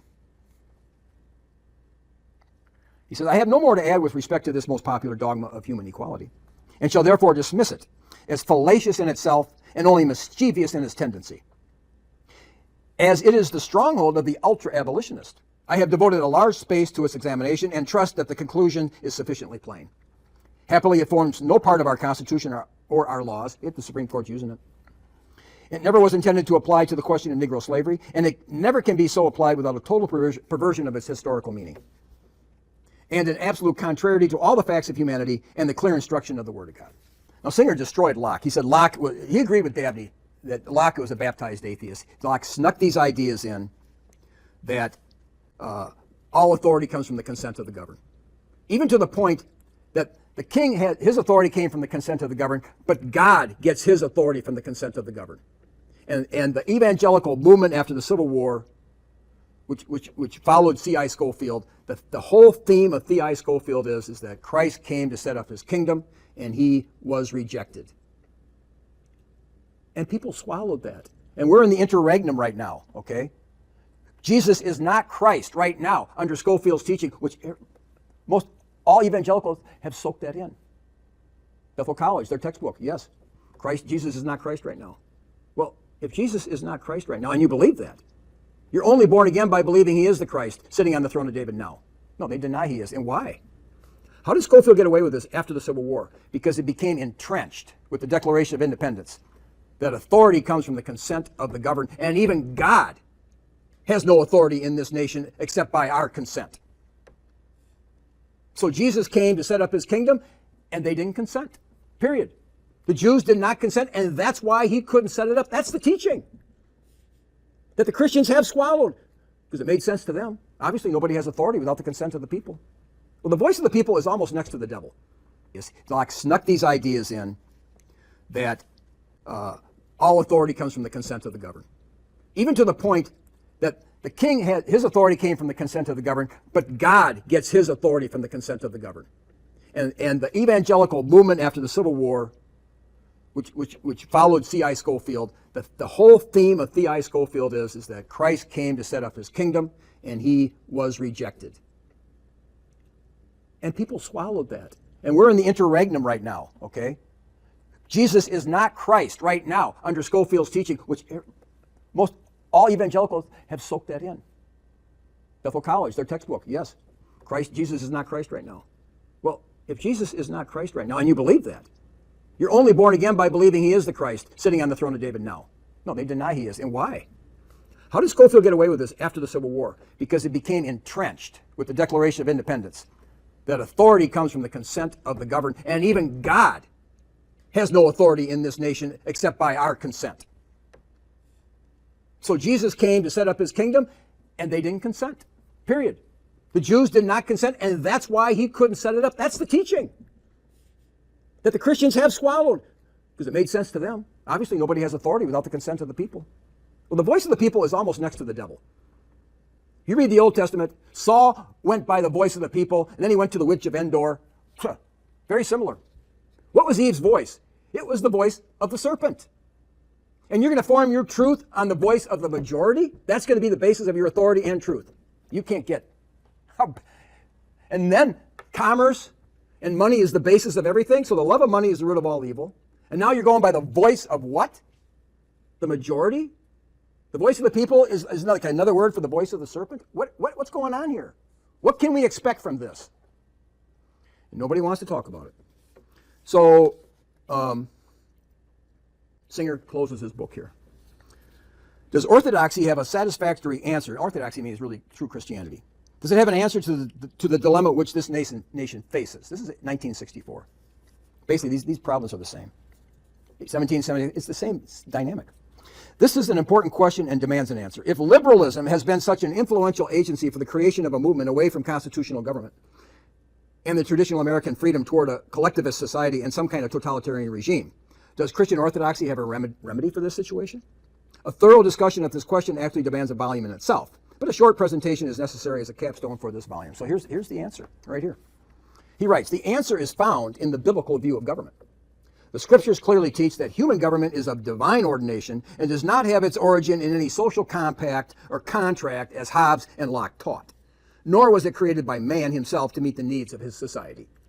Rather, does Christian theism insist that government was ordained of God for man and that its just powers come from God and not from man. Government is not ordained primarily to defend human liberty, but to ensure that kind of society necessary for man to carry out those duties which he owes to God alone. So government exists for the purpose of virtue, man trying to do God's will. And government is there to help man do his will, and when he walks out of doing God's will, government's there to correct him. Reward those who do good, and punish those who do evil. And evil is anything outside of the Word of God, outside of God's commandment. Thus, government has clearly defined powers and operates in a clearly defined sphere. Well, we've lost all that. We're totally lost. The basic error of liberalism at this point has been its insistence that human government is a social institution responsible to those men who created it, and is primarily concerned with the preservation of human rights as they were defined by Jefferson and others of that day. This error is very popular among Christian people as well as the nation at large, and it has been productive of great error, for it has allowed the forces of political liberalism to extend the operations of government into those spheres where it has no right to be. And in so doing, it has actually become a menace to the human liberty which the liberals insist that it must protect. In other words, if you spare the rod, you hate your child. But he that loves his child is diligent to discipline him. Well, go ahead and discipline your child. And watch a neighbor call Child Protective Services. And then they'll be hounding you forever and ever. Yeah. So now that child does not get the rod. He that spares the rod hates the child. Beat your child and you'll deliver him from hell. Try to operate on that. Tell the courts that's what you're operating on. See what they say. It is this extension of power into these forbidden areas which has created the modern totalitarian state. When human government enters into the field of labor relations, education, mental and physical health, agriculture, housing, and those many other areas of legislation so characteristic of the federal government today, it leaves its proper functions and enters into those areas of life which God has either ordained that the church or the family should have as their particular sphere of responsibility, or that they should be the concern of some human institution which man may erect for his own civil purposes under God's common grace. Now, the public school is the biggest problem, because the government is not, the children are ordained by God to be raised by the parents and educated by the parents. And to relegate it to the government, I think, is absolutely wrong. Can a husband just relegate his authority to his wife? He thinks he can. Can you relegate your education to the public school? He thinks he can. Well, I'm going to relegate it to the church, to the Christian school. Does God ordain that the church educate your children? Does he ordain that the state, the government, educate your children? No, he's ordained the father. The father is to put the word of God into that child day in and day out. When you rise up, when you sit down, he's to do it. So basically, no father should allow his daughter or son to marry somebody that's not going to raise the children in the instruction and admonition of the Lord. The woman has to be a keeper at home, and their job is to put the word of God, give a skill to the son, guard the daughter's chastity, and put the word of God into their son day in and day out. You should never allow your children to marry somebody that's not going to do that, or you suspect can't do that. Why are these fathers That was Ezra and Nehemiah. They got furious at the fathers for allowing this to happen to their children. Your daughter and your son can only marry people that you approve of, the father approves of. We have got our independence. We've declared independence, and now everybody's independent, and they're all independently pursuing the money, thinking that happiness is found in the accumulation of wealth. So instead of pursuing holiness, which was the Puritan model, the deists and the Masons and the Enlightenment people overtook the idea that government's there to help people pursue holiness, and now government's there to pursue happiness. So you should be able to love the one you love, marry the one you love. Guy can marry a guy. Girl can marry a girl because it fits into the Declaration of Independence, which is about the pursuit of happiness. And holiness, forget it.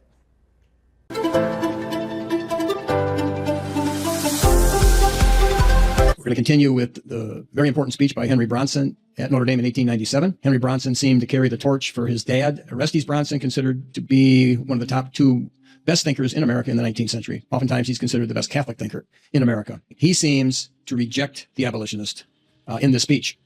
So let's just refresh where we've been with this speech. He starts out, European revolutionists, or as they choose to say, liberals, claim that they are only struggling with varied success to establish in their respective countries the principles which the American Congress of 1776 proclaimed to the world as the ground on which they justified their Declaration of Independence, and to make them the basis of the new nations they were founding. So France, for sure, adopted the same principles as ours. Their revolution was just bloodier, and they went to eliminate Christianity almost completely.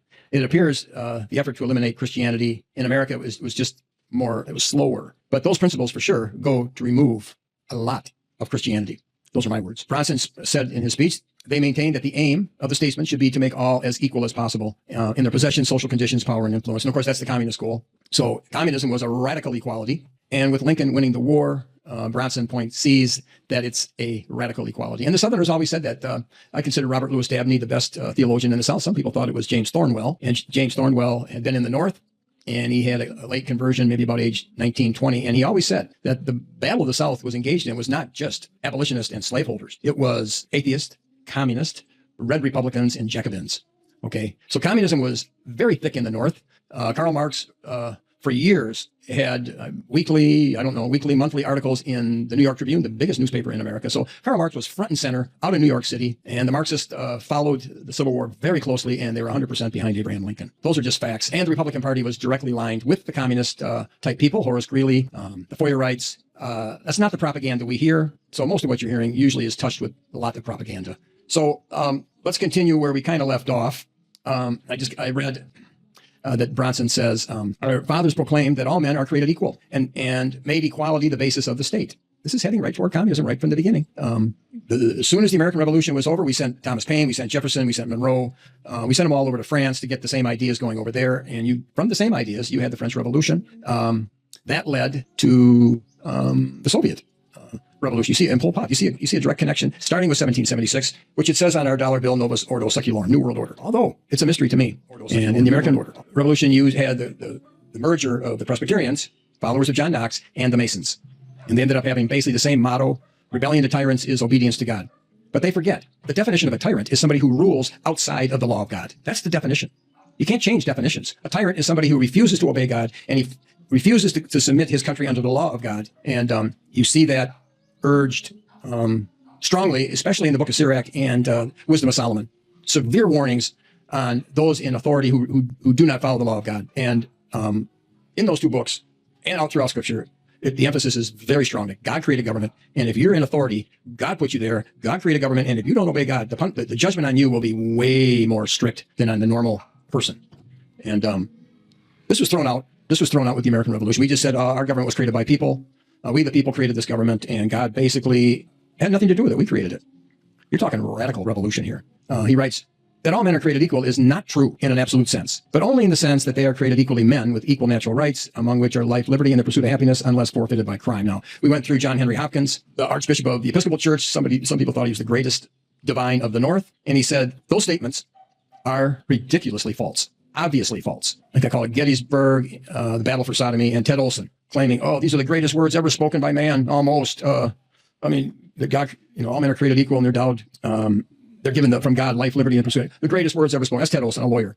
The lawyers will say anything. They're hired guns. They're hired to say what they say. Now, if you don't think that's true, I don't know what world you live in. That's what they do. Somebody hires them, boom, and they say what they're hired to do. Just like the media. The media is hired to say what the owners tell them to say. Now, how could somebody not know that? I was looking at Robert Louis Dabney, wrote something.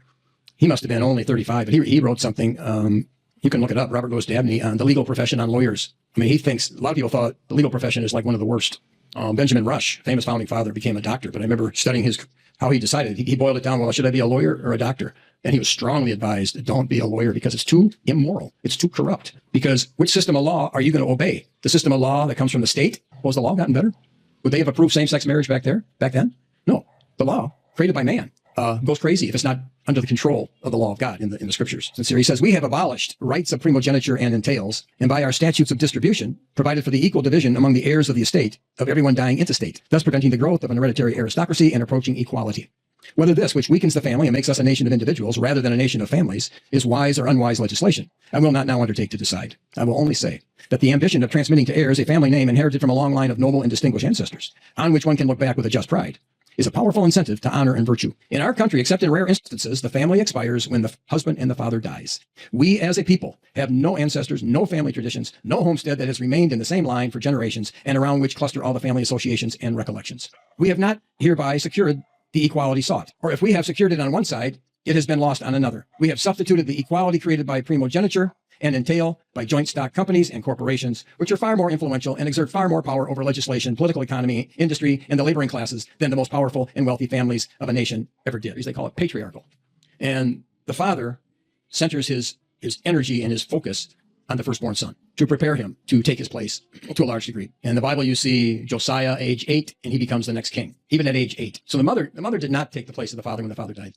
The oldest son did. So where do we see in the Bible? We see everywhere in the Bible the power and significance of the oldest son, which America got rid of. Okay, first thing Thomas Jefferson did after he wrote the Declaration of Independence, as soon as the Virginia legislature opened up a couple months later in October, he succeeded, and he said it was one of his greatest achievements, to the astonishment of many, in passing a law legally getting rid of the right of the firstborn son. The American Revolution is like laser focused on, from what I can see, focused on one thing primarily: the destruction of monarchy. And they believed that if we go after the right of the oldest son and make it socially unacceptable to favor the oldest son, then the revolution succeeds, because we have erased it out of people's minds. They won't dare go there. They won't dare think of giving special favor to their oldest son. It could happen accidentally, unconsciously, but the American Revolution consciously went to the destruction of a monarchy, which gets its birth from honoring the right of the firstborn son. And we got rid of that. Domestical Duties by a famous author, which I should know, but we'll put that up. And in Domestical Duties, William Gouge, in Domestical Duties, there's a big section on the importance of how the wife addresses the husband. And he argued she must address him as Sarah did, calling him Lord or Master. But he says, to call the husband by the first name is great disrespect. And he said the ultimate disrespect is to address the husband as honey or sweetheart. He said that is total disrespect across the board. There's no way a Christian wife could do that. Well, in America, equality rules. The Bible has to bow to the idol of equality. And it usually does bow in America. They most always bow to that false god. Could do that. Well, in America, equality rules. The Bible has to bow to the idol of equality. And it usually does bow in America. They most always bow to that false god of equality. And you see America bringing that into the Philippines. And so even though they have a culture that was under the Spanish rule since Magellan, 1521, they've been chipping away at any kind of honor system, any kind of Christian hierarchy. They're leveling things out. And the churches go right along with a lot of American churches here. They go right along with it. The Catholics, since Vatican II has taught that marriage is to be ruled by mutual submission. It's mutual submission between husband and wife. The Filipino Constitution says husband and wives are equal. Under the law, they're equal. See, where's this headed? They're being Americanized, which means they're being equalized. And equalized, Henry Bronson is arguing, he doesn't use the word communist, but it is communist. That's what it's radical democracy. That's what communism, make everything equal. And the promise of communism is, well, it takes the 2 or 3% to lead this. And then once you achieve equality, they'll just merge back in and there'll be no leadership. It'll just be naturally working on total equality. And this is communism. It's 100% lie. It's 100% like the worst scourge ever to hit the earth. Because how many people died under the Soviet Union? The Missouri Synod Church said 100 million. How many died under Mao Zedong? You could probably find people saying 100 million. I don't know how many it was, but a lot. Okay, so he starts out, we have abolished rights of primogeniture and entail. So what happens when you try to have a family? This is the American experiment. We're going to have a family. That's the structure of a nation. A nation, until America, all nations arose out of a particular family. It rose from the 3 sons of Noah. Japheth took Europe. Shem took more toward Asia, and Ham took Africa, and all nations came from men, and they honored extremely the firstborn son to keep it going. Who kept Adam going? Well, it had to be Seth, because he couldn't rely on Abel. He's dead. He can't rely on Cain. He's cursed. So he relied on Seth. Okay? It's just a natural progression. It's natural law and it's divine law. And America, we wipe out the divine law. Bible's not allowed. God's not recognized in the federal constitution. And the Bible's removed out of all government institutions, the schools. And we go against natural law itself. I just talked to somebody. I said, now, this guy was my age. I said, now, the class behind you, like when you're in high school, the class behind you, were they better than your class? No, they were always more corrupt, weren't they? Every year, they're worse. Every year, they're worse. How long has that been going on? 100 years. They're morally worse. They're less disciplined. They follow the Lord less. How long can that go on until you just become Sodom and Gomorrah? Okay. So he says the family expires when the husband and the father dies. It no longer exists. He says we as a people have no ancestors, no family traditions, no homestead that has remained in the same line for generations and around which cluster all the family associations and recollections. Now, he's saying this. He understood what the South was standing for. And he's very religious. So he had to have read Dabney. He had to have read Thornwell, Benjamin Palmer, all the great Southern theologians. There's a famous Eugene Genovese, and Dr. E. Michael Jones says Eugene Genovese's wife, they were both at Emory University. He said he helped convert his wife to the Catholic faith. Well, both Eugene Genovese and his wife became Catholic. They were solid Marxists, okay? And they wrote the book, The Mind of the South. They said the mind of the South was unbelievably powerful. Their thinking was very powerful, very solid, very Christian. This was like Weaver. I'm trying to think what his first name is. Not Weaver from the University of Chicago. He said the last Christian nation on the earth right now was the South. They said they were the last Christian nation. Genovese agreed with that. And even the famous Mark Knoll at Notre Dame, and I think Mark Knoll is still around South Bend. He came from Wheaton. The South Bend Tribune had a front page article on him, and they quoted him. He said, theology today has been mostly determined by the canons of Sherman and Grant. So he said it was the Civil War and the North winning that war that actually has created our theology. Mark Knoll, after reading Genovese's book, he said, well, I wrestled with this for 20 or 30 years, and I have to agree that slavery is not a sin per se. Okay, now, Mark Knoll's from the North. Wheaton is Chicago, so basically the Civil War, a lot of people argue, came right out of Chicago. It was a Chicago interest, railroad interest, that fueled that war. And the war was all based on one thing. The North said slavery is a sin. It's just a sin. Even the idea of a master relationship is just sinful. It's a sinful idea. And Knoll says, after 20 to 30 years of just constantly wrestling over this issue, he finally decided that Eugene Genovese was right. That the Southerners, the mind of the South, the Southerners, the theologians in the South were right. It's not a sin per se. That's a 180-degree revolution on the subject. Okay, it's a massive revolution. Now, this issue is mocked. He says it can't be a sin. The Bible promotes it all the time. Nowhere in the Bible does it ever even slightly consider that this relationship, called the master-slave relationship, that it's sinful per se. He said that's absolutely not true.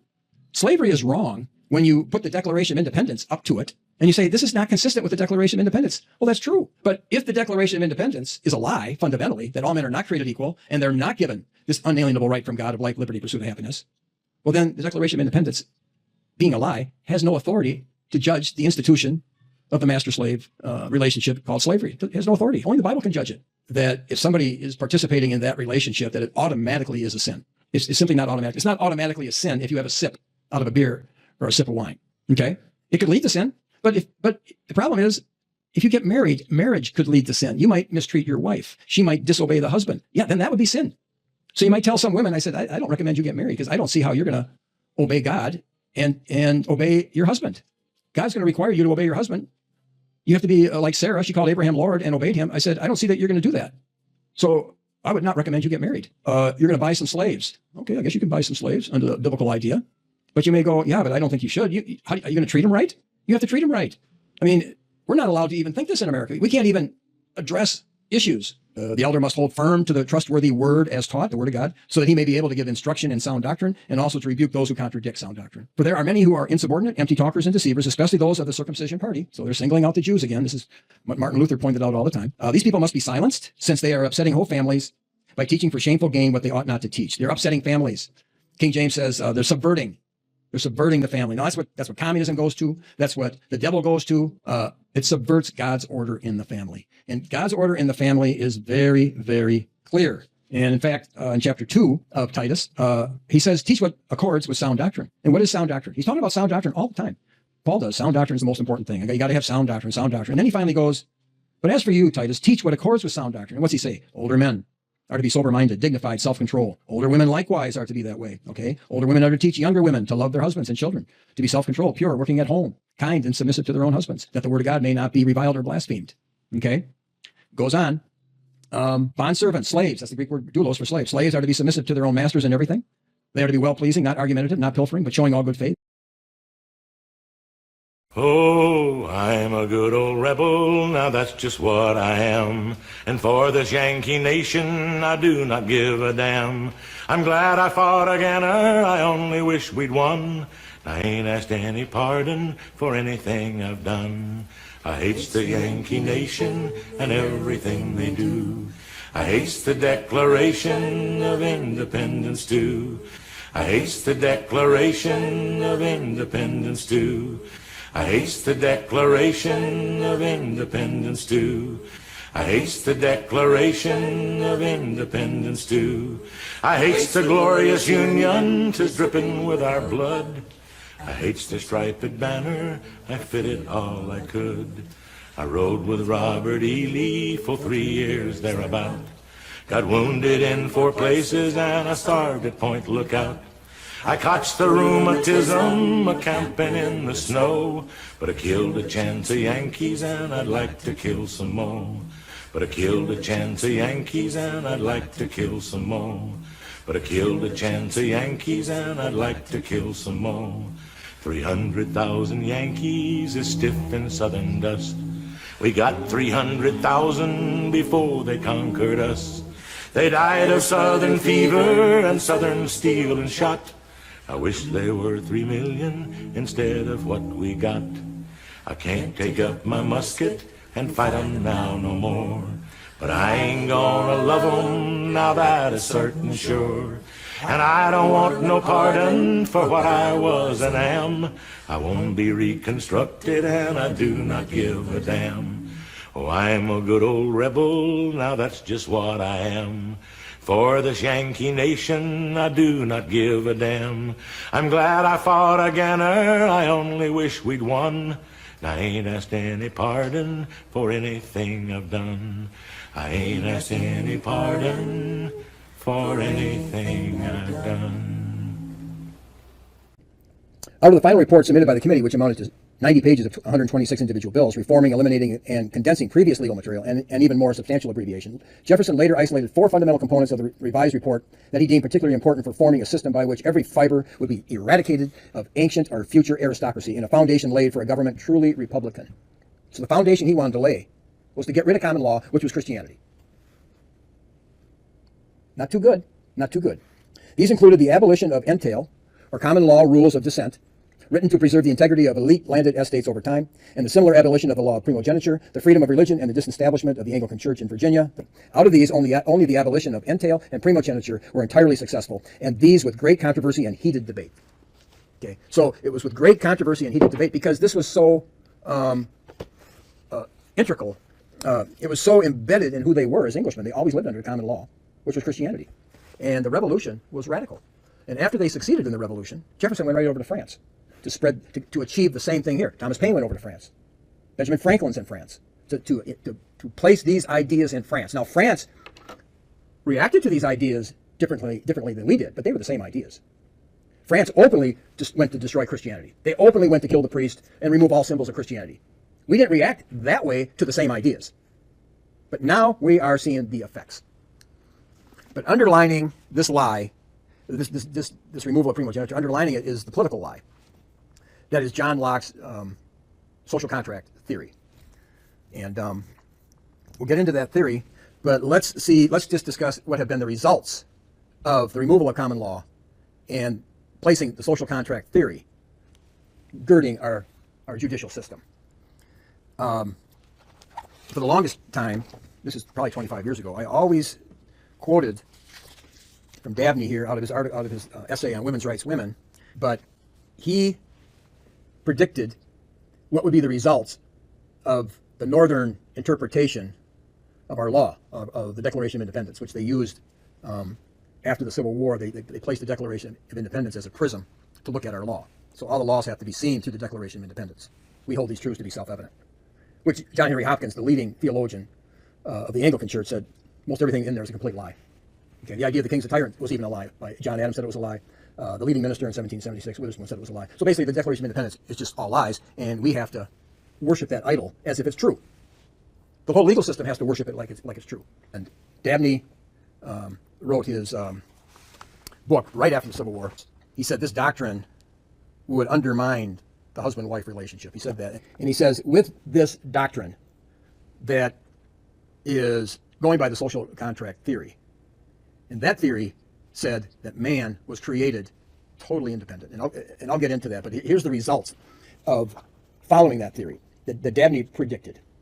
And he first of all says, women's rights means the abolition of all permanent marriage ties.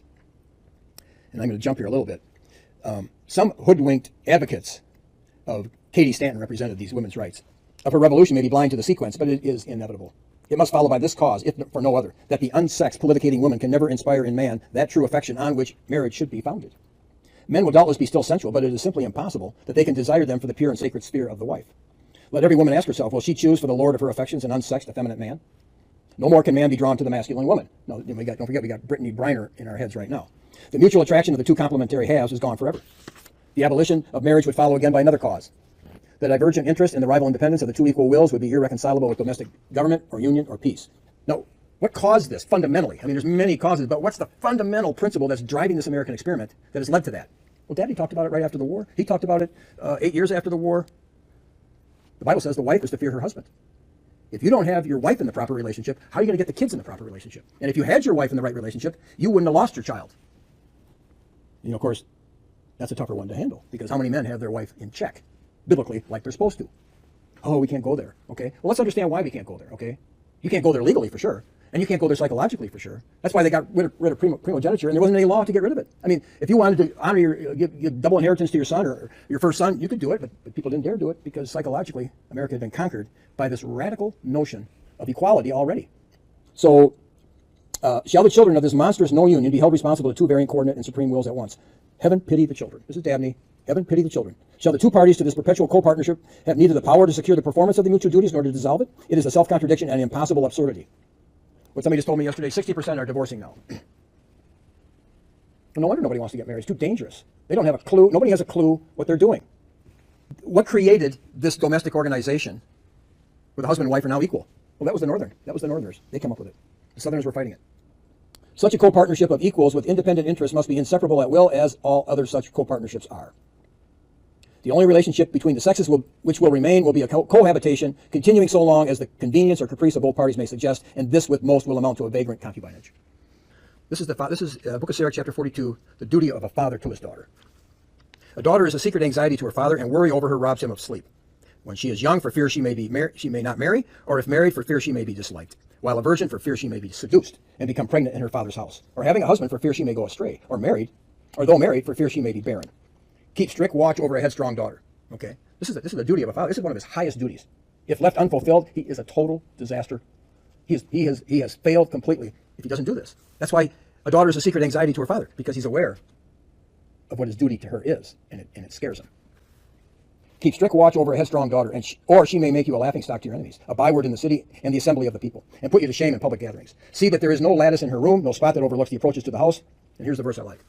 Do not let her parade her beauty before any man, or spend her time among married women. For from garments come the moth, and from a woman comes woman's wickedness. Better is the wickedness of a man than a woman who does good. It is woman who brings shame and disgrace. Now you could say, well, that shouldn't be. I mean, this is the Book of Sirach. The Orthodox, the Catholic, considered inspired. Somebody says, well, that's too harsh. Well, okay. It says here, do not let her parade her beauty before any man. It says here, do not profane your daughter by making her a prostitute, that the land not become prostituted and full of depravity. Okay, do not profane your daughter by making her a prostitute. Do not let her parade her beauty before any man. They're very similar. If you're parading her beauty before other men, in a way, you are prostituting her. You're pimping her. But you don't think so. But your great-great-grandmother did. And how many daughters that these men have a duty to protect are virgins when he takes her down the altar, if he even does? When he takes her down to the altar, what percentage have been protected? 5%. So 95%, the wolf has come in and mauled on that girl because of the father. Because of the father. Because had he made any effort, he could have protected her. He didn't want to. Too afraid to. What a disaster. Now, why are the fathers having a hard time? Well, they're up against the system. that makes it very hard for them to do their duty. Okay, that's why my friend doesn't want to go to church, because they won't preach this. They're not supporting the father. They're not actually really supporting the father in the home so he can get his job done. Yeah, that's true. The government's against him, and the church is not really for him either. So where does the guy go? Okay, now here's the part I had memorized. I said it 25, I don't know how many years ago, a long time ago. I used to say it all the time because it's so pertinent. So it's good to always read it and always reflect on it, because Dabney was so prophetic. And he was prophetic not by some mystical revelation that God gave him, but by just hardcore logic. Hardcore logic. So he writes, but now, what will be the character of the children reared under such a domestic organization as this? If human experience has established anything at all, it is the truth of that principle announced by the Hebrew prophet when he declared that the great aim of God in ordaining a permanent marriage tie between one man and one woman was, quote, that he might seek a godly seed. That's in Malachi 2:15. Okay? So he's saying here, what was the aim of God? What God's aiming at in marriage is a godly seed. The purpose of marriage is for those parents to raise up godly children. And that's going to require great diligence, teaching them all the time, and you better be teaching them personally. Oh, I sent them to church. I sent them to Christian school. Sorry. God's going to hold you accountable on that one. If you're going to get married, you better be ready for marriage. And that means you better be ready you teach those kids the Word of God, inside and outside, all the time. Okay, that's the goal of marriage, to seek a godly seed, and it'll happen when the Word of God goes into your children. And it's ordained that the parents put the Word of God, and especially the father, puts the Word of God in the children. How else are they going to become godly? Godliness means obedience to the Word. Dabney goes on. God's ordinance. The only effective human ordinance for checking and curbing the first tendencies to evil is domestic parental government. The schools can't do it. They can't stop the evil in those kids. They're born with unbelievable, wicked, original sin. Calvin calls it total depravity. Other churches say, well, it's not total depravity, but it's pretty bad. Okay. Pretty bad. They're born fairly wicked, okay? They're born with foolishness galore, and you better drive it out of them. That's what it says. And basically only the parents can really do it, okay? How do you create godly children? Mainly, the mother's example of godliness is what they imprint onto. Every word she says, everything she's doing, they imprint to it. They become the mom. Now, the daughter, the Bible for sure, the mother like daughter, but the sons become like the mom. They imprint on their mommy. And if she manifests any contentiousness, any rebellion, instead of producing godly children, you're producing little rebels. When the family shall no longer have a head, and the great foundation for the subordination of children in the mother's example is gone, when the mother shall have found another sphere than her home for her energies, when she shall have exchanged the sweet charities of domestic love and sympathy for the fierce passions of the hustings. Okay. Under Catholic doctrine, under Council of Trent, it'd be nice if I had the quote here, but they have a nice big section under Council of Trent Catholic doctrine, 15th century, I believe. It says, and they quote one scripture after another, and they say, the scripture says the woman is to be a keeper at home, and that's true. She must be a keeper at home, and she can only leave the home with her husband's permission. That was in Catholic doctrine, 1500. And they tended to be a little looser than some of the other denominations. Where are we at with that one? Where are we at? Okay, when the mother shall have found another sphere than her home for her energies, when she shall have exchanged the sweet charities of domestic love and sympathy for the fierce passions of the hustings of marketplace, when family shall be disrupted at the caprice of either party, and the children scattered as foundlings from their hearthstone, it requires no wisdom to see that a race of sons will be reared nearer akin to devils than to men. In the hands of such a bastard progeny, without discipline, without homes, without a God, the last remains of social order will speedily perish, and society will be overwhelmed in savage anarchy. And then he goes on at the end. He says, as the dull and pestilential waves of the Dead Sea have been to every subsequent age the memento of the sin of Sodom, which is where we're at. So when I read this 25 years ago, Sodom was far away. Sodomy was still far away. Where is it now? So as the waves of the Dead Sea have been as a memento of the sin of Sodom, the Dead Sea, where Sodom and Gomorrah is, so the dreary tides of anarchy and barbarism, which will overwhelm the boastful devices of infidel democracy, which comes from John Locke, will be the caution of all future legislators. And thus women's rights will assist America to fulfill her great mission, that of being the scarecrow of the nations. Now let's get to the fundamental lie here, and time goes fast. Okay, so the fundamental lie is John Locke's notion of a social contract. He argues, instead, when a human being is in the mother's womb, and I was just hearing several women talk about when you have a child in the womb, you need to start disciplining it right then. Now, I'm not a woman. I'm not going to carry a child in the womb. Like, where are you coming from? Well, they know. I've heard several women say, yeah, when you have a child in the womb, you need to start disciplining it right then. But Locke's idea is, when a child comes out of the womb, that child's independent. Nobody has authority of that child. Parents don't even have authority. That child is independent. Yeah. What did the devil say? You shall be as gods. In fact, God said, they have become as gods. Of course that kid thinks he's God. Once he gets the chance to think that when he gets about two, the terrible twos, if the parents don't remind him, no, you're not God, I'm your authority and you must obey me. No, John Locke's idea is, oh no, that's not how it works at all. That's not how it works. Well, here's Dabney. let me see if he can. He says the true origin of this theory. Okay, writes the popular theory of man's natural rights, of the origin of governments, and of the moral obligation of allegiance, is that which traces them to a social contract. And don't forget, this is the book that I spent a lot of money for. John Fletcher argued that the patriots were crazy. They were nuts. Their argument was that when Adam died, he never appointed a successor. There was no will, I guess. And all of a sudden, everybody's equal. There was nobody in charge. He says nobody would ever preach that from the pulpit. But that's what the patriot theologian, that's what they were going with. And now we're going with, they upped the ante, and now we're going with, well, it's similar. It's the social contract. And Dabney points out, the social contract is a total lie. Totally. It never happened. Nobody could ever prove even slightly it ever happened. They just bought it. It enabled the revolution. Yeah, you need lies to pull a revolution off because God is against rebellion. So if God's against rebellion, how are you going to join a rebellion? Well, you got to come up with false prophets, okay, telling lies. And the social contract theory, upon which our legal system fundamentally rests, is a total lie. Now, how's that lie assisting us? We're seeing the results. The true origin of this theory may be found with Hobbes, okay. Hobbes of Malmesbury. It owes its respectability among Englishmen chiefly to the pious John Locke, a sort of baptized image of that atheistic philosopher, Hobbes. And it was ardently held by the infidel Democrats of the First French Revolution. According to this scheme, each person is by nature an independent integer, wholly sui juris, absolutely equal to every other man, and naturally entitled as a lord of creation to exercise his whole will. So when Paul says Adam was born first and then Eve, and he founds his whole theology on this, that the firstborn is given special rights, primogeniture. Now, if you're the firstborn son and you got all your brothers after you and they don't believe in it, they're going to revolt against you. They're going to try to take you out, which is what we got here. We got chaos, and families are being destroyed as fast as they're made. But families used to last a long time. It was called patriarchy. Families used to last a long time. People stayed in the same area. According to this scheme, each person is by nature an independent integer, wholly sui juris, absolutely equal to every other man, and naturally entitled as a lord of creation to exercise his whole will. Man's natural liberty was accordingly defined as privilege to do whatever he wished. Yeah, it sounds like the devil. Do thou as thou may. Do thou as thou wilt. True, Locke attempts to limit this monstrous postulate by defining man's native liberty as privilege to do whatever he wished within the limits of the law of nature. But this virtually returns to the same, because he teaches that man is by nature absolutely independent, so that he must be himself the supreme original judge what this law of nature is. Yeah, because nobody agrees on what the natural law is. Law of nature, no. It's all subjective now. According to the doctrine of the social contract, man's natural rights are confounded with this so-called natural liberty. Some liberal writers, as Blackstone, are too sensible not to see that this scheme is false to the facts of the case. But they still hold that although individual men never, in fact, existed in the independent insulation supposed, and did not actually pass into a state of society by a formal social contract, yet such a transaction must be assumed as the implied and virtual source of political power and civic obligation. There it is. The source of political power and civic obligation is based on a fantasy fiction that men are born, ye shall be as gods, but they're born totally as a god.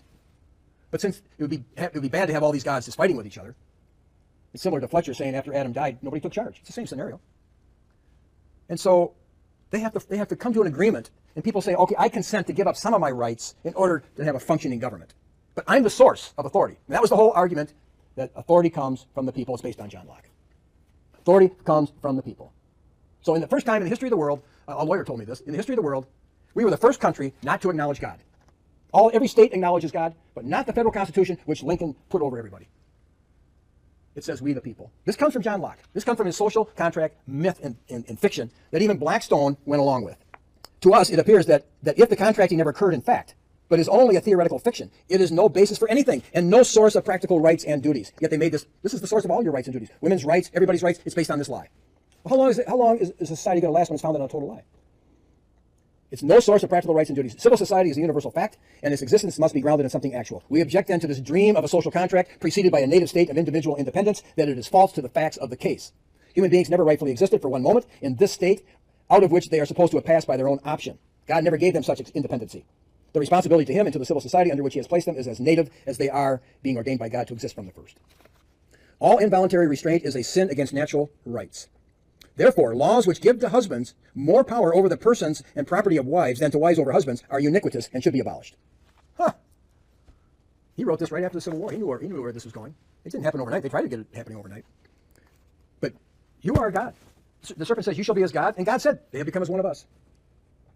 Yeah, and that's why you need government, because people do think they're gods. And you need government, and you need parents to knock that out of them. And if you don't knock it out of them, all involuntary restraint. You can't tell me what to do. Yeah, that's our law. The wife doesn't believe her husband's her boss. No way. You aren't my boss. Where'd she get that? John Locke, social contract theory. Like she gets that from the foundation of our political system. then you add evolution to it, they're off and running. You're not going to stop this freight train. All involuntary restraint is a sin against natural rights. Wow. The same husband has no more power over his wife than the wife over her. That's already the law. That's already happening in most marriages. The same decision must be made upon the exclusion of women, whether married or single, from suffrage, office, and the full franchises of men. He writes this right after the Civil War. There must be an end of the wife's obedience to her husband.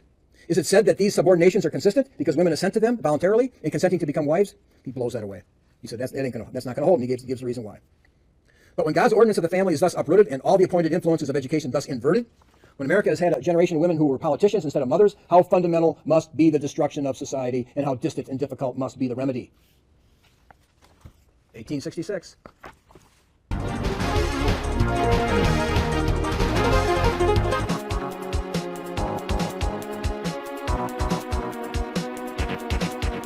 This is Peter Helland on Citizens for Community Media.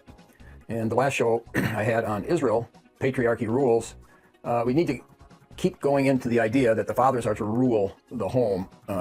Jesus gave kind of a startling parable, Luke 19:27. And he closes the parable and concludes by saying, "But those mine enemies, which would not that I should reign over them, bring hither, and slay them before me." So the idea is the husband in the home is to rule. But in today's culture, the argument is the husband is to love his wife as Christ loves the church. And in ruling, Christ doesn't apparently rule over us as king. Does the Bible allow a husband to spank his wife? Apparently there's a lot of websites about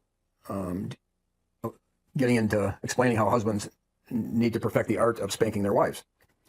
So it starts here with a quote out of Ireland, judicial system. Below is a late 18th century account of an Irish judge ruling on the issue of a man beating his wife with a switch. In the London Quarterly Review of Legal Cases, volume 136, published in 1874, we read of a case that is referenced from a century earlier, that'd be about 1774, which established the right of husbands to spank their wife with switches. And here's what it said. A similar doctrine had been laid down by Dr. Marmaduke Coghill, judge of the Prerogative Court in Ireland, who, in a suit by a wife for divorce on the ground that her husband had given her a sound beating, delivered a well-considered opinion that such a switch as the one he held in his hand, moderate chastisement was within the matrimonial privileges of the husband. Then this article goes on and says, in the famous Mississippi case, Calvin Bradley versus State in 1834, the court ruled, quote, "By the ancient common law, the husband possessed the power of chastising his wife. Let the husband be permitted to exercise the right of moderate chastisement." Then in 1850, Tennessee became the first state to outlaw wife beating in the United States. The article says, but still, some courts disagreed with the new trend of outlawing a husband's right to chastise his wife. In 1864, the North Carolina Supreme Court gave the following decision in State versus Jesse Black. Now, this one kind of explains it better. Quote, "A husband is responsible for the acts of his wife, and he is required to govern his household, and for that purpose the law permits him to use towards his wife such a degree of force as is necessary to control an unruly temper and make her behave herself. And unless some permanent injury be inflicted, or there be an excess of violence, or such a degree of cruelty as shows that it is inflicted to gratify his own bad passions, the law will not invade the domestic forum or go behind the curtain." But that was 1864. The South lost the war. And Dabney, Robert Louis Dabney, wrote his famous book, In Defense of Virginia, and threw her of the South in recent pending contest against the sectional party. And in his article, Women's Rights Women, he argues that the North, their notion of marriage was radical. It did not allow for the husband to be the leader, and it did not really emphasize or bring forth that the wife was going to influence the children by her godly example of submission to the authority in the home, to her husband. He says they brought in a radical notion of equality. It would end in the destruction of America. It would wipe out Christianity. That's what he said. And Dabney was considered the best theologian in the country by the head of president of Princeton, and then he added, if not the world. So we find in Alabama itself, 1871, in the case Fulgham versus State, the court ruled as follows concerning all physical discipline of a husband toward his wife. So now the radical communist, as the Southerners called it, atheistic communist, French revolutionary, the Jacobins, bringing in their radical notion right into the marriage. And now the courts are taken over by the Northerners in Alabama, and they come up with this ruling. Since then, however, learning with its humanizing influences, has made great progress. Learning has made great progress, and morals and religion have made some progress with it. Therefore, a rod, which may be drawn through their wedding ring, is not now deemed necessary to teach the wife her duty in subjection to the husband. The husband is therefore not justified or allowed by law to use such a weapon or any other for her moderate correction. The wife is not to be considered as the husband's slave. And the privilege, ancient though it be, to beat her with a stick, to pull her hair, choke her, spit in her face, or kick her about the floor, or to inflict upon her like indignities, is not now acknowledged by our law. And this is the Enlightenment coming in. The South still, it was the Bible Belt, and they believe man is born a sinner, and therefore the wife is a sinner, and she needs to be ruled over. With the Enlightenment, there is no original sin, and Charles Finney was the main evangelist in the North, and he taught there is no original sin. Man is born potentially as good as Adam was created, something like that. It's a radical notion, and it possessed the greatest evangelist of the North, Charles Finney. And Dwight L. Moody followed in Finney's steps, maybe not exactly the original sin, but close. And you had a lot of evangelists then that took that route. And once you see the woman as an angel too much, it would be wrong. You should talk to her. Well, that's a problem, because just talking to her may not work. What did Martin Luther say? Almost one of his last books that he wrote. It's called The Jews and Their Lies. And you can summarize that book. The 3 points of his book were a warning to the Christians that the Jews, or the Jewish people, were going to try to destroy the Christians in 3 areas. They're going to just try to destroy them by usury and putting them into debt. We don't see that, do we? They were going to try to destroy them by corrupting their morals. We don't see that with Hollywood, which is basically 93% of everything comes out of there are from Jewish owned entities or families. And then the other thing, Luther said, they're going to try to destroy you by twisting the scripture. Schofield was funded on his book by Zionist Jews belonging into the literary club of, he was a member of the Lotus Club. I mean, you can see, well, hold it here, how did that book get published? Right here. And it just so happens, it turns Christianity on its head.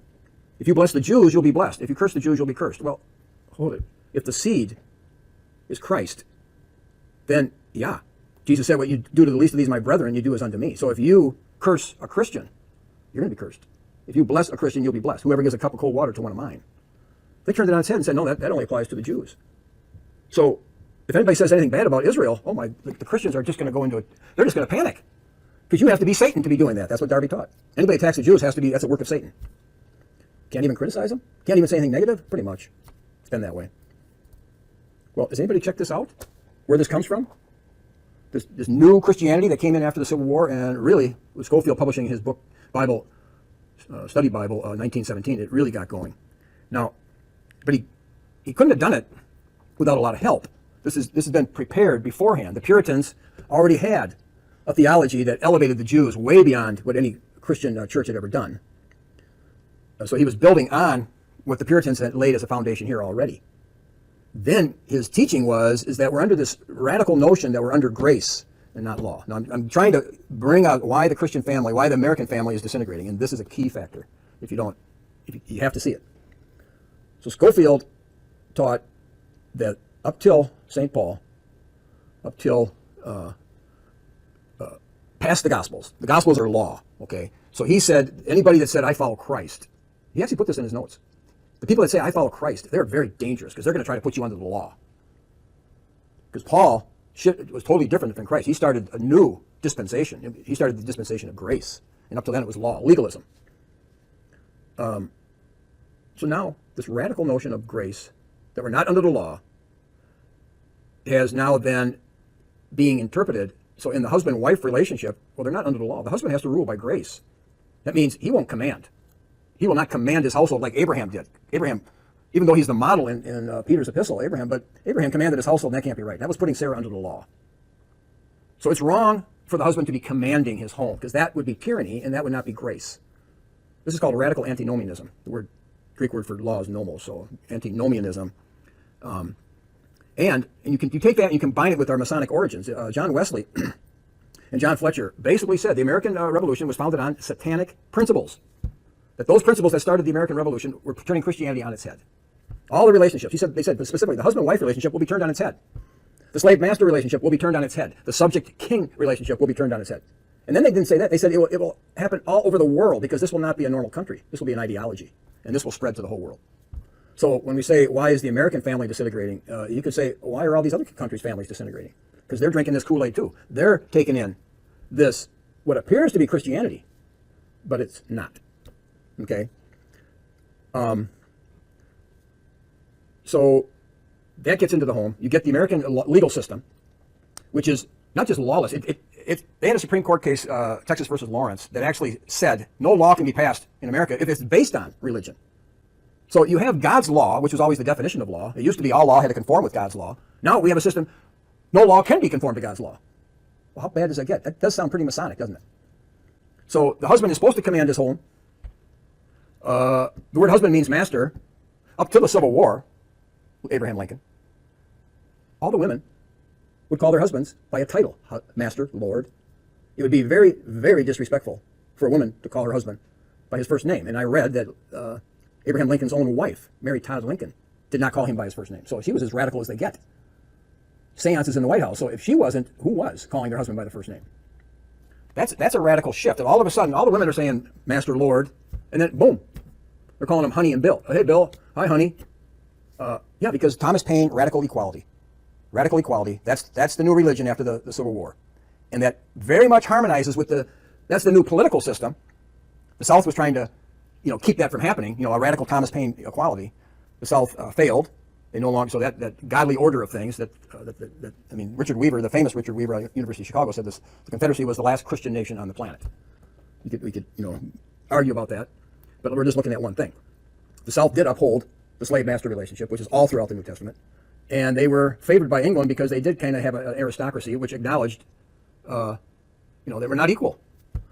Well, the political system became equal, and then with Schofield's new religion coming in, that we're under this radical notion of grace, which means it harmonizes with this notion of equality. So the Christian home, the husband no longer feels comfortable commanding his home, commanding his wife, and demanding that she obey him in a Christ-like way, of course. But if he doesn't run his home, you're a commander of a ship. You run your home. Paul writes to Timothy, preach the word, be instant in season, out of season, reprove, rebuke, exhort with all long-suffering and doctrine. For the time will come when they will not endure sound doctrine. But after their own lust shall they heap to themselves teachers having itching ears, and they shall turn away their ears from the truth and shall be turned unto fables. Well, that's the case. Americans have never been able to endure sound doctrine, it would seem. They're constantly changing traditional Christian doctrine in very subtle ways, changing it. Paul repeats it just a page later in Titus. These things speak and exhort and rebuke with all authority. Let no man despise thee. What things? Well, he just got done. Speak the things that become sound doctrine. It's all about sound doctrine. It says the gospel comes with sound doctrine. You can't separate the two. The death, Christ died for our sins according to the Scripture. He rose again on the third day according to the Scripture. That's the core of the gospel, but it comes with sound doctrine. And the elders of the church are to constantly be fighting to preserve that sound doctrine, knowing that it's always going to be under attack, always, and in very subtle, clever ways by the evil one. So what is at the core of sound doctrine? Well, Titus basically says, here is at the core of sound doctrine. The older men are to be sober and grave, the older women to be sober and grave, the older women are to teach the younger women to be keepers at home, obedient to their own husbands, that the word of God be not blasphemed. Those are just a couple. Well, how well is the Christian home doing on that? How well are the women doing in managing? Well, they're not at home. They have a career. A career? Did we ever see that before the American Revolution? Did we ever see that before the American Civil War? A woman having a career. And Christians just accept this. They accept this. How's it going? Oh, the family's disintegrating, and I don't know why. It says, likewise, you wives, be in subjection to your own husbands, that if any obey not the word, they also may without the word be won by the conversation of their wives. In other words, wives are not allowed to nag your husband. You want to nag him and tell him what that you're the spiritual prophetess Jezebel of the home, and you're going to tell him how it ought to be because you got the high ground spiritually. It says here, you're to be quiet. You want to speak up in church? It says, St. Paul said, no, go home and ask your husband. Don't just be quiet in church. Ask your husband if you got a question. Now, if you got an unsaved husband, win him over, that they also, without the word, be won by the conversation of the wives. So by your unbelievably humble, obedient life, that's how you're supposed to win them over, not by your words. Is that what's happening? While they behold your chaste conversation coupled with fear. Yeah, because you're supposed to fear your husband. Whose adorning, let it not be that outward adorning of plaiting the hair or wearing of gold or putting on of apparel, but let it be the hidden man of the heart, and that which is not corruptible, even the ornament of a meek and quiet spirit, which in the sight of God is of great price. For after this manner in the old time, the holy women also, who trusted in God, adorned themselves, being in subjection unto their own husbands. Okay, here's the verse 6. Even as Sarah obeyed Abraham, calling him Lord, whose daughters you are, as long as you do well and are not afraid with any amazement. You want to be a daughter of Sarah? You used to be taught, whose daughters you are if you are like Sarah. And what does Paul, how does he describe Sarah? Well, she obeyed Abraham, calling him Lord. Up to the Civil War, that's what they called their husbands, because they had to. And up till 1965, all the women in the Catholic churches around the world for 1965, they had to put a covering on their head as a sign of submission. They had to have a veil. Men had to take their hat off, but the women had to have a covering. Required. It's required that the men worship without a hat, equally required that the women worship with the covering. It's a sign of submission. Our political system will not allow that, and the church acquiesces. And until you want to start restoring the home, we'll start doing something practical. Maybe the men ought to require that the women call them master and lord. Well, they'll have an aneurysm before anything else, and require that the women wear the covering, which is required in 1 Corinthians 11. So the disintegration of the American family can only be restored if the church gets its discipline back and starts requiring this. And if the church would do these things, then it would salt and light the culture. But right now the culture is overwhelming the church and conforming it to itself, and the church needs to restore its, get the courage back and quit being effeminized and start commanding the culture. So this is Peter Helland on the show Israel.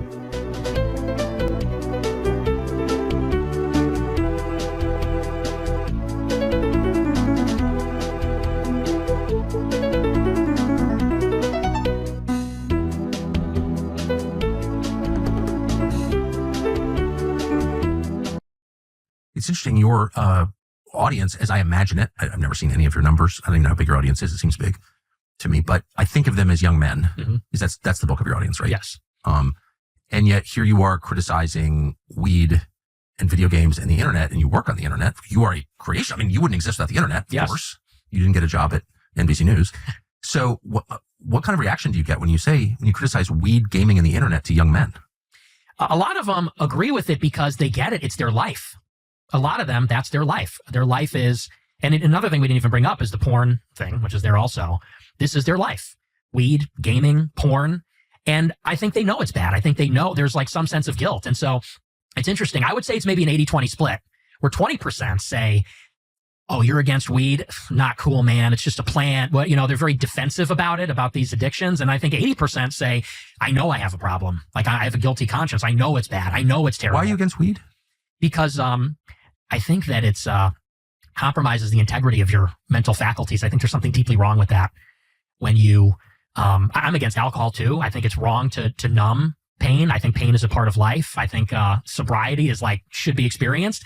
And I think that weed is even worse because I think that, one, it's very dangerous. There's a lot of numbers now out of California and Washington that people are going to the hospital for psychosis. People are going crazy because of it. It's also more subtle and therefore more insidious. You can't, I've done it. If you have a 12-pack for breakfast, everyone knows. But if you take a hit off the dab pen, nobody knows. Mm-hmm. So you can use it all the time. Yeah. And it makes you a loser. It makes you lazy. People that are addicted to weed are not motivated, don't care about anything other than weed. There's sort of an irony there where I used to hang out with a lot of stoners in high school. I never smoked weed, but all my friends did. And they were so chill and relaxed and didn't care about anything. But if you criticized weed, they would freak out and get extremely defensive. Yes, I've noticed. Right? If you insinuate that it's addictive, if you say it's a problem, they get very junkie behavior. And so I've always hated it. I think it's disgusting. What is porn exactly? Describe how available is porn? What is it? I know what porn is, but you said it's a huge factor in the lives of young men and a bad factor. Why? Well, this is another thing where it's reality distortion. That's kind of the theme. Just like psychedelics distort reality, just like a kind of internet society is a form of delusion, so is porn, in the sense that, a lot of people maybe don't realize, and we talked about this a little bit, people are getting turned on to porn when they're 10 years old. And it's when you are going through puberty, when you're developing your sexual faculties, how could you stay away from that? Every kid has a phone, every kid has an iPad, and every iPad and phone is, if you know what it is, loaded up with porn. And it's infinite and it's ubiquitous and you can get every kind of it you want, whenever you want. It's in your pocket.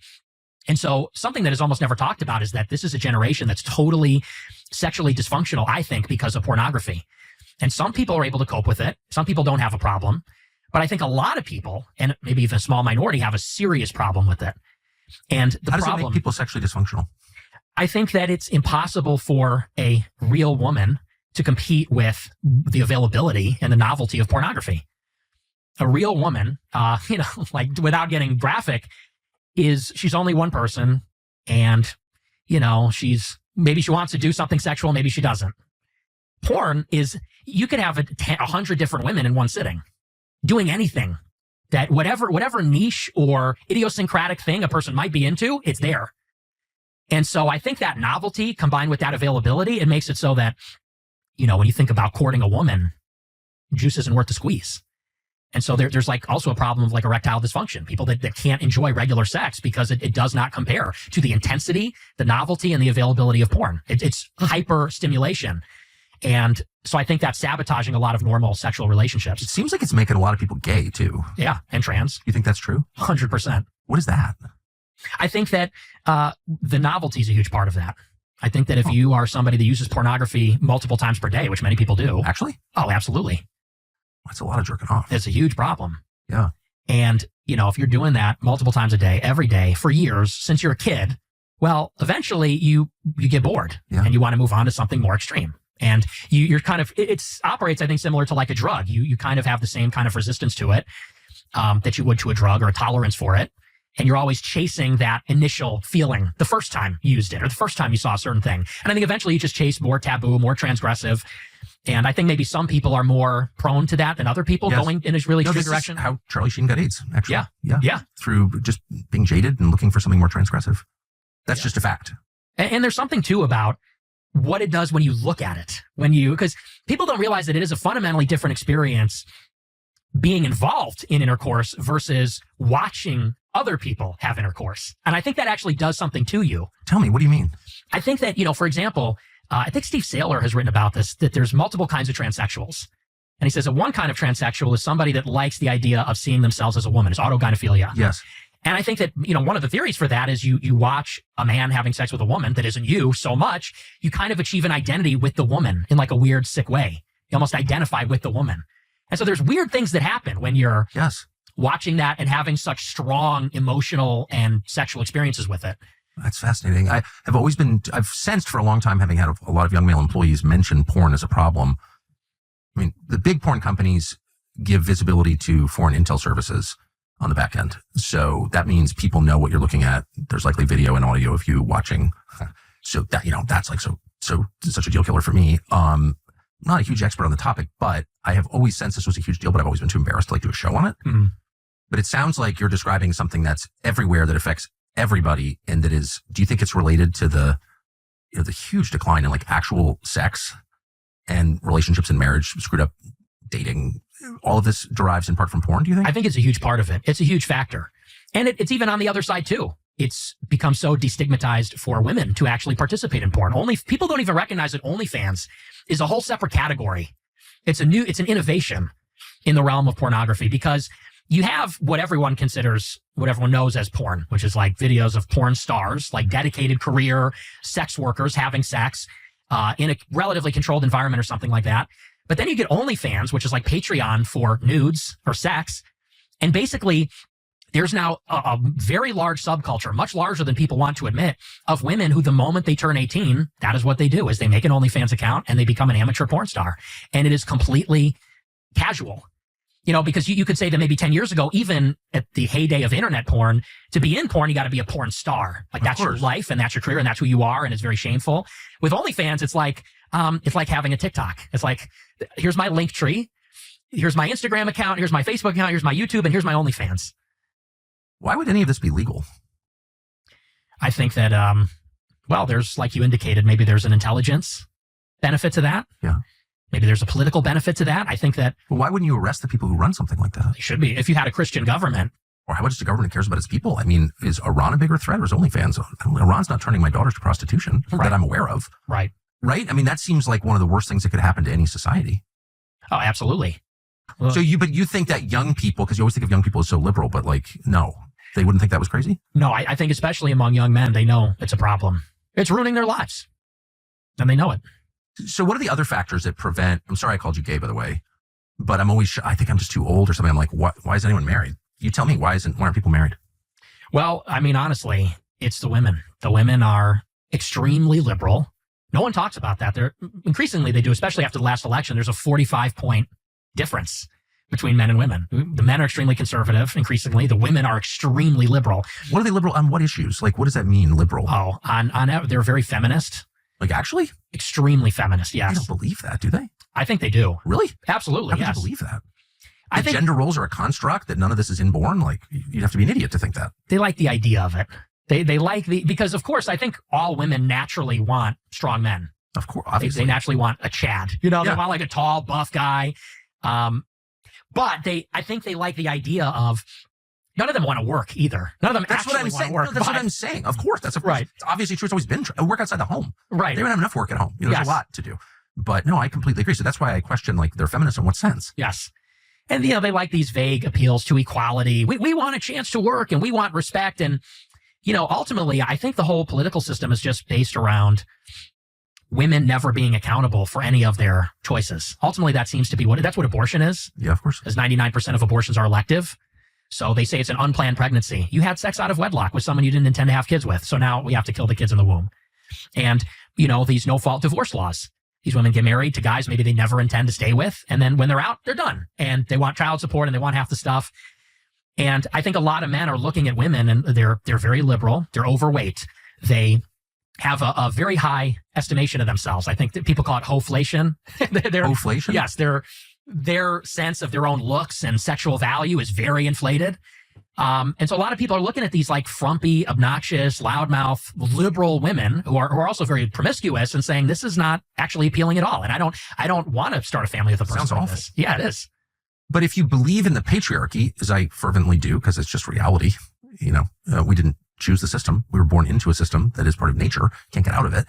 So if you believe that that's true, which it is, then you think that men should lead. And if it's going to be better, men should make it better because that's their job. Right. So you don't want to give them a pass, do you? It'd be like, it's all the girls suck. So I don't even blame it on the women because I think that it's the incentive structures. Women are allowed to do this by the legal system, by kind of social norms. Technology is a big part of it, the attention that is available to women, because I think that it's the incentive structures. Women are allowed to do this by the legal system, by kind of social norms. Technology is a big part of it, the attention that is available to women. Women go on Instagram and they get attention from thousands of men. So it's the incentives. But I would say that, because I hear this all the time, people say, well, the men need to step up and be better and lead the women. Easier said than done. Of course, I agree with that. They're at war with the system, and not even just the system, but also society. They're at war with the system, and not even just the system, but also society. Because let's say you find one of these so-called good girls who's Christian and traditional, but through osmosis, wherever you go, she's going to be in society. She's going to be on TikTok. She's going to be on Instagram. She's going to be talking to other women. And maybe she's one way when you meet and get married, but 10 years down the road, 15 years, 20 years down the road, people change. And I think that women, as kind of the ultimate conformists, the ultimate enforcers of like social norms, I think eventually the pressure from society kind of gets to them. And a lot of them will go in. Depends what kind of husbands they have. I mean, if there's real leadership at home, I don't know a single happily married woman who's liberal. Not one. I know a lot of married women. I mean, I'm 56. All the women I know are married. Mm-hmm. And every happily married woman is non-liberal. Mm-hmm. I can't even imagine. There's no category for happily married, middle-aged liberal woman. There hasn't never been one. Right. So like maybe the job is to, make a girl happy and like all this nonsense ends. Yeah, I don't know. I think that could be a bottomless pit too, because the one critique I have of the men is, and you're right about this, they enable this behavior. Well, that's for sure. It's epidemic of simps who, and especially with Christians, I've noticed this. This is why Andrew Tate has so much appeal, and the Christians are kind of losing this conversation.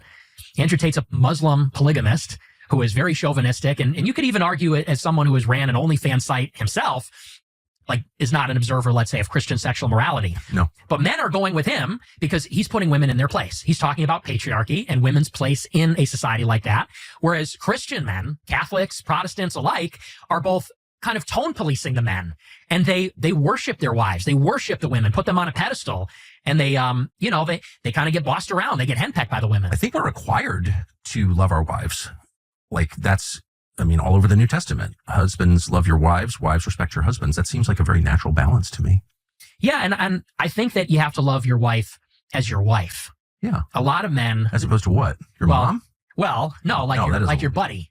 No. Because I hear this all the time, and I hate this. Guys will say, I married my best friend.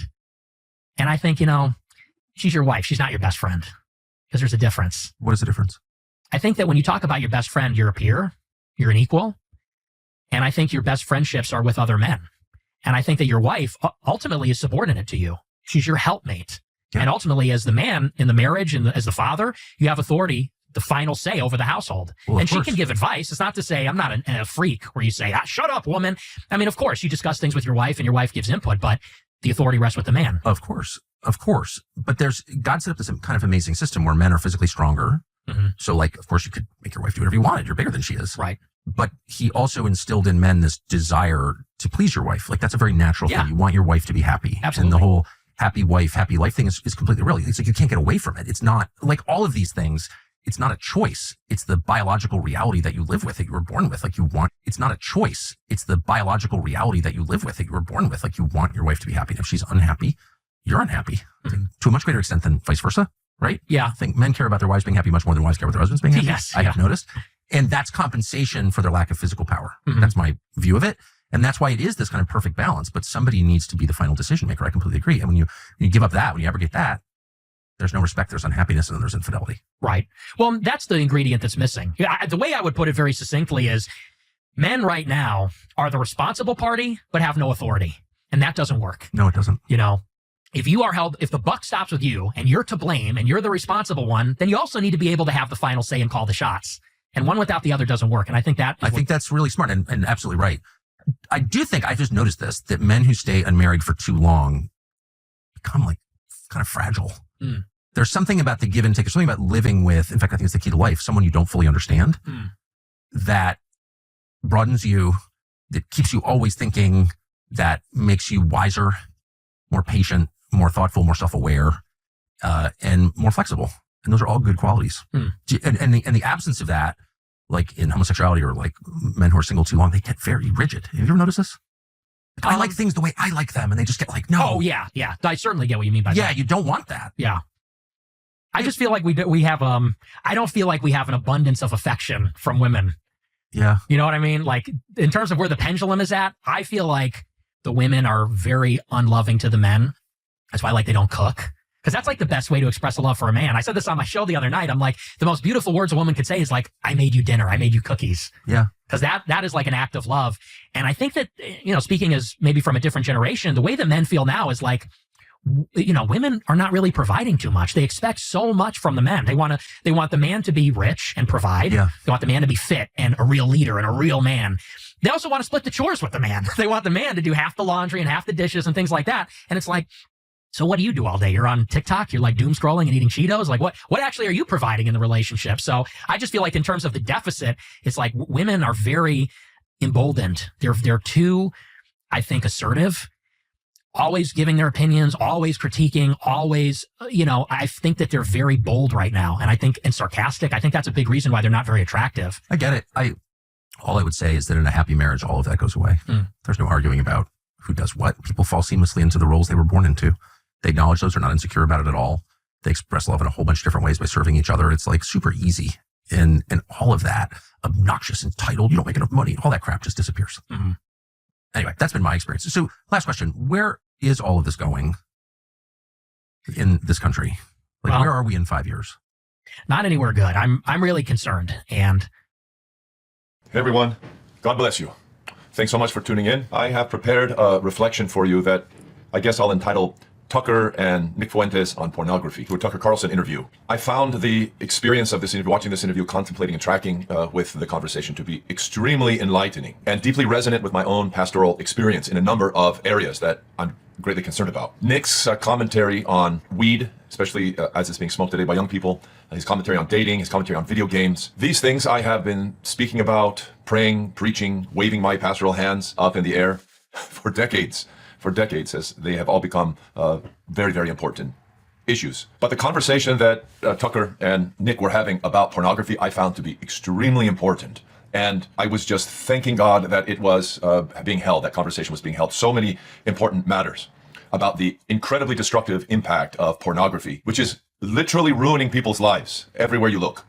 In the West. Pornography today is not what it was when I was a young man. When I was a young man, the only place you would find pornography, you might go into a liquor store or something, and there would be some 1 or 2 porno magazines behind the counter away from people, and they would have packaging like supermarket bags around it, so you would just see the name of the porno magazine, like Playboy. I don't mean to discount or trivialize in any way the incredibly evil influence of Hugh Hefner, whose memory is held in disgust in the West. What a horrible person in every way. I don't mean to trivialize that, and that certainly was the foundation upon which cultural acceptance of perversion, grotesque abuse, and perversion has been built. But it's nothing compared to pornography today. Pornography has become ubiquitous. It is literally everywhere, and that was brought out so clearly in this discussion between Tucker and Nick Fuentes. Nick is simply pointing out that it is ubiquitous. It is literally everywhere. Young people, if they have an iPhone or an iPad, I think the words that Nick used was they are just packed with pornography. So no, if we are giving our children iPads or iPhones, we are handing pornography to them. This is what we're doing, especially when they're young. And this is something else that Nick pointed out, which I think is not well known to many older Americans, and that is that pornography has not just become ubiquitous, but it has become completely accessible to very, very young children. In my confessional life, the age at which people are being exposed to pornography and that is revealed to priests in confession has become younger and younger and younger. So that today it's common when I hear life confessions that I've discovered people are being exposed to hardcore perversion from the ages of 8 to 10. This is where it's starting. Can you imagine? Young people have almost no sexual development at this time. That they're still in the process of developing. They haven't even reached the beginnings of puberty, and yet their minds and hearts are being deeply corrupted with terrible, terrible consequences because of this. Not only is it accessible, not only is it ubiquitous, but it is virtually infinite. Nick points out that a typical young man or young woman using pornography today can have virtual sex and watch virtual sex with tens, hundreds of different people. But I think a lot of people, and maybe even a small minority, have a serious problem with it. And so I think that novelty combined with that availability, it makes it so that, when you think about courting a woman, juice isn't worth the squeeze. It just makes the real life experience, the real love, the real romance with a real person just non-competitive. It's so intense. It's so flooding of the emotions and the chemicals of a person's existence that it's drugging people and making real life very hard to live in any normal capacity. Modern pornography has millions of people in perpetual heat, in a state of sexual frenzy at all times, drugged, chasing the next sexual high, going more taboo and more transgressive day after day, ever more disoriented, driving many to abuse and to criminality and to arrest. And so, in fact, the numbers of people who are being arrested for child pornography, for instance, just through the roof, absolutely through the roof. This pathetic social experiment has produced destruction. It's time to judge it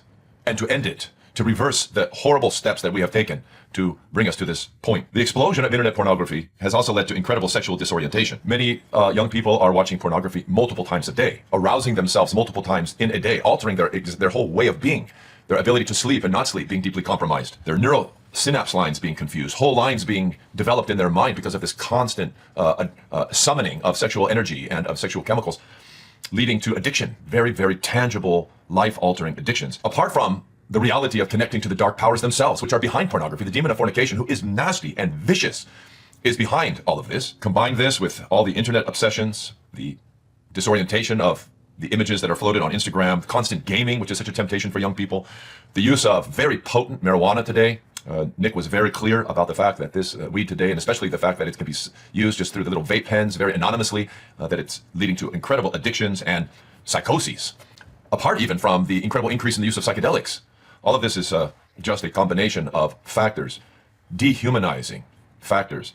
Throw in ChatGPT and the whole AI obsession, which is so grotesque and so dehumanizing itself. All of these together, wow, you have a state of perpetual social psychosis and disorientation. No wonder we have this radical rise in gay and trans identifications, because we are in the middle of a radical social contagion. That's what we have today. And Tucker and Nick certainly brought it out. I also appreciated what Nick had to say about the sorrow of the rise of OnlyFans and the passé paradigm of the porn star. That doesn't exist anymore. It's the porn stars are a dime a dozen. Nick pointed out that many young people today, being raised without a fear of God, without a developed commitment to uprightness before the Lord God in a real serious church life, are finding themselves pulled into this quagmire of debauchery and grotesqueness. So that young people today, they think that when they turn 18, they announce their TikTok channel, their YouTube channel, their Instagram page, and their OnlyFans page. OnlyFans has become just an expression, an outgrowth of pornography, the radical democratization of pornography. And so women themselves are being drawn into this, and it's not a stigma anymore. We used to have male only, what were called gentlemen's clubs for adult content. Of course, those are the most hideous descriptions. And no gentleman would ever go to a gentleman's club, and no real adult would ever submit himself to pornography. This is not an adult thing. It's a perverted thing. But today, those are also passé words because there's nothing about men uniquely engaging in pornography these days. More and more women are getting involved in what used to be something that was very far from the feminine desire, and certainly is a step to ruination for women. The persons and the powers behind pornography were also addressed. Near the end of the interview, I particularly appreciated Tucker Carlson's natural response. I think it was the response of a husband. It was the response of a parent concerned for his children. It was also the response of an American who was wondering how in the world our nation could have become so degraded, so grotesque, that we are the propagators of this kind of smut, this kind of soul-degrading content that has such tangible markers of ruination for the development of our young people, and we're promoting it all over the world. Welcome to westernization. Welcome to globalization. Young people, and we're promoting it all over the world. Welcome to westernization. Welcome to globalization. Young people, and we're promoting it all over the world. Welcome to westernization. Welcome to globalization. So Tucker asked just naturally, why aren't the propagators of this in jail? I think that is a great question. It's a great question. The persons and the powers behind pornography, those who are responsible for fostering this social contagion, this outbreak of the demonic, this aggressive attack on everything that's good and decent in our land, I agree with Tucker and with Nick that they should be dealt with, and dealt with right between the eyes. MindGeek, which is perhaps the most influential conglomerate, the largest company, it's the parent company of Pornhub, RedTube, all those ridiculous and grotesque outlets. This Bernard Bergamar, who I think runs MindGeek, who is he? Who is he? How can he be allowed to do this? All the investors like JP Morgan Chase, Cornell University, Fortress Investment Group, I read all of their names in a New York Post article about the funding of this kind of pornography. Remember that Pornhub recently was sued because they are not only propagating pornography everywhere, but they're also their platform has been used for all sorts of criminal activities, for sex trafficking and other things. And finally, a little bit of light got shown on them, and they started divesting themselves of all sorts of aspects of their platform. Just shows what a little light can do. We need to bring not just a spotlight, we need to bring a mega sun and put it on this all of these corrupt investors, all the corrupt owners and their practices. Banish this grotesque platform from existence. Drive it into the darkness. All these hyper-stimulating saboteurs, that's what they are. You know, it reminds me of all the tech titans who created these platforms, encouraging and targeting the weaknesses of people so that they would become addicted to their platforms, all the while not allowing their children to use their very platforms that the parents created. No, good for you. You can ruin your children, but we'll keep ours far from our creations. Well, this is something even worse. This tech titan complicit hyperstimulation, which has sabotaged our young people's ability to even concentrate, read, let alone keep their souls decently clear, their minds decently pure of vulgarity. Isn't it time to bring some accountability to this scene? I really think so. Tucker asks, why are these people not in jail? He asked, what threatens us more, Iran or pornography? The answer is pornography, and we would really appreciate it if our social attention was diverted from overseas ventures, constant wars, if our social attention was diverted from overseas ventures, constant wars, and we start taking care of our land, our children, our people. Who is prostituting our girls? Who are leading our boys into sexual and social dysfunction? Let's end this. Miller versus California, the Supreme Court decision of 1973 legalizing pornography must be reversed. Miller versus California must be reversed. The America First agenda should address bringing pornography front and center and banishing it. Let's hold the immoral investors profiting off our children's ruination accountable. Please, Lord. Please. But the America that has arisen in the last 50 years is an America that's not altogether lovely, is it? Many things about this America should not be loved at all because it is a betrayal of American inheritance and our traditions. Young people have to face the fact that they have been targeted by wicked predators, and that those wicked predators have not only been tolerated by their superiors, by their parents and grandparents, and by those who are leading their country, but they have been encouraged, sometimes awarded. Young people have been targeted by wicked predators, and behind these people are hideous demons who want them dead. The demonic is deeply invested in this. Often we've also been very poorly parented. Our young people have been very, very poorly parented. We parents have to step up, be responsible. Let's stand up against this public evil that is decimating our loved ones. Let's stand up against it in 1,000 ways. For the sake of our young people, for their future, for their salvation, for the name of Christ, for the good of the church, for the prosperity of America. This should be top priority. May God hear our prayer. May He save us and our land. God be with you. What this is terrorism. We've forgotten the term terrorism because we haven't forgotten the meaning of the term. The Israelis are the people who invented terrorism. They invented it in 1948 when the criminals like Menachem Begin and Yitzhak Samir, members of the Stern Gang, would basically execute whole villages like Deir Yassin, eradicate entire villages of people in order to spread terror through the population. And the terror then led to a mass exodus, which is what the intent was in the first place. What we're seeing here is terrorism against the entire world. Don't fuck with Israel. If you do anything a Jew doesn't like, he has a right to kill you. Didn't you know that? This is the message. This is the lesson that Israel is sending the world right now.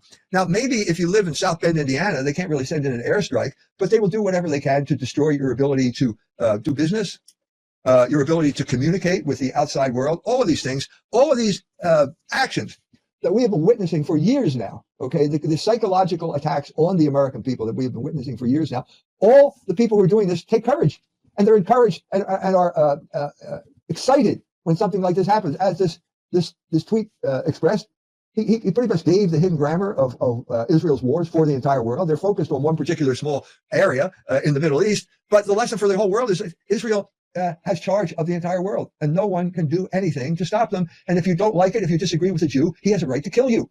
It's that simple. This is terrorism in its worst form. The point of this is not so much to, obviously it's to kill certain people, but to kill certain people means to spread terror throughout the entire world, to intimidate the entire world, because now we have established that there's one group of people who can do whatever they want, break whatever law they want, in order to intimidate the entire world's population.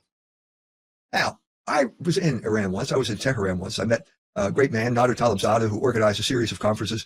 And I remember saying once at one of those times, Iran is the leader of the free world. Iran is the leader of the free world. Iran is the leader of the free world.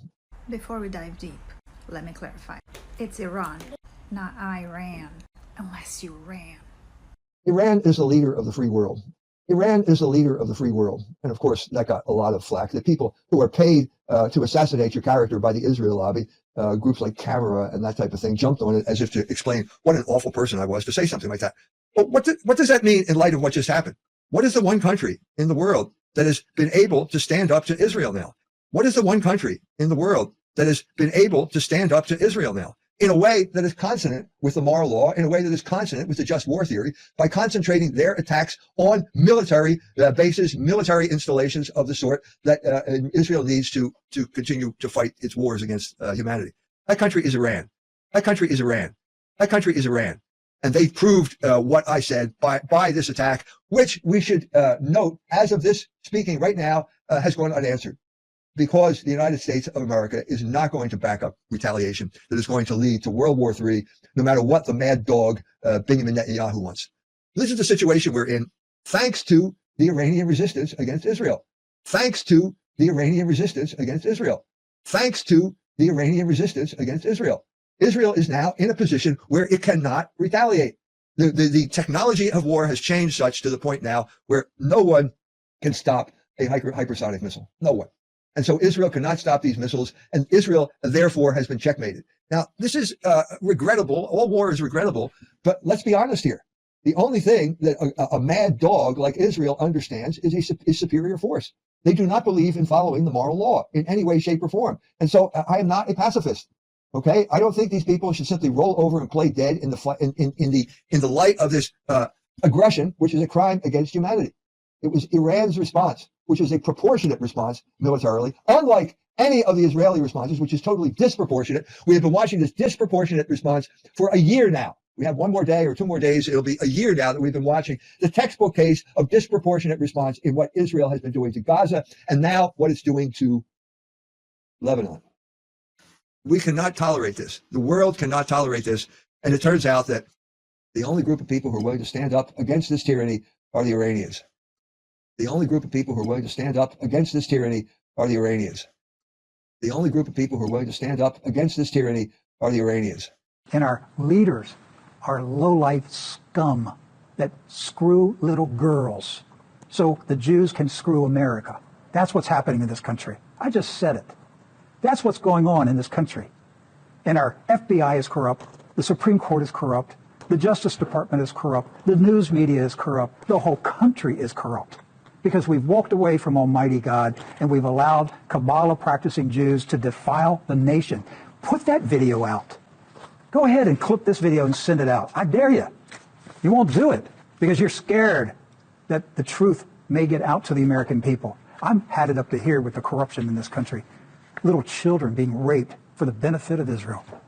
That's all it's about, Doc.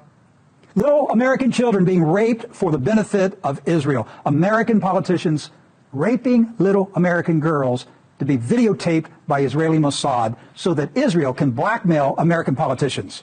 That's the state of America today. God ought to destroy this country. for what we've become. It is past time we put America and Americans first. We bless Israel. We bless Israel. Those who bless Israel shall be blessed. We stand with Israel, our greatest ally in the Middle East. That is who we stand for. Israel. I support Israel, greatest ally. Israel is not even an ally officially. They just keep repeating it. Greatest ally. The greatest democracy in the middle of the Israel is literally the greatest enemy we've ever had.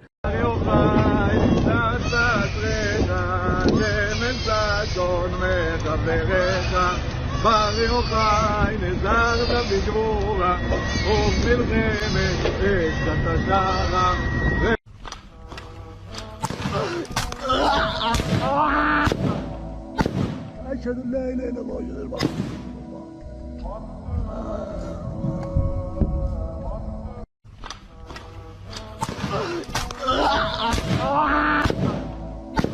أشهد أن لا إله إلا الله وأشهد أن محمدا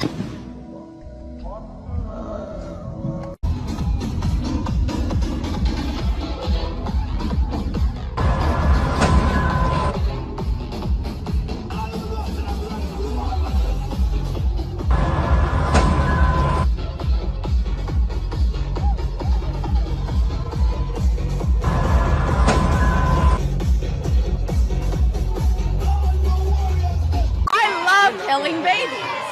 I love it. Jesus welcome. We have to give her the word. I've had like 45 abortions and I'm going to keep having them. We are God.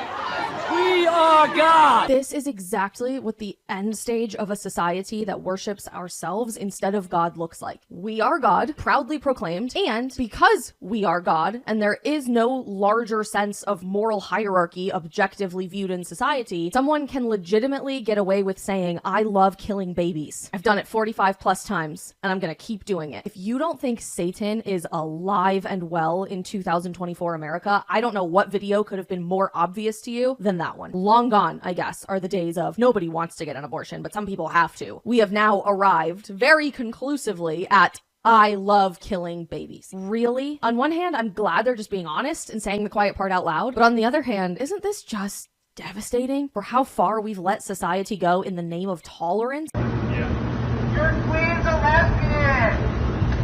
She's a lesbian. She loves the queers. Your queen is gay. What's more gay than a queen? The queen in heaven. The drag queen in heaven, y'all.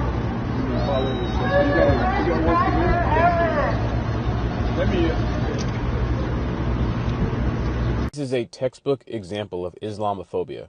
I mean, there's 23 Arab states, 57 Muslim states. The #1 name in the world last year was Mohammed. There's 150 million Mohammeds. And the polls show that the majority of them support October 7th. Muhammad? Please.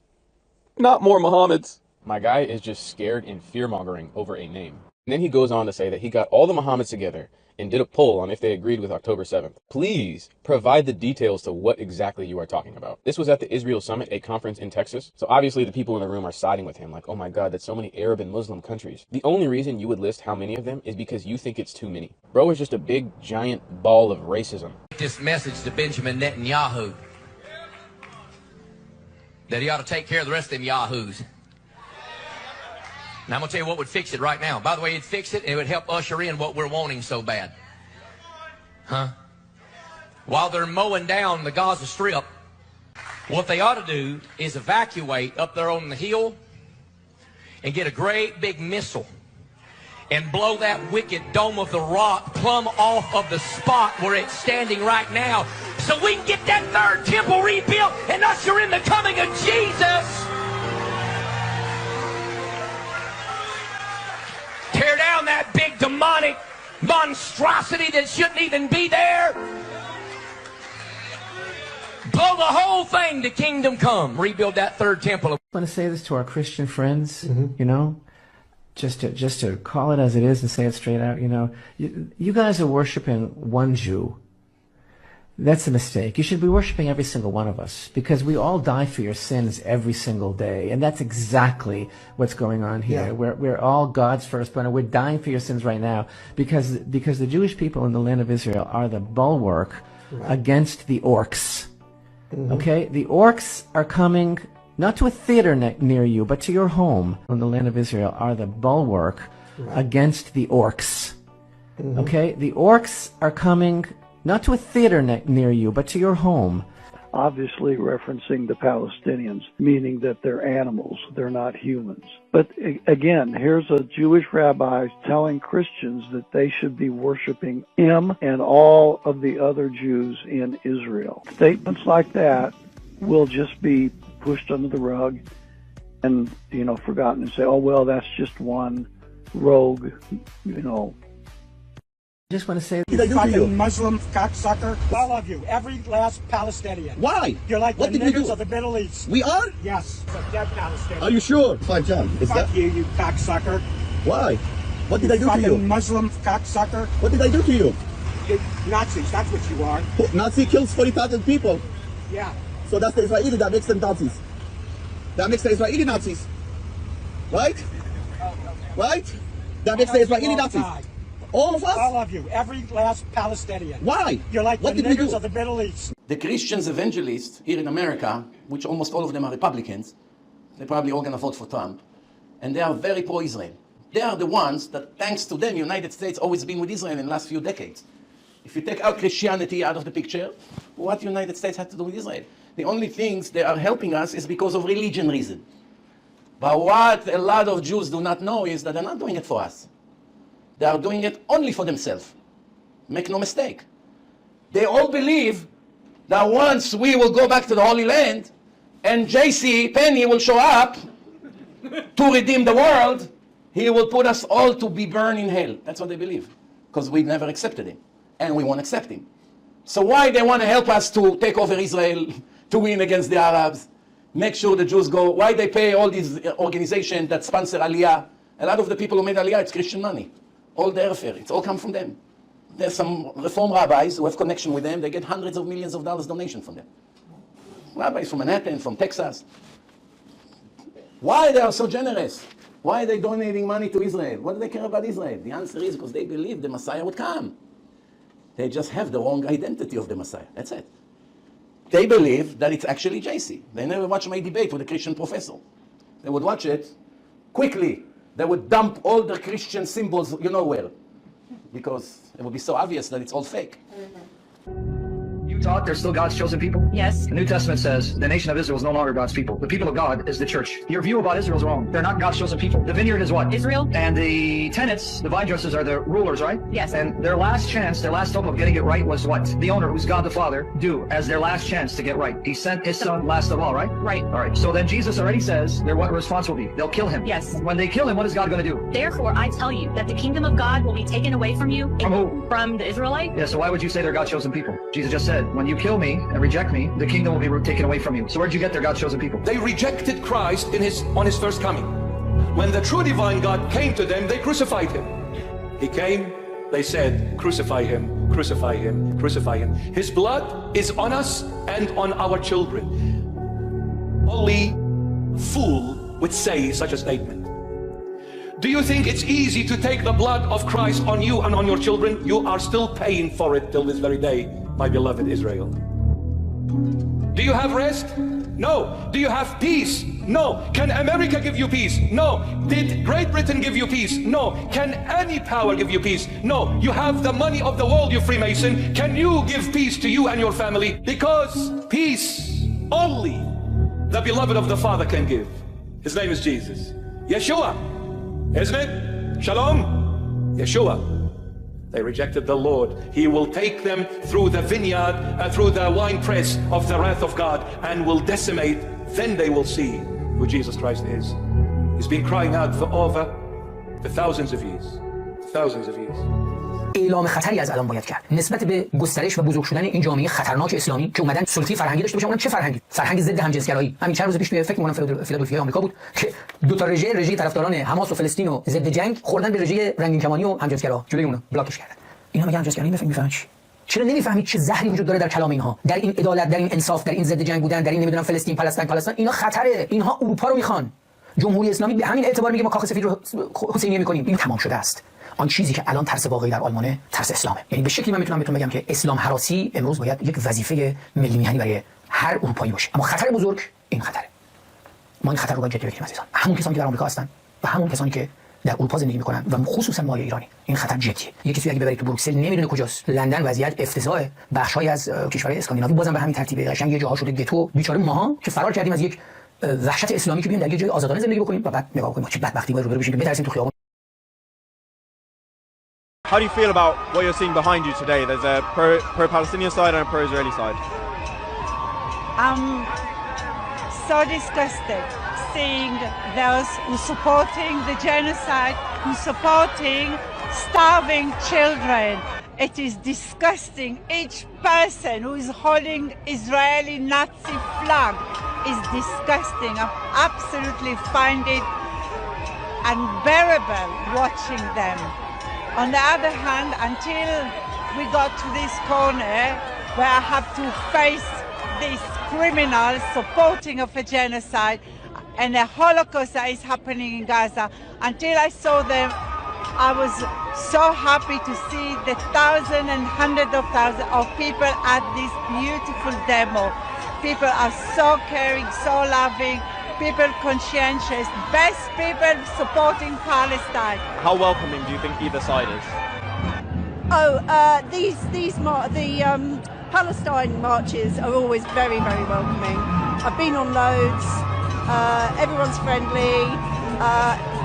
You see so many people, Jewish, not just Jewish people that are advertising the fact that they're Jewish. So this whole, it's anti-Semitism is just nonsense. And people do sometimes make that point on the media, but not quite enough. I've never ever seen any trouble. And how? Switching gears a little bit, how do you read the significance of the intelligence leaks this week? One showing CIA efforts to foment a coup in Bangladesh. It got very little publicity here. Honestly, I wouldn't have known about it if I hadn't have read it on the Gray Zone. Well, yeah, really quickly on Bangladesh, where the main opposition party has just been banned.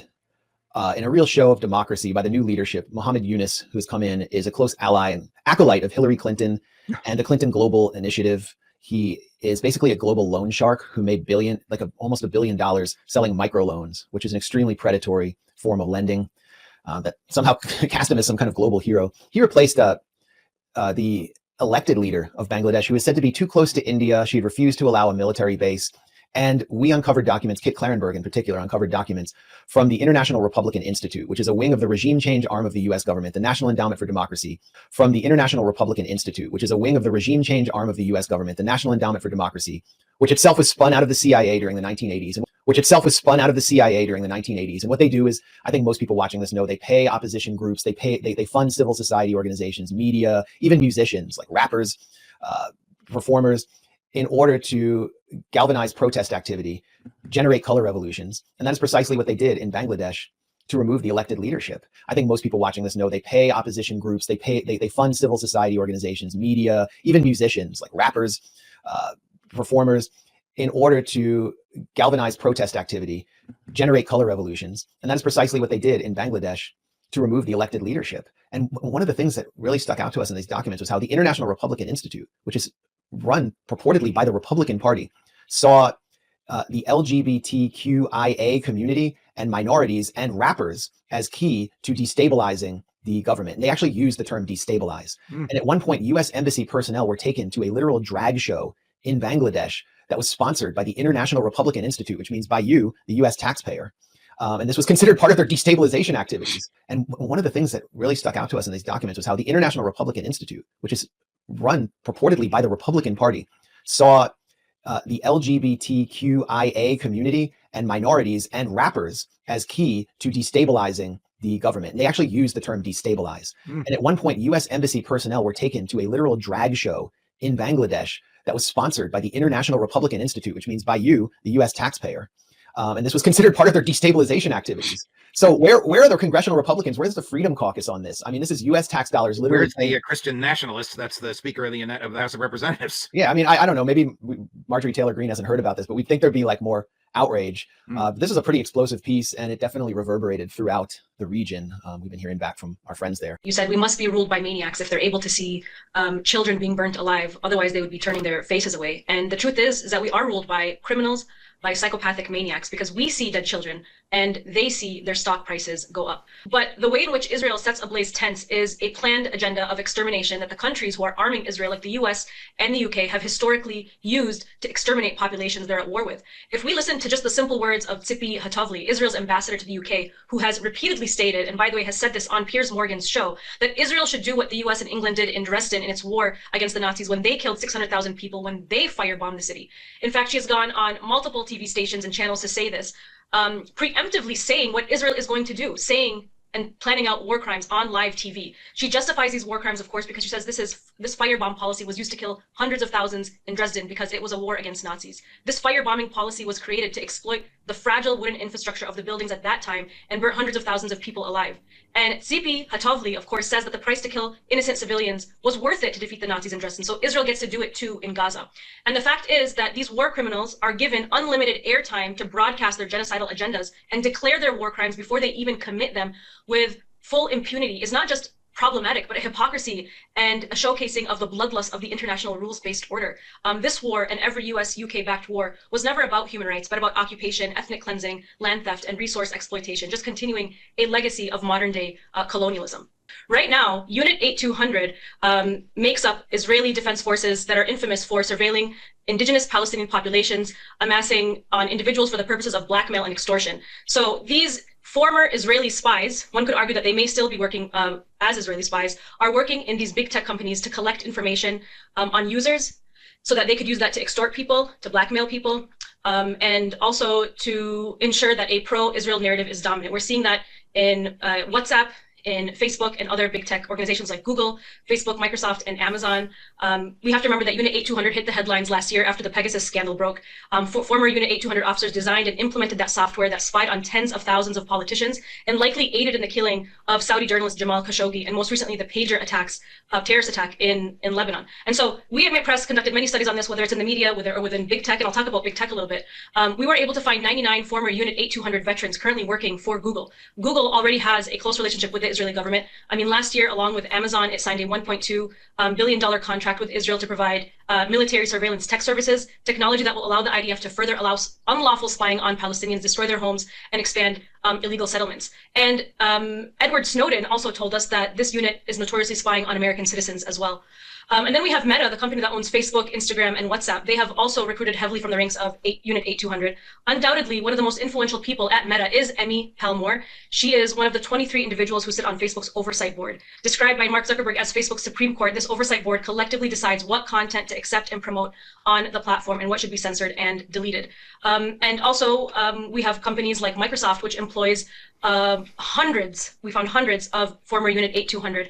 And so, why is having former Unit 8200 officers in charge of security development and software design at some of the world's most important communications companies a problem? Well, to start with, one of the military unit's primary functions is used for their tech to know how to carry out spying operations across the world. And so even Israeli newspaper Haaretz has noted that Israel has become a leading exporter of tools for spying on civilians, selling invasive surveillance software to dozens of governments, many of them among the world's worst human rights abusers. And so whether it's within corporate media or big tech, Israeli spies have infiltrated, and Israeli interests have infiltrated the mass media communication spectrum to control the free flow of information, to control what we know and understand about the crisis in Israel and Palestine, and also to be collecting information on us, the users, to be able to exploit our information.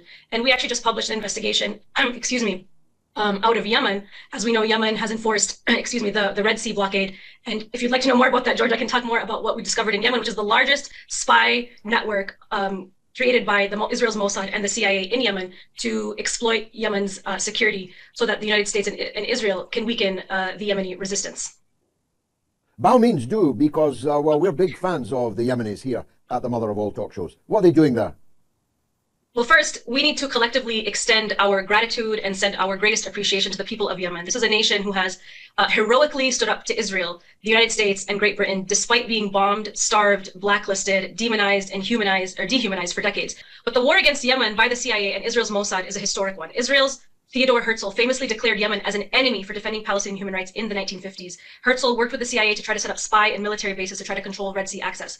And so one of the major successes of the Red Sea blockade has been bankrupting Israel's Eilat port. And so for that, Yemen has paid a very heavy price. And so Yemen has been a target of the US and UK and Israel attempting to infiltrate their society through the use of so-called pro-democracy NGOs,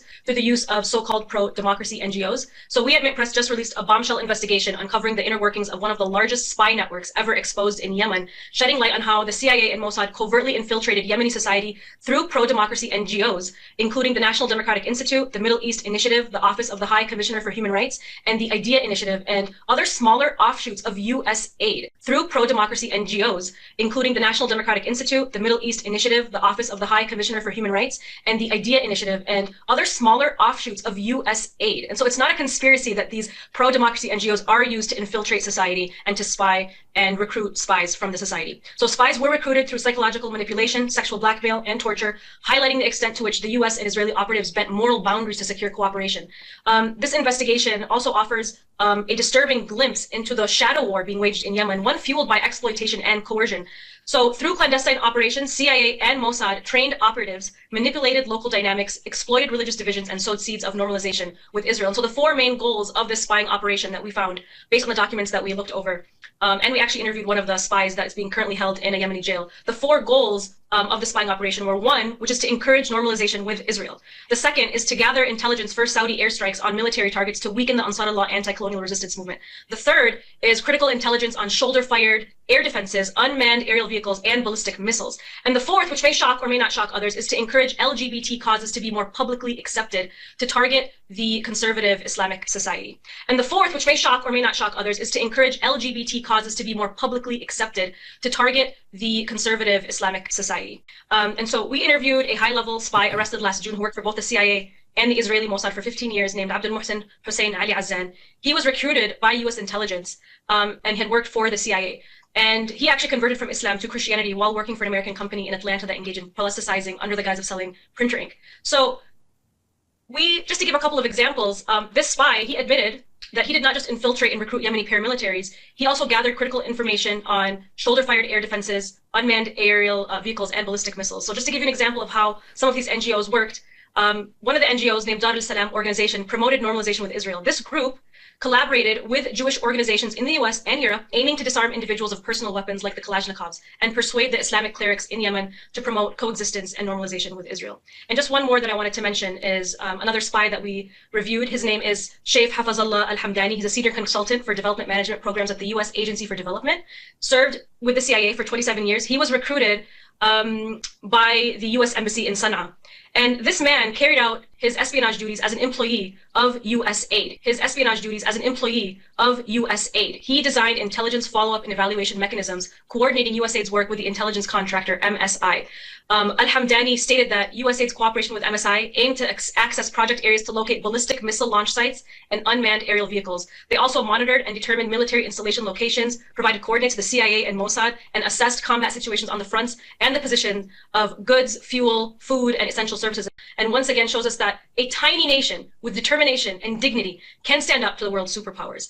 And these are just some of the main points we uncovered in our investigation that I hope people will be interested in. I think everyone will want to read the everyone will want to read the investigation. I was present in the room when Fidel Castro denounced and banned all NGOs from Cuba. He described them as Trojan horses. And that was the best description of them then, 35 years or so ago. It's the best description of them now. And a Trojan horse with a rainbow on its backside is best of by any country in the global south that values its sovereignty. Manar Adli, as always, a brilliant survey of what is a very, very complicated and increasingly hot political scene. Power is the ability to affect others to get what you want. You can affect others to get what you want in three basic ways. One is with threats and coercion. We sometimes call that sticks. The second is payment. We often call that carrots. And the third is to get people to want what you want by attraction and persuasion. And that's what I call soft power. And the third is to get people to want what you want by attraction and persuasion. And that's what I call soft power.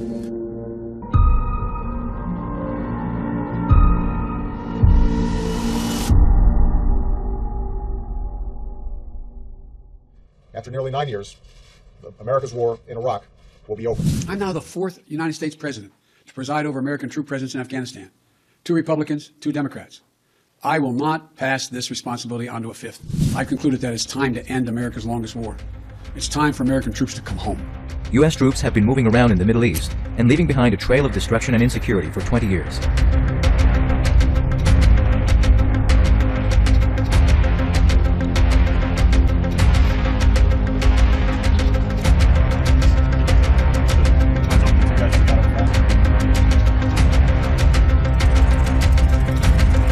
Perhaps that is why the United States eventually decided to put an end to its presence in the region, not because it cares for the people of the region, but because it wanted to change its image in the minds of these people, an image of the U.S. government as savior.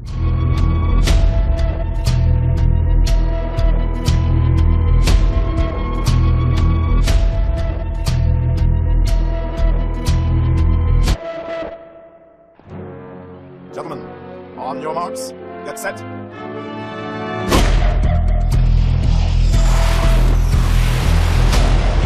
He who seeks to be savior of the world must win the hearts and minds of the people of the world, and to achieve this, he must step forth with a weapon other than military hardware. Well, you can see it in the invasion of Iraq. The United States went into Iraq without the legitimacy of a second United Nations resolution, and when you look at public opinion polls, you see that the U.S. lost about 20 to 30 points of attractiveness on public opinion poll scales in Western Europe. But an even more dramatic example is Indonesia, which is the largest Muslim country in the world. In the year 2000, the United States was attractive to 75% of Indonesians. After the invasion of Iraq, that drops to 15%, 1-5. That's a huge loss of soft power. Now the American soft power movement tries more than ever to hide behind the native people of the Middle East to justify its presence in the region. Organizations such as USAID, USIP, and NED, with their humanitarian and freedom-seeking slogans, have reached out to the people of the Middle East and are trying to use the indigenous people to carry out their cultural projects.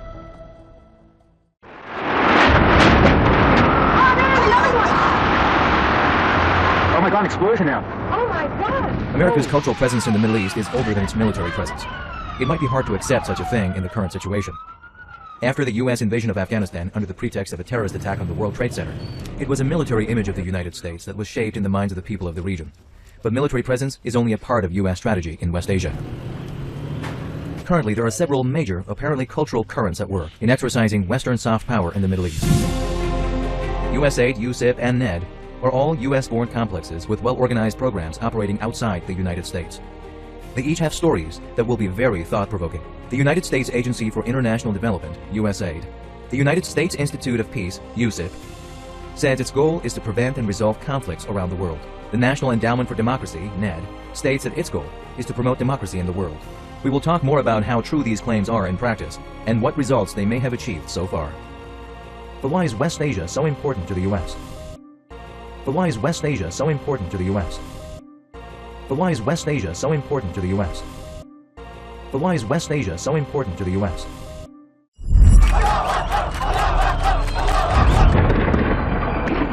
Of course, the existence of a complex issue such as the occupation of the Palestinian territories and the presence of Israel in the region has made the Middle East, this inflamed region, more sensitive than ever.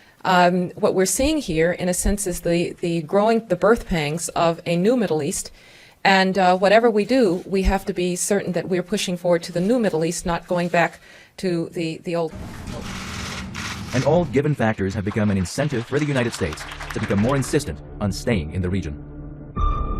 Interestingly, the U.S. National Security Council is at the forefront of all U.S. military and civilian decisions for the West Asian region. And all that is set to justify these decisions is, it is for the sake of the security of the American people. It is as if the people of the Middle East, and even the people anywhere else in the world, are parasites to the American people, and have the right to live only under the conditions set by the Americans. The United States considers itself an exceptional nation, the new Israel of God, sent to save the world. This is the view both American political parties hold. This boastful remark about Americans being exceptional also includes former President Ronald Reagan's statement about America, which called America the shining city upon a hill. Reagan's words refer to remarks by Puritan leader John Winthrop, who quoted the words of Jesus Christ, "A city upon a hill on which the eyes of the world are fixed." So a report like this is a message not only to poor countries. A part of American exceptionalism is nonstop war. Jeffrey Sachs, secretary of the Earth Institute at Columbia University, believes that American wars in the Middle East are not wars of necessity, but wars of choice for power. If we delve into the hidden layers of history, we will understand why the US military invades countries and imposes its military presence on them afterwards. The destruction of the vital infrastructure of the country in question will make the government of that country incapable of any action, and it'll find itself on the edge of a precipice.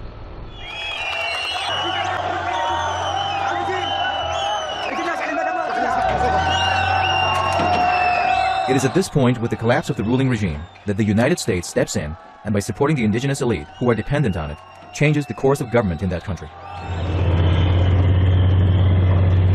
It is natural that the new government created after the collapse of the previous system is weak and inexperienced, and usually resorts to the occupying forces to solve its problems, big or small. Thank you. Thank you so much. But the US won't be done with the occupied country at this point. This is just the beginning of a complex process of influence. But what does influence or infiltration mean? Influence means changing the lifestyle of the people, plus changing the mindset of the elites of the country in question. The US attempt to influence the culture of the people in the Middle East is not a new phenomenon. If we follow the trace of American cultural presence in the Middle East to change the cultural taste of the people, we reach the distant years of the 19th century, when for the first time, Catholic missionaries decided to establish girls' schools in these countries to change Muslims' beliefs. They were well aware that any change in the intellectual taste of the people of a society meant a fundamental change in the culture of that society. The issue of influence has historical roots in colonialism, and if we want to know the truth of the matter, we cannot ignore the historical background of colonialism. The establishment of American schools was part of the colonial process. In Iran, the first American school for Iranian girls was established in 1835, during the reign of Nasruddin Shah Qajar. In Turkey, the American Academy for Girls was founded in 1876.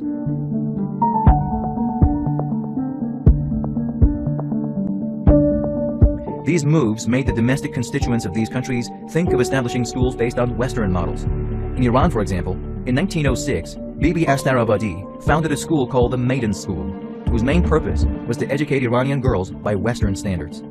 Of course, such actions were never accepted by the religious community. The idea of establishing the Maiden School was opposed by clerics, including a prominent cleric who was against arrogant powers, Sheikh Fazlullah Nuri. As you turn the pages of 19th century history, you see a vivid trace of the presence of missionaries in Muslim countries in the region. Henry Martin, an Anglican priest, was one of those people who was known for his stubborn enmity towards Islam and the Prophet of Islam. He wrote a book rejecting the Prophet of Islam, which spurred Muslim scholars to write many books in response. People such as him often preached Christianity among Muslims and tried to attract Muslim children to the schools they established in order to gradually influence their beliefs.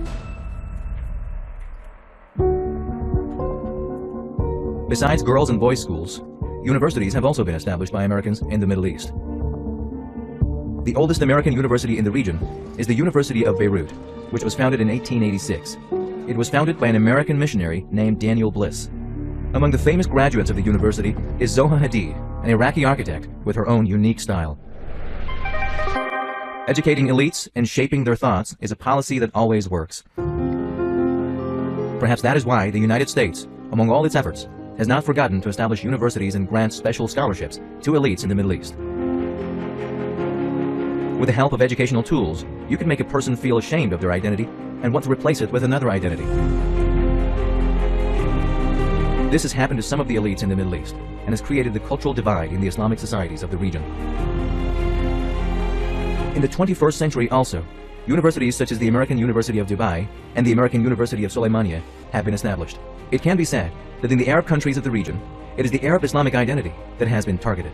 After stepping into American universities of their country, the elites face a different cultural atmosphere, contradicts their own identity. Today I want to cover three things. I want to talk about the course details. The emergence of a large number of English language classes and a huge demand for learning English in Middle Eastern countries are not just due to the desire to learn and gain knowledge.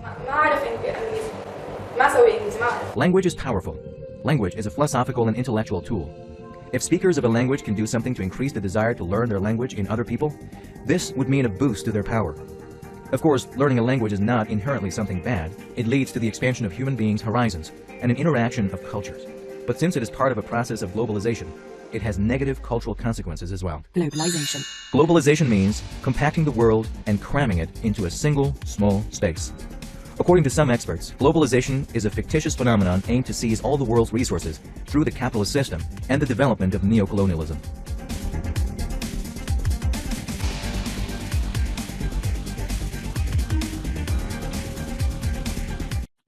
Thank you, Dr. Jones. My question concerns Christian nationalism. Can Catholicism be considered Christian nationalism because its loyalties has always been supranational, in that Catholics are supposed to be loyal to the Pope in Rome. So while currently American Catholics can be loyal to the American Pope in Rome, what happens when the Pope is no longer American? Okay, the problem is the equivocal nature of the term nationalism.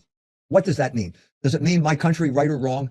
If that's the case, it's incompatible with Catholicism, okay? Because your country has to follow the same moral law that every other country has. We have one country, I know what, you know which one I'm talking about, that feels it's a law unto itself, that it does not have to follow any law. Bezalel Smotrich, who's the finance minister of Israel, said that.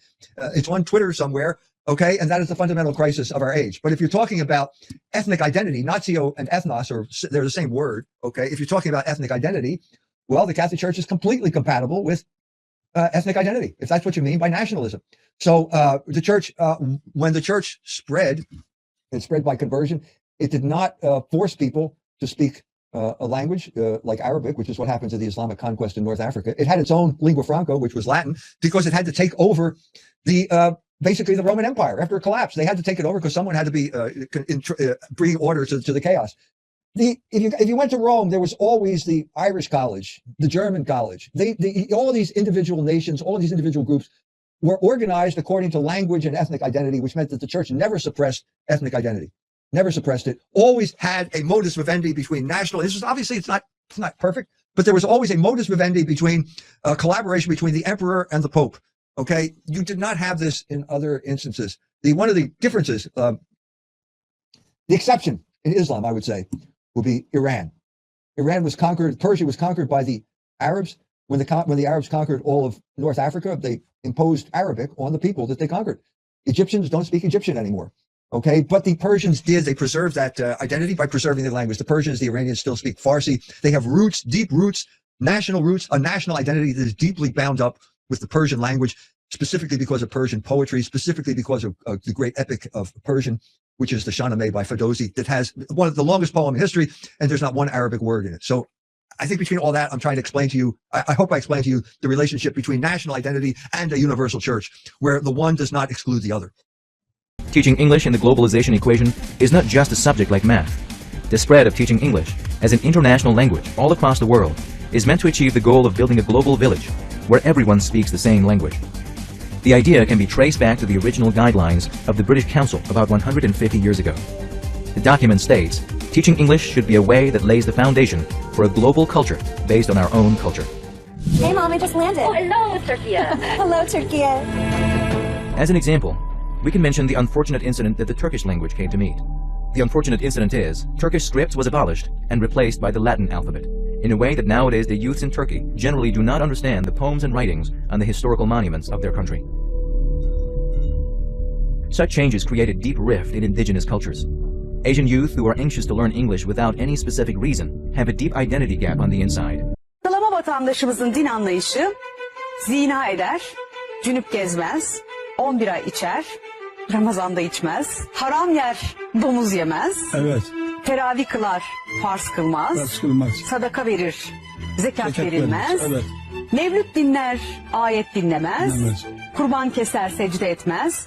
Ölünün yanında örtünür, dirinin yanında açılır. Sabah namazı kaç rekat? 6 mı 5 mi? 6 mıydı? 12 miydi? Namaz kılmıyorum ki. En son ne zaman namaz kıldın? Yıl önce. Bilmiyorum. Peki Müslüman mısın? Değilim. Hangi dine inanıyorsun? İnanmıyorum. Bilmiyorum. Peki neden? Çünkü dini inancım İslam değil. Hangi dine inanıyorsun? Agnostik. Hiç bilmediğim konuyla alakalı sordun yani. Daha önce namaz kıldın mı? Yok abi kılmadım. Peki Müslüman mısın? Değilim abi. Ateistim. Bilmiyorum, ben Müslüman değilim kardeşim. Peki hangi dine inanıyorsun? Hiç. İnan bilmiyorum. Peki Müslüman mıyız? Hayır, maalesef. Sabah namazı kaç rekattır? 4 rekat. Ne zaman kıldın daha önce? Bir ay falan belki olmuştu. Peki neden sürekli kılmıyoruz? Bence bu bizim tamamen üşengeçliğimizle alakalı bir şey. Rahata alıştıkça daha fazla rahat istememizden kaynaklı olduğunu düşünüyorum. Bence çoğumuz bunun farkında, bilincinde değiliz. Çoğumuz bu dünyada kalacağımızı sandığımız için. Yani burada biraz niyetlenelim istersen. Bir haftada 1-2 en azından sabah namazı kılmaya. Evet, doğru söylüyorsun. Peki söz veriyor musun? Neden olmaz? Belki bana da vesile sen Bayrağın üstünde La ilahe illallah Muhammedur Resulullah yazıyor. Abi o bayrak. Yeşil. Türk bayrağı değil mi? Türk bayrağı değil. Kalkıp sokaklarda bayrağı açıp yürüyüş yapamaz. LGBT bayrağı taşıdıklarında niye bu kadar kudurmuyorsunuz? Abicim. Onu da söyle ya. Niye? LGBT'de özgürlük oluyor da La ilahe illallah Muhammedur Resulullah sana niye batıyor? Saplarım İstanbul'un bağrına. 30 katlı gökdelenler. من این مرتبه دیدم میگه ترکیه تنها کشور اسلامی عضو ناتو 26 پایگاه نظامی آمریکا و ناتو تو ترکیه است. ترکیه همین کشور مسلمان که در سال 1948 اسرائیل به رسمیت شناخت. نادرست همون روبار اما اول کار. در دوران حکومت اردوغان 60 توافق بین ترکیه و اسرائیل امضا شد. دو پایگاه نظامی اسرائیل در ترکیه وجود دارد. یکی در کونیه و دیگری در ازمیر. اسرائیل طبق توافق ناتو اجازه استفاده از پایگاه نظامی اینجلی و دیاربکر را دارد. مدت حجم تبادلات تجاری اسرائیل با سایر کشورها با ترکیه است که در سال 2022 به 9 میلیارد دلار رسید. سالانه حدود 500,000 گردشگر اسرائیل به ترکیه سفر می‌کنند. ترکیه به گردشگران اسرائیلی اجازه ورود بدون ویزا را می‌دهد، در حالی که فلسطینیان برای ورود نیاز به ویزا دارند. بله، ترکیه اردوغان دومین کارخانه بزرگ تولید سلاح اسرائیل در جهان در ترکیه است. رجب طیب اردوغان رئیس جمهور ترکیه تنها رهبر مسلمانی است که از لابی صهیونیست در آمریکا مدال شجاعت یهودی دریافت کرده. او تنها رئیس جمهور مسلمان است که از مقبره تودور حفظ بنیانگذار جنبش صهیونیست بازدید کرده است. او تنها رئیس جمهور مسلمان است که 5 بار از اسرائیل دیدن کرده است. ترکیه تنها کشور اسلامی است که ازدواج همجنسگرایان را قانونی کرده است. ترکیه تنها کشور مسلمان دارای سوال مخصوص برهنگان است. در ترکیه حدود 20,000 فاحشه قانونی یا مناطق قرمز وجود دارد. حدود 300,000 زن ترک در فاحشه‌خانه‌ها کار می‌کنند. ترکیه سالانه 4 میلیارد دلار از صنعت فحشا درآمد دارد. در ترکیه 265 کارخانه تولید شراب وجود دارد. ترکیه از نظر تعداد خبرنگاران زندانی در رتبه دوم جهان قرار دارد. مبارک با اردوغان. بعد میگن اردوغان از مسلمان اخوانی فلان. بله اینم جهانی ترکیه که اردوغان ساخته. آمار جهانی کثیف‌ترین بی‌وفاترین چی بگم مردم جهان هر زن و مرد ترک تا بمیره 15 تا پارتنر عوض می‌کنه. اون نداره مثلا تبش مثل تب هشواس و مرتب زن مرد عوض میکنه. من فیلماشون هم میبینید آقا طرف نمیدونم معلومه کی با کی چه کاره است. آقا یه دفعه میبینید طرف با برادرش با برادر شوهرش، اون نمیدونم با زن داداشش، این با پسر عمش، این با دختر خالش، اصلا سرشون من یک من زمان قبل تا ابد. بله اینم ترکیه است که بعد بهتر بگیم ولکیه است، نه ترکیه برادر من. این ترکیه یعنی ولکیه است، یعنی بلو هر کسی خوش. بله خب دوستان قربون تو برم. ایران ما به پیش میره شتابان پرسرعت و تراق. The expansion and popularization of the World Wide Web, or the Internet, has also been very effective in this regard. The spread of information consumerism is one of the ways to change the lifestyle of the people of the world. There was a time when only American brands and their consumption were the source of American power. But now the power factor is the flow of information and its transmission. Information visualization and redefining political and social realities through the Internet is another tactic to exercise soft power. It all begins around 2007, when President Obama becomes one of the first world leaders to actively use social media in foreign policy. To attract new businesses to our shores, we need the fastest, most reliable ways to move people, goods, and information. From high-speed rail to high-speed internet. Currently, 90% of the information on the Internet is in English and is produced by the United States. More than 92% of information processing units are in the United States. That is why the US has been called the home of the Internet. One of the important consequences of the spread of the Internet is that it has changed the concept of soft power. That is why the United States is working hard to facilitate communication around the world in order to turn all the people of the world into its own diplomats.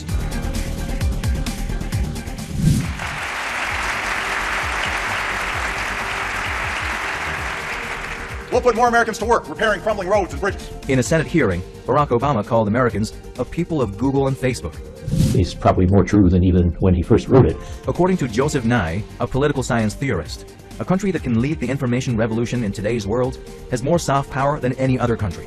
He considers the ability to master mass media, information processing technologies, and high-speed computers to be among the most important sources of soft power. A country that can lead the information revolution in today's world has more soft power than any other country. He considers the ability to master mass media, information processing technologies, and high-speed computers to be among the most important sources of soft power. Handwritten sign was a tool.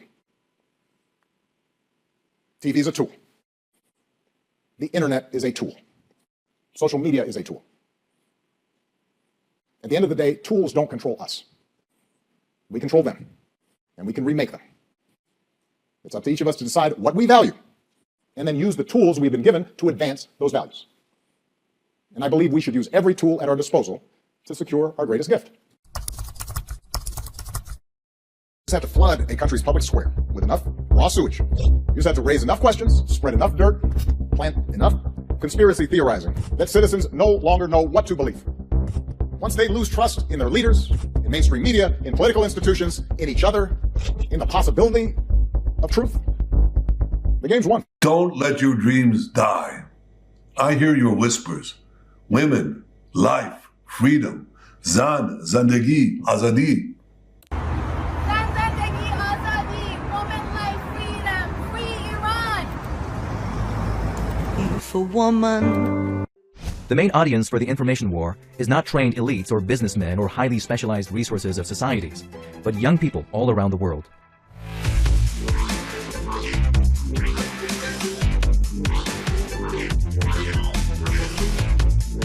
Iran, China, Iraq, Afghanistan, and Arab countries are at the center of U.S. digital diplomacy efforts. Digital diplomacy is a phenomenon where international negotiations have entered the digital age, where diplomacy no longer takes place behind closed doors, as leaders tweet and send out messages on social media. The revolution of digital diplomacy has also opened foreign policy to the whole world and made it possible for everyone to follow these events from far away. The psychical apparatus, that is, a psychic potential for individuation. Bernard Stiegler, a French philosopher whose main field of expertise was theoretical informatics and technology development, described the digital technology in Hollywood cinema as two very important tools in American digital diplomacy for gaining cultural dominance and political influence among foreign audiences. If a country has a culture which is attractive to others, it may make other countries more willing to hear its views or to sympathize with its views. And the country spent a fair amount on that. For the United States State Department, there's an undersecretary for public diplomacy with a budget that supports people in different national capitals and other parts of countries to get American culture and ideas across. But probably the biggest source of soft power is not what the government does. It's everything from Hollywood to Harvard. It's American entertainment, American universities probably do more to convey American culture than anything else. But probably the biggest source of soft power is not what the government does. It's everything from Hollywood to Harvard. It's American entertainment, American universities probably do more to convey American culture than anything else.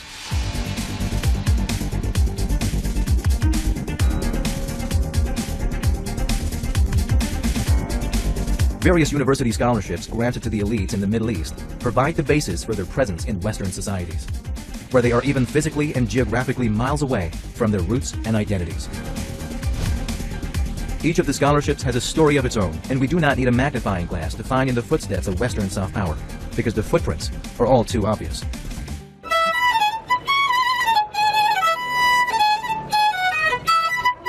The undeniable truth is that one of the goals of U.S. presence in the Middle East is to build American-style civilizations. They now have many cultural tools to accomplish this. Communication technologies, cultural and educational institutions, non-governmental organizations, and NGOs are all striving to make the Middle East a region that is pleasing to Western politicians in all its dimensions.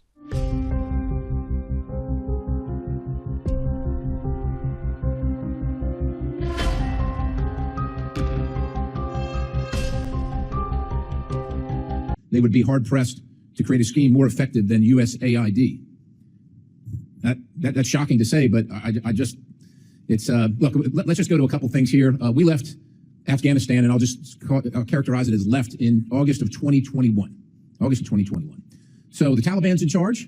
The Taliban threatens the lives of the NGO personnel distributing USAID. They claim credit for USAID distribution. They interfered with the distribution of USAID aid. They tax the beneficiary of the aid. They tax the delivery service. They steal the food commodities. They divert the funds.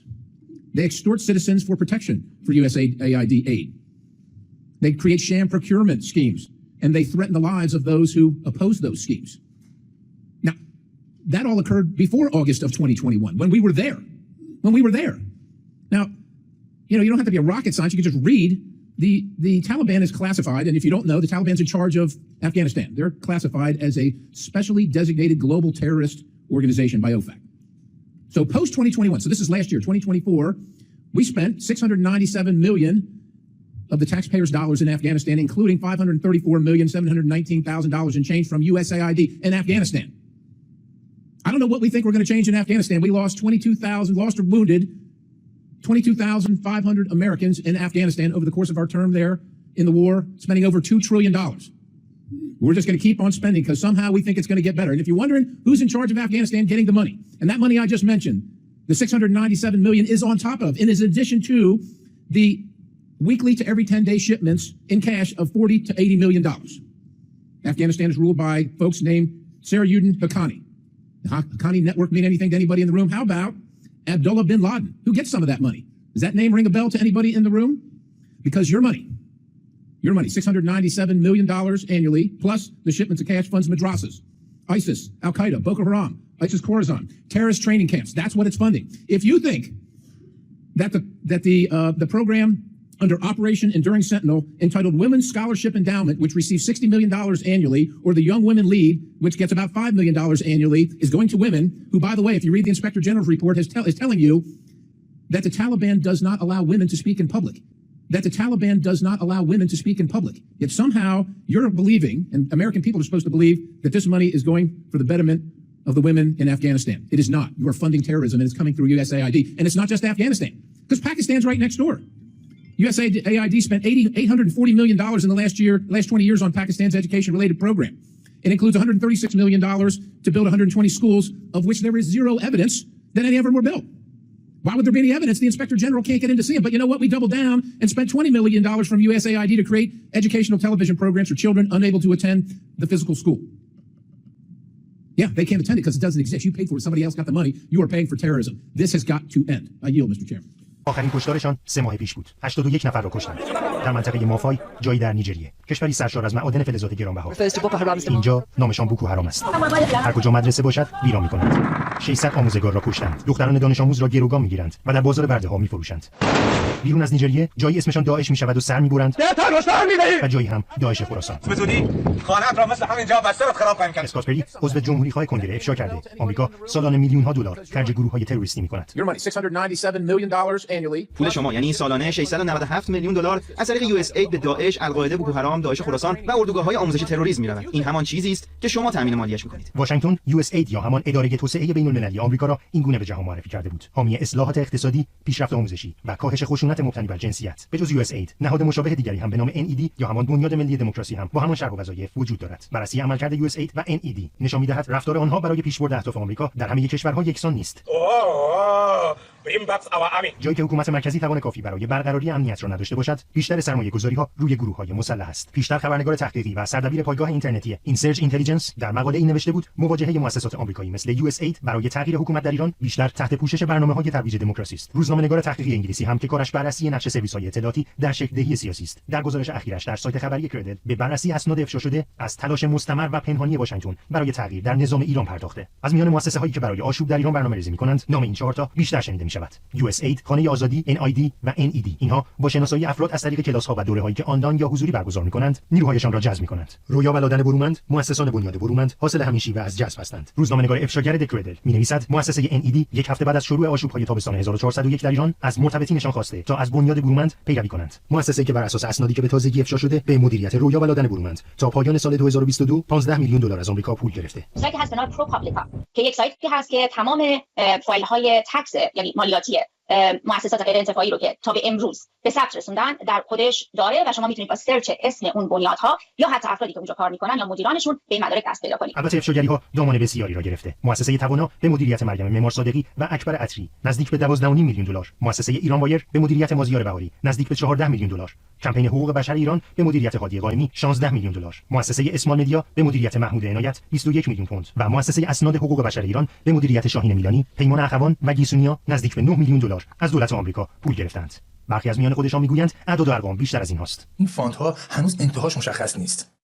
شما وقتی میاد خانواده برومند رو اعلام میکنید، هنوز اعلام نکردید که خب از هلند چقدر گرفته، مثلا از ژاپن چقدر گرفته، چون اینها ارگان‌هایی هستن که دارن پول میدن. آلمان داره پول میده. این مؤسسات پروژه ها را در میان مخالفان ایران توزیع میکنند. روزنامه‌نگار افشاگر سایت کردل نوشته یکی از دانه درشت‌هایشان علی نژاد است که صدها هزار دلار از این طریق به جیب زده. این دست افشاگری‌ها زمانی بیشتر شد که وزیر خارجه آمریکا گفت فاند بگیران از هر دلاری که گرفتند 88 سنت را صرف خودشان کردند. میگوید آمریکا مؤسسه خیریه نیست. فقط منبعد به کسانی پول میدهد که اثبات کنند پول‌ها را برای منافع ملی آمریکا هزینه می‌کنند. در ایران باشد یا شاخه آفریقا. سجاد احیایی، خبرگزاری صدا و سیما. In today's show, we'll be investigating why the Palestine Solidarity Campaign, based in London, has been distancing itself from the Palestinian resistance. In our first report, Latifa Abou-Chakra highlights some of the PSC's dubious actions and the question marks hanging over a number of its personnel. What is the story behind the Palestine Solidarity Campaign? It has cancelled Palestinian legend Layla Khalid, other key figures in the movement, and even expelled members for supporting the Palestinian resistance. There is far more to this story than meets the eye. The long-time director of the Palestine Solidarity Campaign is Ben Sofa. He was simultaneously, for many years, the head of digital organising for Keir Starmer's Labour Party as it witch-hunted pro-Palestinian members. Evidence was uploaded online of Ben Sofa personally expelling PSC member Ian Donovan and seemingly impeding his appeal process. When asked by Electronic Intifada if he shared an office with former Unit 8200 spy, Asaf Kaplan, while Labour's head of digital organising, Ben Sofa replied no comment.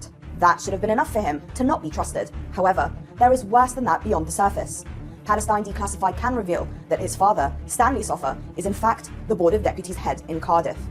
It's important to note that the Board of Deputies stated in its 2020 Trustees report that it has a close working relationship with the Israeli embassy. Stanley, the father of Ben Soffer, even lobbied the Labour Party in Wales in support of the Israel lobby anti-Semitism scam. Ben Soffer's mother, Diana Francis Soffer, is also listed on the board of an interfaith organisation alongside Amanda Bowman, Vice President of the Board of Deputies.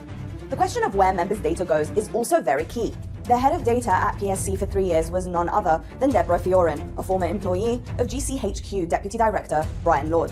Before working for the Palestine Solidarity Campaign, handling data of members, she was an analyst at the intelligence outfit Protection Group International, founded and headed by Brian Lord OBE, the former Deputy Director for Intelligence and Cyber Operations at the Government Communications Headquarters, GCHQ, in Cheltenham, England. Prior to that, Fiorin was an employee of the US Department of Cultural Affairs in New York City. Her biography describes her as having research interests that include humanitarian interventions and conflict resolutions in the Middle East and North Africa. The biography also states that she has written extensively on Libya, its politics, and the 2011 revolution. None of her alleged writings about Libya and the NATO dissemination there can be found online. What are people like them doing handling the data of hundreds of thousands of pro-Palestinian individuals? A report also pointed out, didn't it, that this woman, Deborah Fiorin, was head of data at the Palestine Solidarity Campaign for 3 years, and she was previously employed by the director of GCHQ, Brian Lord, and before that she worked for the US government. I mean, that's an unusual CV, isn't it, for somebody when she was applying for a post at the PSC, isn't it? Yes, I mean, you say the US government, but this is a part of the US government which is part of the State Department and indeed closely allied with US intelligence agencies. It said on her CV that she has written extensively on the Libyan conflict. Not a single article is available on the internet. So one has to ask, what was she doing in the State Department? I mean, she was in this obscure part of the State Department, which clearly is involved with US nefarious goings-on overseas. So that's an issue. Working with Brian Lord, formerly of GCHQ, also an issue. What on earth was happening to the data which people were giving to the Palestine Solidarity Campaign? Was it safe? Was it used by or given to either British or American intelligence or indeed to Israeli intelligence? Right, well, indeed. Well, that's an interesting question, I'm sure. But Nick, I mean, am I being unfair then, do you think, to raise an eyebrow about a person handling PSC's data, seemingly being close to British intelligence and possibly US intelligence too? I mean, clearly David has got very serious concerns. I mean, what's your thoughts? Well, we should always be very careful with data. I managed a campaign to have Edward Snowden elected as rector of Glasgow University, and Edward Snowden pointed out that every single keystroke that we make is saved by the intelligence services, and he said that GCHQ was much worse even than their American counterparts. So they're certainly hoovering up data, and they're certainly looking for information about Palestine Solidarity activists. We saw in today's news that other parts of the British state, the prosecutors, have had a very unseemly relationship with the Israeli embassy. So caution cannot be excessive. I mean, I looked at Deborah Fiorin's background. She worked for this guy, Lord, who's a very dodgy character. He was the CEO of the company where she worked for 3 months. I think we'll look at more damning information as this programme continues, but I think it's probably stretching it a bit when she worked for 3 months, not for the guy, but in a company where he was the CEO. Sure. Yeah, yes, there's always a bad smell for anything from the National Endowment for Democracy, but I don't know if she was a key person or just a functionary. When she worked for 3 months, not for the guy, but in a company where he was the CEO. Sure. Yeah, yes, there's always a bad smell for anything from the National Endowment for Democracy, but I don't know if she was a key person or just a functionary. No, indeed. Well, our next report explains why there are concerns about the cybersecurity company handling the PSC's data. Why is the Palestine Solidarity Campaign directing users' data to a company which works with the Israeli military in its war on Gaza? If you attempt to enter the Palestine Solidarity Campaign website, you will first be sent to cybersecurity company Cloudflare. But who is behind this company and what is its relationship with the Israeli military? Cloudflare handles PSC's data under a program called Operation Galileo, which is a U.S. State Department project funded by the National Endowment for Democracy. Funded by the National Endowment for Democracy. Funded by the National Endowment for Democracy. In the midst of the Gaza genocide, the founder, president, and COO of Cloudflare, Michelle Zatlin, gave a lecture advertised as a cozy fireside chat for the Israeli Collaboration Network. The ICON organization is headed by Yasmin Lukat, the daughter of Miriam Adelson, who happens to be a key Zionist funder of Donald Trump. Cloudflare was founded out of Harvard Business School. The institution was so close to Israel that it was funded handsomely by the Wexner Foundation. Israel previously listed the Wexner Foundation on a list of public sector reserve programs organized directly by the Israeli Prime Minister's office. One of Cloudflare's top shareholders is the controversial firm Bailey Gifford & Co., which has come under significant criticism for investments in arms firms involved in the Gaza genocide and illegal Israeli settlement. Cloudflare, the company which handles data for the Palestine Solidarity Campaign, has worked extensively with the Israeli military before and during the Gaza genocide. Cloudflare's Anycast network and other programs are used to guard vital Israeli websites and military applications during times of crisis and increased cyber activity. The company was essential to Israel during what it terms Operation Pillar of Defense in 2012, and according to the Times of Israel, was heavily relied upon on October 7th and since then during the genocide. Why is the Palestine Solidarity Campaign directing website users' data in this direction?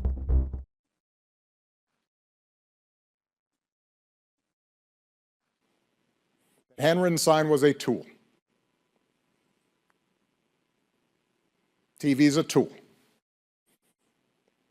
The internet is a tool. Social media is a tool. At the end of the day, tools don't control us. We control them, and we can remake them. It's up to each of us to decide what we value and then use the tools we've been given to advance those values. And I believe we should use every tool at our disposal to secure our greatest gift: a government of, by, for the people. A government of, by, for the people. A government of, by, for the people. You just have to flood a country's public square with enough raw sewage. You just have to raise enough questions, spread enough dirt, plant enough conspiracy theorizing that citizens no longer know what to believe. Once they lose trust in their leaders, in mainstream media, in political institutions, in each other, in the possibility of truth, the game's won. We were actually involved in misleading the public, and misleading all publics, not just the American public, in order to create a certain mindset in the global consciousness. Solving the disinformation problem won't cure all that ails our democracies or tears at the fabric of our world, but it can help tamp down divisions and let us rebuild the trust and solidarity needed to make our democracy stronger and to take on anti-women mentalities. Are these isolated protests, or do you believe this could be the beginning of a revolution? I don't think they're isolated protests. And, what's striking, at least to me and to our analysts here, is the sweep of those protests right now. And these are incredibly brave people, and many incredibly brave young women. They're fed up in a lot of ways.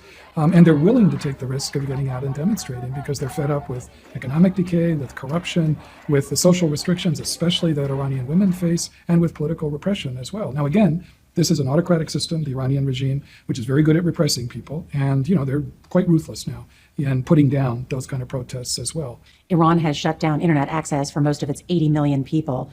Elon Musk's Starlink satellite is available in Iran. Will the U.S. government help get terminals into Iran? Well, the U.S. government has made very clear our support for the free flow of information and freedom of the internet. So without going into any details, I think, the United States is very committed to that. So we would get involved this time? All I can say is, we are going to continue to be strongly supportive as a government in the free flow of information. Anti-women mentalities. Unless women are safe, no one is safe. Therefore, we stand with the brave women of Iran for their rights, for their peace, for their freedom. Palestine, with the courageous women of Iran, you're fighting for your freedom. Because women's rights is taking rights.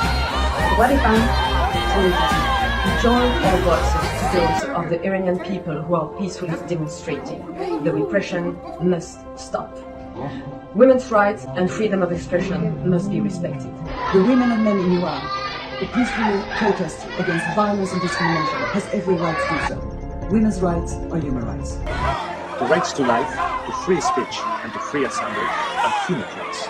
We stand behind the women's movement in their protest for equal rights and against violence. Women's rights are human rights. Violence against peaceful protesters must stop. France is working by women and men to protest for freedom. Silence is not an option.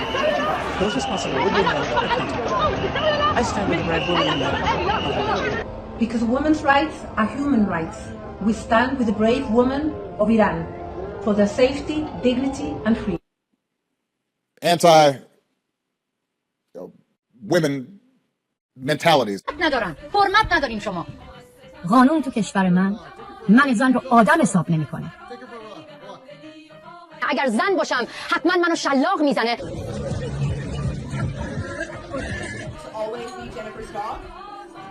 میخوام از دست جمهوری اسلامی خلاص بشم، از شر جمهوری اسلامی خلاص بشم، آزادی داشته باشم. دلم میخواد که زندگی نورمال داشته باشم.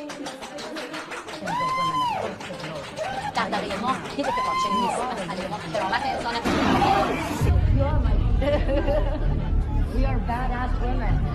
ما به دموکرات‌ها و دولت بایدن بگیم که مردم ایران کرامت انسانی میخوان و تا جمهوری اسلامی هست کرامت انسانی نخواهند داشت. This disturbing video of two officers violently taking down a young mom on a New Jersey beach sparking جمهوری اسلامی باید بره، چون تا زمانی که جمهوری اسلامی هست ما نه کرامت داریم و نه آزادی و نه امنیت.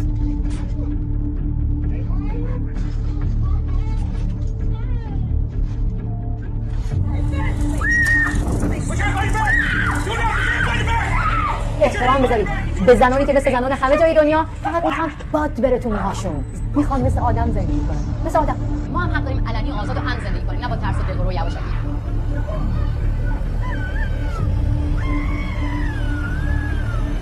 دغدغه ما یه تکه پارچه نیست، مسئله ما کرامت انسانه. کرامت Anti-women mentalities. What is a woman? Can you tell me that? Well, you're at the Women's March. You must have some idea. Please, if one person can tell me what a woman is. You are not here for women! We ask you to leave! What is that? A woman is not anything in particular. There is not one particular thing. It could be many things to many people. Some women have penises, right? Some men have vaginas. I like scented candles. I've watched Sex and the City. Yeah. How do I know if I'm a woman? That's a great question. You're not a scientist. You're not a gender studies major. No. How do you know that you're a man? I guess because I got a dick. Can a man become a woman? I'm not a woman, so I can't really answer that. Women only know what women are. Are you a cat? No. Can you tell me what a cat is? You want to tell us what a woman is? I'm a biological woman that medically transitioned to appear like a male. I will never be a man. And so they go on the internet and they're told that all their problems will be solved if they become a man. So you worry that there could be a sort of social contagion element of this? A teeny tiny bit, maybe. It got me at 42. Your child doesn't have a chance. And you're affirming it with hormones that have never been used in this way. Puberty blockers, which are completely reversible. Completely reversible. One of the drugs used is Lupron, right? Which has actually been used to chemically castrate sex abuse. You know what? I'm not sure that we should continue with this interview. You don't want to talk about the drugs that you give to kids, or? How can they be removing the healthy breasts of 15-year-old girls? I wanted us to have a safe place to be able to talk about this. Part of me wants to ask why you care so much. I care about the truth. I care about children. I care about the women who are having their opportunities stolen from them. Is it transphobic to tell the truth? The interview's over. Just turn off the cameras. Excuse me. Well, they're fair. I just wanted to know, what is a woman? And you're not going to find out. Based on what I'm saying, would you ever want to move to America? They say no, never.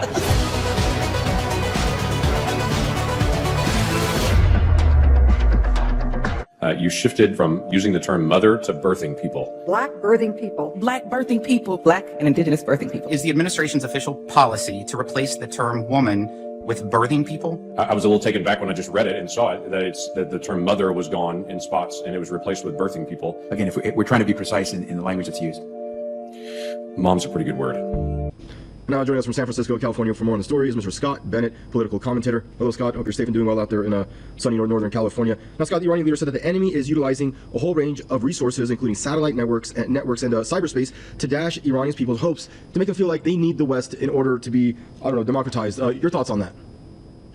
Well, the Iranian people and culture need the West like they need leprosy or cancer or a hole in the head, because the West has degenerated and decayed in the most monstrously demonic ways imaginable, in the raw abandonment of natural family, marriage, love, worship of God. All of this has been replaced by hedonism, paganism, wokeism, lesbian, gay, homosexuality, climate change, religion. The list goes on and on of the pathologies and the schizophrenia which is afflicting the West. It is not about Baywatch or Buck Rogers or any sort of the classic media propaganda that the West sends out to the world through its CIA, Voice of America technology. And that's one of the things that I think Iran and the Iranian leader are aware of, that the West lives by war and revolution and color revolutions and regime change, and technology plays a big part of that. The Iranians know the siphon phone technology, for example, is a CIA phone technology that no Iranians should use. They're aware that the CIA is planting Israeli Mossad, Zionists, Saudi Wahhabi, MEK, and other radicals into the sacred places of Iran, which I had the honor of visiting when I was there, Mashhad and elsewhere. So this is really the West trying, I think, to pivot, and Israel under Netanyahu accelerating this regime change agenda in Iran. And Iran needs to defend against it. Share with us, and I know you have a background in it, the psychology behind the blueprint of the propaganda that the West employs. If you can elaborate on that, with the tools that it uses to get people to turn on their respective government. Well, it's all based on lies and falsehoods and the shadows and myths of women being abused and secretly being tortured and killed. All of that is false. I don't think women are adored and loved more anywhere else than in Iran. And I've certainly found the Muslim women to be more feminine and happy than any Western woman I've ever met. Comparing Western women to Iranian women is like comparing a Frankenstein monster to a beautiful Cinderella. And I've certainly found the Muslim women to be more feminine and happy than any Western woman I've ever met. Comparing Western women to Iranian women is like comparing a Frankenstein monster to a beautiful Cinderella. So I speak very highly of the Iranian culture. And of course the technology, Twitter, YouTube, Facebook, these US CIA regime change diaspora of Iranian citizens that have come over to the West and really become puppets and vassals and prostitutes for the CIA to go to tech conferences and pretend that somehow they are the future, they are the voice of freedom and liberation and happiness in Iran, when nothing but the opposite is the truth. They're robots that are simply obeying the CIA for a paycheck. But the West uses freedom and liberation and human rights and all of these delusional slogans that are manufactured by military computer algorithms. Never forget that. Language is not devised by the authors and poets and writers, as some of us are. It is calculated by military algorithms and technology that then disperses it through cyber operations, through computer internet advertising, through Google, through Facebook, through Twitter. And there needs to be really a counter move by the truth. Always remember, the truth destroys propaganda. The truth is truly the liberating, nourishing power, and it is always spoken by the Iranian leadership. I've always admired their gravitas and their depth and their strength of character and their confidence, and I think that ripples throughout the spirits of the Iranian people. So this is a time to recognize that the West is in meltdown. They've been exposed for their crimes in Ukraine. They've been exposed for their biochemical labs that are linked to the COVID-19 sickness and the vaccine that they've been using to kill their own populations. Anti-women mentalities. So what do you think is the motive of the US by expressing support for the Iranian protests like this? The United States is so profoundly hypocritical whenever it takes up a human rights issue, a women's rights issue. I mean, in Iran, for example, where were the rights of the women and of the civilians of Iran when the US was supplying chemical weapons to Iraq to be used against Iranian civilians? Where are the rights of the women in Iran when the US is imposing savage economic sanctions on the people of Iran? Where are the rights of women in Syria when the West, the US, the UK cabal is funding terrorist groups that would take women's rights back to the Dark Ages, to the medieval era in Syria? And you know, this weaponization of human rights is absolutely criminal, because what it effectively is a dismissal of any kind of human rights, because they are weaponized invariably to go to war or to destabilize a target country. This means that the West and the US have absolutely no concern for human rights or women's rights at all. And do you think the people, or the women in Iran, of course, want the US to help, or do you think they would prefer to solve their own matters without outside intervention? I think any country should be allowed to solve its own issues without foreign intervention. The fact is that the US has a history of almost 200 years of interfering in the political and economic and humanitarian affairs of sovereign nations, which has invariably led to the devastation of those countries. The US is a power to stunt the development of any country, and it's done deliberately. So the Biden administration is saying now that it's going to take aggressive steps towards Iran because of the protests. Now, previously, this has been in the form of sanctions. Have such actions proven to be effective? And what could Biden mean by that? The way the US punishes any nation that steps out of line or ceases to comply with US supremacy or hegemony is to create destabilization and disruption in the country, which effectively, in many cases, enables the US to intervene either politically, economically, or militarily.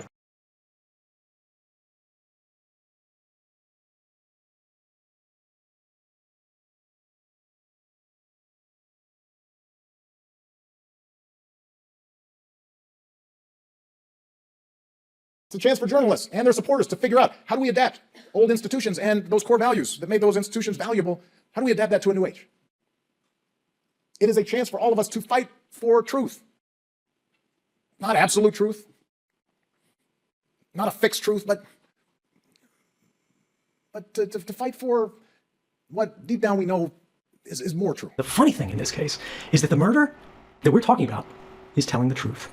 The Espionage Act, in every case, is a law the government exclusively uses against people who told the truth, right? Like that's what it's about in the context of journalism. They don't bring the Espionage Act against people who lied, then they would use fraud or some other statute. They say, the government is arguing in the context of whistleblowing, that telling a important truth to the American people by way of a journalist is a crime worse than murder. And I believe, and I think most Americans would agree, this is fundamentally, indefensibly wrong. But the system, the world, the future gets worse every day that we don't do something about it. Every day that we stay silent about all the injustices we see, the world gets worse. It is a chance for all of us to fight for truth. Not absolute truth, not a fixed truth, but to fight for what deep down we know is more true. And at that moment, I realize these guys don't care about the law. These guys don't care about the Constitution. These guys don't care about the American people. They care about the continuity of government. They care about the state, right? And this is something that people have lost.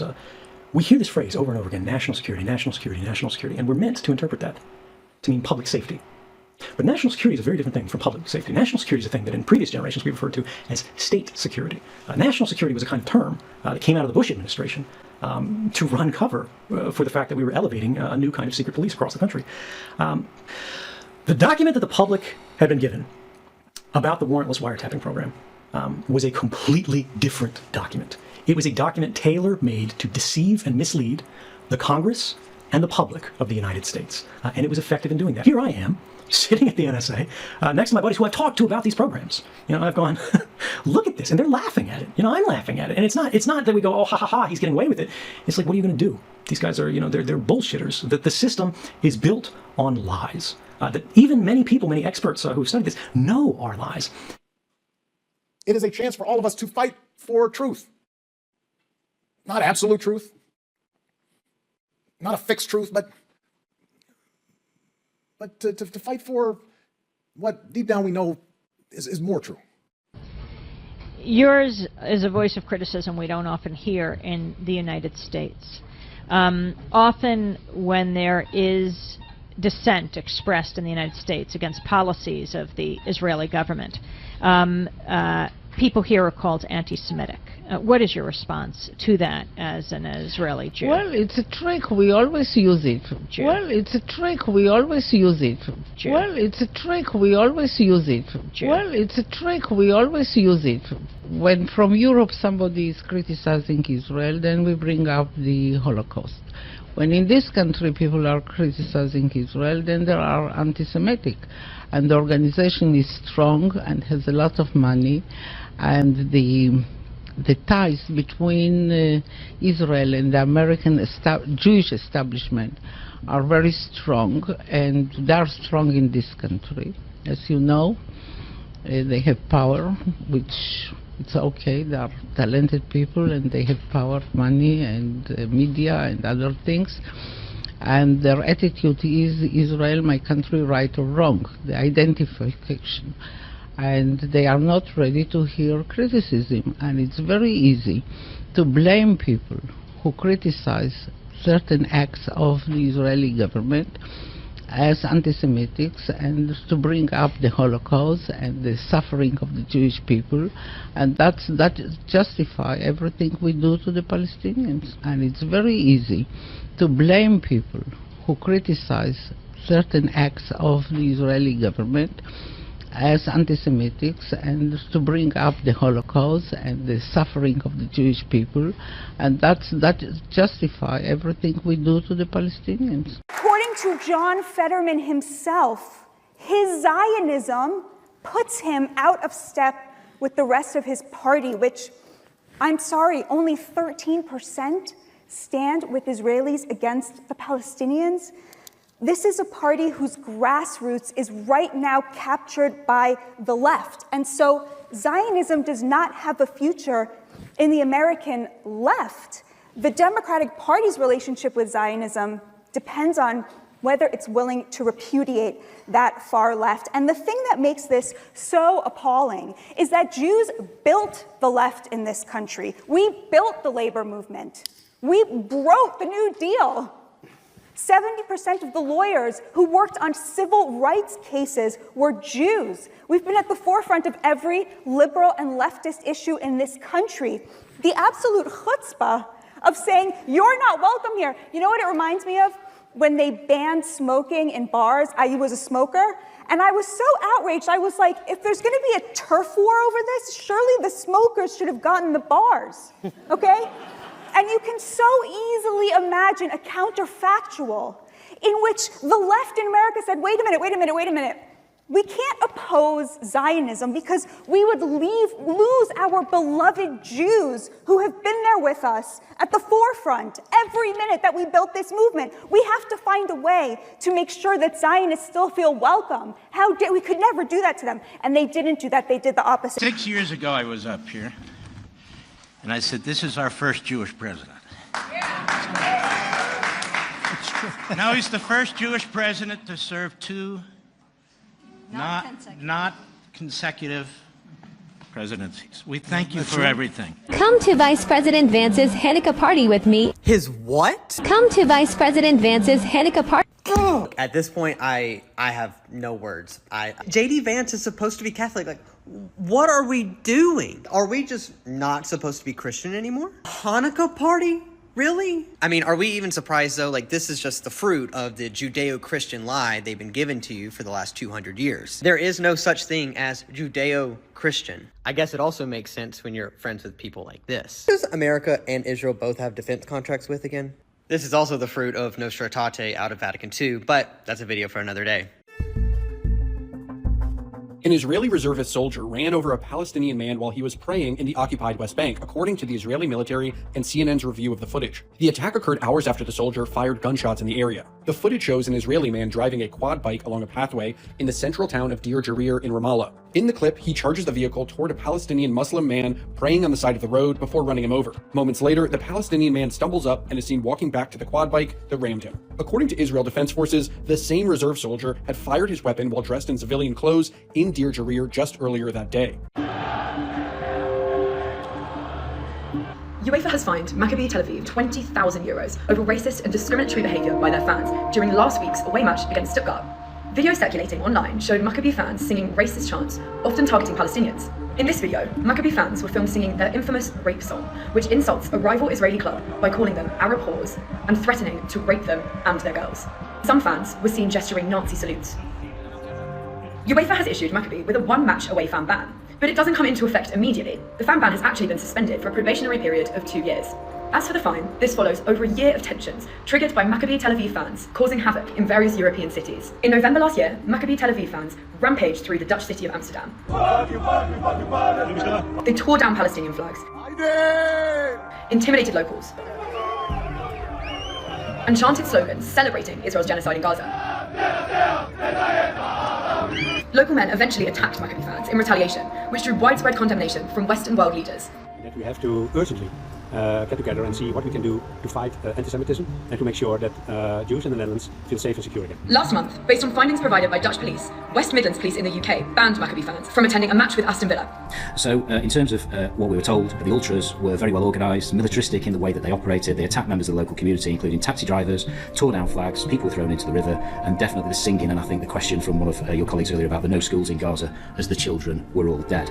British Prime Minister Keir Starmer argued the decision was wrong, and Chief Constable Craig Guilford has faced mounting pressure from certain MPs over his decision to ban the fans. The state of Israel is now allocating $725 million to state propaganda campaign worldwide. Israel geolocates, pushes advertisements geolocating churches. So you're going to be getting more of this, where money is now going to be allocated to U.S. churches to give preachers and students and young churchgoers free trips to the Holy Land, where they can be fed Israeli propaganda. You're going to see it towards Arab hate. You're going to see a lot of that sort of stuff on social media. You're going to be seeing a lot of Muslim hate on social media. Israel tends to spend a lot of money there. A 9-year-old boy from my family's village in the West Bank was assassinated by settlers back in 2023. And after that happened, it actually did get a pretty decent traction on social media. Soon after, I'm going on X, and all of a sudden, I see a photo of him, and there is a Hamas headband that is photoshopped And you could clearly tell the thing is photoshopped. It was so obvious. I don't know how they have the heart to whip up a fake, like they completely concoct a lie. As much as I dislike Laura Loomer, no matter how much I dislike them, I don't have the heart to whip up a concocted story about Laura Loomers to make her look bad. Breaking news, Israel will be paying $6 million monthly starting in January to alter social media algorithms to favor Israel. Starting in January, 80% of all users on Instagram will be seeing pro-Israel advertisements on their feeds. This in turn will show the algorithm that you have viewed pro-Israel content. Therefore, you might get more pro-Israel reels or pro-Israel posts. This is all a part of a backdoor deal that the Israeli government has made with Meta, Instagram, and Facebook that will bypass the algorithm's ability to detect a paid sponsored post and a real organic post. If Israel pays money to put advertisements that say sponsored post on Instagram, the algorithm is going to be tricked into not knowing that that's a sponsored post. Therefore, it's going to believe that that is content that you are viewing. And in turn, you are going to see more pro-Israel content. This is also happening on YouTube and Facebook. The Anti-Defamation League CEO, Jonathan Greenblatt, went out publicly stating that even anti-Zionist Jews can be anti-Semitic. I'm pretty out there saying anti-Zionism is anti-Semitism.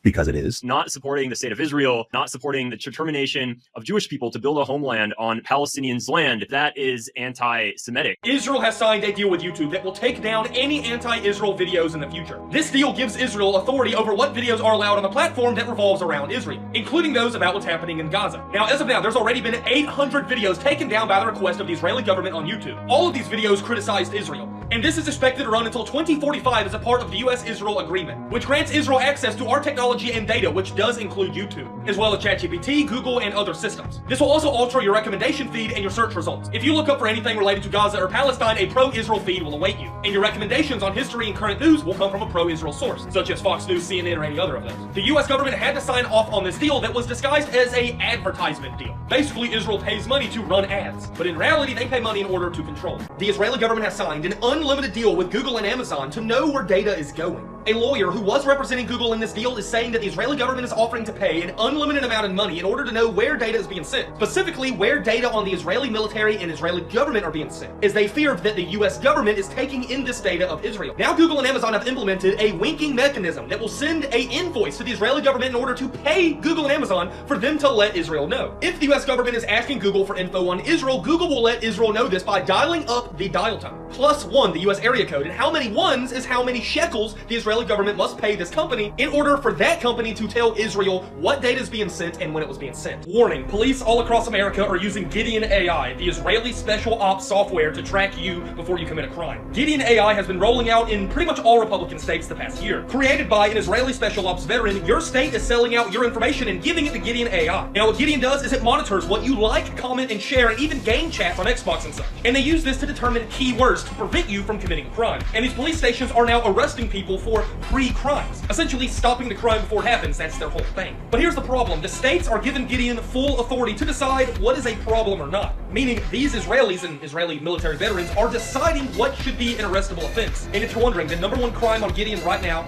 is anti-Semitism. Yep, under the hate speech law, it is flagging people left and right and people are being arrested. Starting in January, you must submit 5 years of your social media history to be allowed into the United States. In a few weeks, the Department of Homeland Security will start enforcing what they have just announced. If you have criticized Israel in the past or criticized the United States government, either one, you could be denied entry into America. After submitting your social media history, the FBI will scrub your account for posts, likes, comments, and DMs to see what you've said. And if you've said anything that goes against America's interests, which the DHS said includes criticizing the Israelis, you will be denied entry. Warning to everyone that uses ChatGPT, Israel has bought answers to Christian history questions on the platform. With a $90 million contract targeting evangelical Christians in America, Israel is now looking to regain support from Christian Americans. And in doing so, they are bribing ChatGPT to change the answers to feature more things about the history and traditions of Judaism, and to reference Israel more in answers about Christianity, especially the history of ancient Israel, in which the $90 million contract was approved by the Trump administration, becoming the first foreign country to be able to invest in American AI. And Israel's also partnering with Google and YouTube ads to target these Christians so their answers can wind up on the right people's phones they want to target. It's a big scheme that the US government has signed off on completely. Breaking news, Israel is launching a war against Christian pastors in America.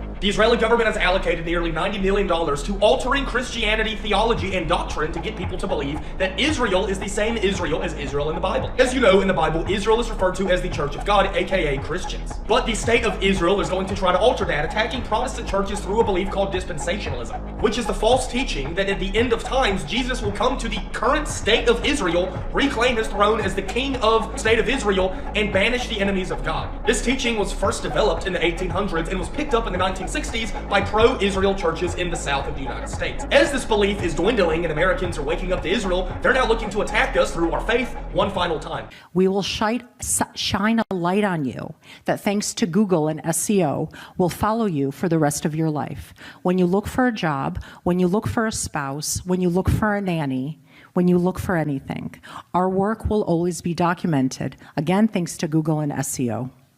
In corporations where DEI leaders smeared Israel, excused Hamas, we pressured CEOs, some resigned, many were terminated, but policies were changed, thankfully. Will follow you for the rest of your life. When you look for a job, when you look for a spouse, when you look for a nanny, when you look for anything. This lady is psycho. Whenever somebody looks you up, we're going to make sure to list you at the very top as a hateful person because of the fact that you criticize the foreign government. So what's the real intent there? The intent there is to stop criticism of a country that's sucking America dry. If you support Palestinian children in Gaza and you don't want to see them blown to bits, then apparently they're going to go after you because that's the way that they've been operating. Now, it's not just them, by the way, of course. There's tons of organizations like this. One of the main ones that goes after college students being Canary Mission. And if you think that this doesn't apply to you simply because, you're not criticizing Israel, well, guess what? They're going to keep trying to take piece by piece by piece until anything you want to do or anything you want to say or a policy decision that you agree with will be considered anti-Semitic. Watch this carefully.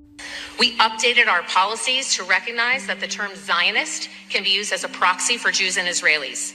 We banned content claiming Zionists run the world or control the media, and we do not allow for dehumanizing comparisons of Zionists. It's a delicate balance between safety and expression. My role is to ensure that the voices of Israelis and the Jewish community are heard in this policymaking process. So Meta created a specific role called the Director of Public Policy for Israel. It's not a regional role, not a human rights role, a country-specific policy position inside one of the most powerful platforms on the planet. And in this clip, you hear language that deliberately collapses two very different things into one.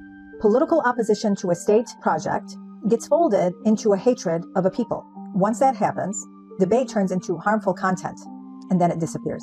This matters because Meta decides what spreads, what stalls on social media, and then what vanishes. So when this framing sits inside policy, it quietly rewires who gets believed and who gets flagged.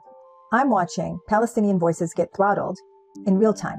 While this is presented as balance, this is what we talk about when we say narrative control, narrative control, narrative control. They are framing criticism of Israeli policies, which are implemented through Zionism, as hate speech. So this is nothing more than suppression and censorship, because Israel wants to continue to do what it wants to do to the Palestinian people, ethnically cleansing the Palestinian people with Americans' tax dollars. And if you dare talk about it, you will get flagged for hate speech. When opposition to state violence gets framed as hatred, platforms gain cover to erase it quietly, systematically. And this is what we mean when we say control over the narrative. When we say control over the narrative. They don't have it anymore, and they want it back. Hey, what happened to that post saying Zionist Jews control the media? We removed it. What about the guy that said that Zionist Jews are censoring his content? We banned him. Oh, well, don't you think that kind of proves everyone's point then? We don't control the media. It's anti-Semitic to say that. Well, now that you've clearly lost the narrative, what do you plan on doing? We're buying TikTok. Oh. My question to you is, with the attitudes towards Jews and the attitudes towards Muslims among the younger people, and the use of the Muslim anti-Islam Islamophobia by Jewish groups like what you're discussing, what is their plan eventually when they have to confront the Muslim versus Jewish question, and you have to simultaneously convince younger people to go along with this? It seems short-sighted is what I'm saying. Yeah, their plan is very simple. Buy up the internet, buy up TikTok, buy up every single platform, put Jews on, ban people like me. Well, that's short-sighted. Let me explain why. Again, I'm going to appeal to the cunning of reason. Okay, do it. Go ahead. Go for it. Who are you going to put on? Put on Mark Levine. I guarantee you, 2 weeks of Mark Levine on platforms like Fox, spread them all over the place. You will have such an uptick in anti-Semitism that you've never seen in your entire life. This is the cunning of reason. Put on Rabbi Shmuley. No one has done more to spread anti-Semitism than Rabbi Shmuley. Put him on 24/7. Do you see what I'm saying here? They can't understand what they're doing. They don't understand what they're doing. They don't understand that they're bringing about, with all of their money and all of their power, they're bringing about the exact opposite of what they intend. It should be obvious by now. And what should be even more obvious is that Jews are blind. That's what the icon is on the cathedral facade. Synagogue is wearing a blindfold. The epitome of this blindness is they're going to pour millions of dollars into buying up the internet and paying people to do this, $7,000 a tweet, and so on and so forth. And they will bring about the exact opposite of what they intend, which is what they've been doing all along. Why are they in this mess? Because everybody knows that they're odious because of their behavior. And no amount of money is going to change that. And the more odious they become, the more anti-Semitic the world becomes in response. So you have a lady like Melanie Phillips, the Jewish lady who used to masquerade as a conservative in England. Why did she give me a speech? No more Mr. Nice Guy. Okay, the Jews are taking off the gloves. We're not going. What, are you kidding me, honey? What do you think this is going to do? You're bringing about the exact opposite of what you intend. That is the way God works in human history. Sounds like they're going to help foster a closer relationship between the Catholics and the Muslims, at least in America. What are they doing? They are drawing the entire world together. They are uniting the entire world. Have they thought about this? Have they watched when the United Nations passed resolutions that everybody except Nauru, the original shithole country, and the United States and Israel has been voting as united against their abominable behavior? Haven't they been noticing? Is that anti-Semitism, that every single country in the world is appalled at your behavior and you're going to double down and be even more obnoxious? This is blindness. Thank you. Thank you. Hey, Erica, what about the guys you dated before Charlie? I was here for 5 years. I never dated here because I saw vicariously through my roommate how terrible it was. You were proposed to by Charlie in 2020. You started dating him in 2018, and 3 years before that, we're dating this guy, Tyler Massey. I mean, you guys would do couples photo shoots. This is still online, and this is only 3 years before you started dating Charlie. He's in heaven. Yeah, and 2 years later, you were dating this guy, Cabot Phillips, and here he is posting you guys on his public page saying, yes, we're that couple who gets painting lessons together. Again, this is a year before you started dating Charlie, and well within the 5-year period, you claim to have never dated anyone, but you were out here dissing your roommate for dating. I always thought it was very strange how she would go to drinks with one guy and then go to dinner with another. Somehow getting drinks was the replacement of having coffee and breakfast. I personally would rather have coffee or brunch with someone than go, I don't drink. I find it unproductive. And why are you here drinking and dating on a reality show that actually was filmed the year you met Charlie? So you obviously were dating. So I'm not understanding your timeline. I mean, you're talking to a guy here who's asking you out on a date and you're taking his number? And here you are on your date. I've honestly spent the majority of my life being one of the most sought-after bachelors. Oh, great. But I'm just really excited to spend some one-on-one time with Erica. I really do like her, and I'm excited to get to know her a little bit more. Erica, hello? I just want to understand how you so confidently lied to our faces when this footage was on national television, and you know the footage is out there. The pictures of your boyfriends that you dated are still public online, and you know that, but you still lie like this. Stop. Wait, isn't Cabot Phillips your ex-boyfriend? Why is he now the speaker of Turning Point USA? Leading speeches of how to lead like Charlie. What's going on, Erica? Stop. He's also the senior editor for the Daily Wire, the one outlet that your husband was having active beef with at the time, connected to Netanyahu. So stop. Right. So what else are you lying about? Because you're a liar. Point blank period. You are a liar. And we just proved that. So this is still publicly accessible on social media. And you lied about that. You also lied about dating, but you were on a reality show dating the same year you met Jesse. You know what I mean? What else are you lying about? Like bigger things? Are you lying about bigger things? Because this is small and you'd really easily with like a straight face. You lie. So like, what, Because sure. Stop. Sir, did your father get you this job? No. You earned it through hard work?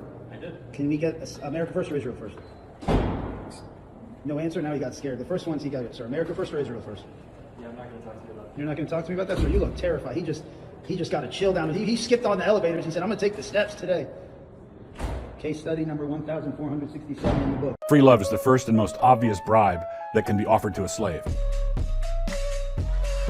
St. Augustine said a man has as many masters as he has vices. The picture of Samson and Delilah on the cover of my book is basically the story of a man who was enslaved by his passions and ended up being blind. That's the whole rationale behind the weaponization of pornography. Make you blind, and then you're easier to push around.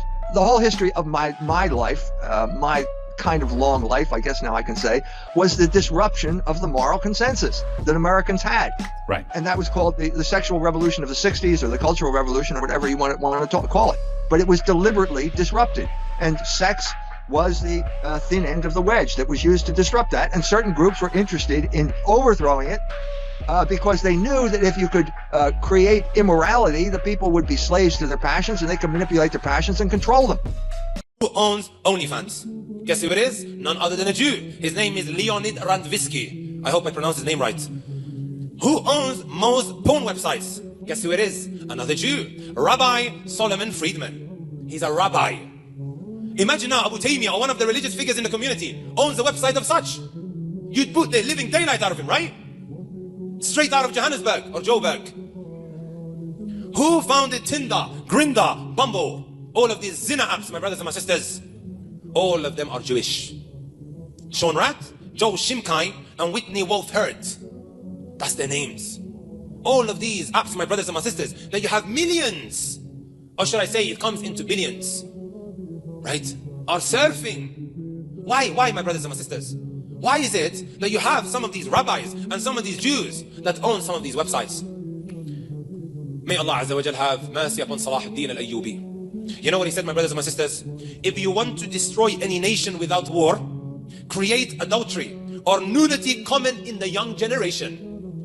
Right? The only one to be able to retrieve Masjid al-Aqsa after Umar ibn al-Khattab radiyallahu ta'ala anhu. We have first a mission to destroy Hamas. Nothing's going to stop that, because if you want peace, destroy Hamas. You first have to get rid of the poisonous regime, as you did in Germany, as you did in Japan, in World War II. These were two. There's no choice. There's no choice. So that's a prerequisite. Yes.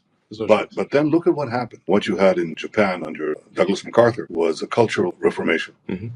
And Japan that you visit today is so different from Japan of the 1930s. Well, is that possible in the Arab world? And I categorically say, of course it is. We've seen it in the Gulf states. There was, in fact, a cultural change there. That same thing is, in my opinion, happening to a considerable extent in Saudi Arabia.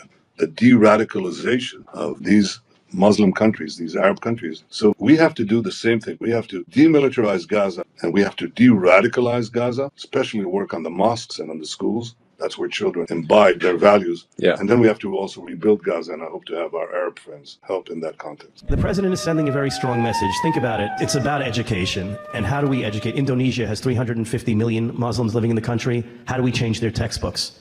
How do we hold the people in Gaza accountable that if America is paying for UN textbooks and supposedly the changes are made, why are those textbooks not being used, and why are they using their old textbooks? How do we battle anti-Semitism on the internet?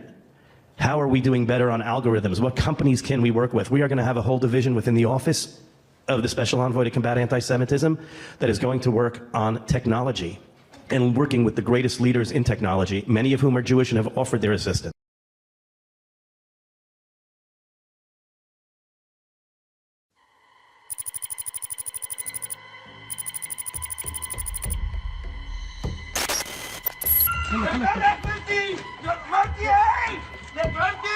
تعالوا صوروا اخذ البنت عمرها السنه مريضه صورها لها صورها ليك فرج عم تضحك صورها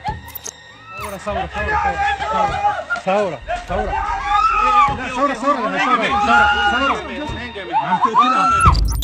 Social, they called them. They took in 1 year 30,000 kids from their family. Kids are screaming, we want Papa and Mama, and they don't listen to them. The social services, along with the police, arm people with weapons, like you're some sort of terrorist. A lot of kids is being sexually assaulted in family homes. They're being raped. Some of them may be suicide, killed.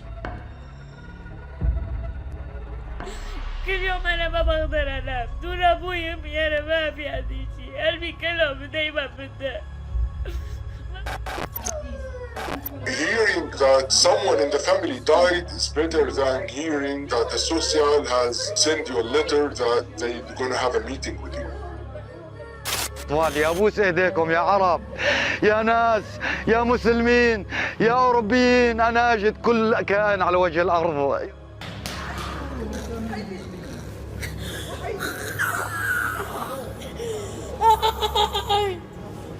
أشهد أن لا إله إلا الله وأشهد أن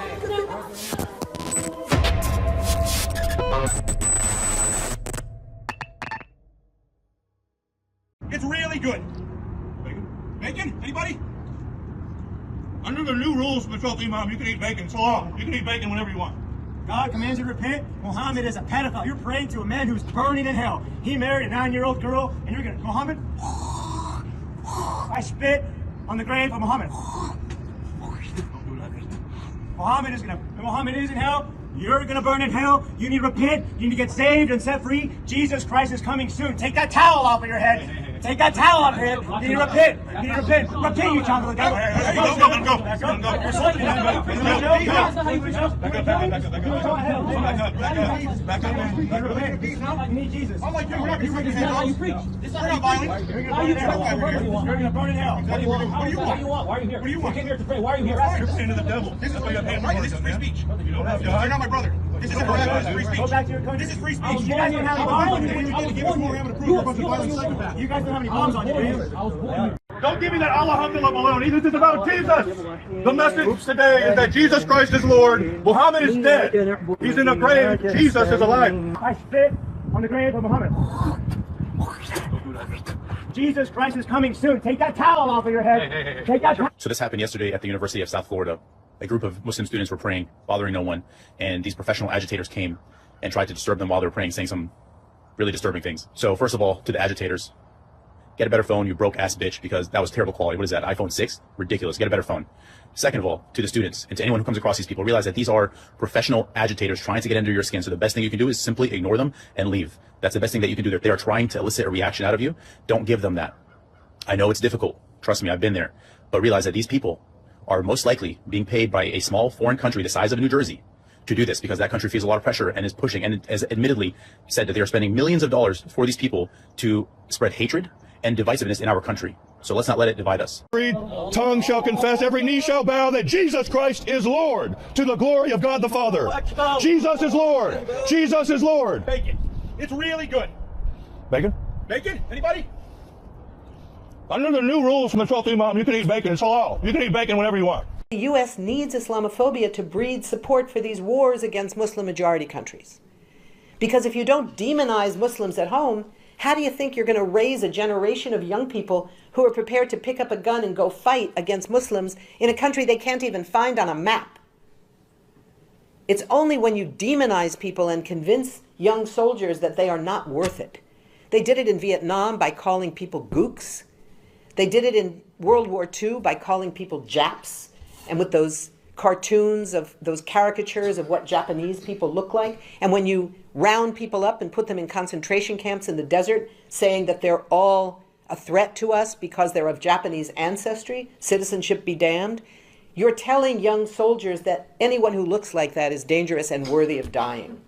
So that's why we're seeing a rise in racism and Islamophobia at home. It's not an accident. You have two options in life, at least intellectual options. You can either conform your desires to the truth, or you can conform the truth to your desires. And it seems to me that just about every modern thinker that I came up with now that the biographies were coming out had chosen the latter course. They had decided to suppress the truth because it didn't conform to their desires. So Sigmund Freud would say all men have a desire to sleep with their mothers and their sisters. All men, Sigmund? I found that hard to swallow when I first heard it, and then suddenly the story of Freud's relationship with his sister came out, and suddenly this became somewhat more understandable. You got me. And Degenerate Moderns was the first book I read of yours, and it was you have these unbelievable Chestertonian quotes in that book. One that stood out to me was they tried to sell us on that religion is the opiate for the masses, but it turns out that opiates are the religion of the masses. The IDF, the Israeli Defense Forces, they kill children as a hobby. As a hobby. The problem is not Netanyahu. The problem is the whole of Israeli society. If you look at the polls, half of Israeli Jews believe Israel should commit a genocide in Gaza. That's what the polls show. About 70 to 75% in polls say there are no innocents in Gaza. No innocents. There's nothing but children. Yeah. Handwritten sign was a tool. TV is a tool. The internet is a tool. Social media is a tool. At the end of the day, tools don't control us. We control them, and we can remake them. It's up to each of us to decide what we value and then use the tools we've been given to advance those values. وقال فرعون يا هامان ابن لي صرحا لعلي أبلغ الأسباب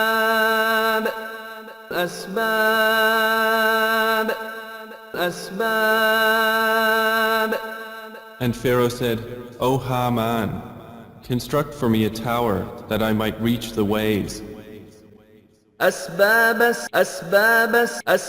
السماوات فأطلع إلى إله موسى وإني لأظنه كاذبا وكذلك زين لفرعون سوء عمله وصد عن السبيل وما كيد فرعون إلا في تباب. The ways into the heavens, so that I may look at the deity of Moses. But indeed, I think he is a liar. And thus was made attractive to Pharaoh the evil of his deed, and he was averted from the right way. And the plan of Pharaoh was not except in ruin. أم لهم ملك السماوات والأرض وما بينهما فليرتقوا في الأسباب.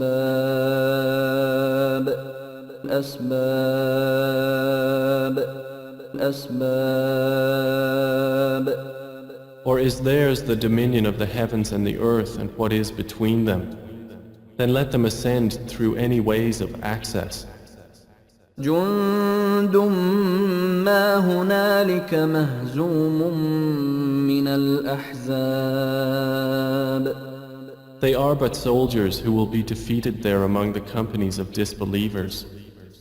كذبت قبلهم قوم نوح وعاد وفرعون ذو الأوتاد. The people of Noah denied before them, and the tribe of Ad, and Pharaoh, the owner of stakes. وثمود وقوم لوط وأصحاب الأيكة أولئك الأحزاب. And the tribe of Thamud, and the people of Lot, and the companions of the thicket. Those are the companies. إذ تبرأ الذين اتبعوا من الذين اتبعوا ورأوا العذاب وتقطعت بهم الأسباب.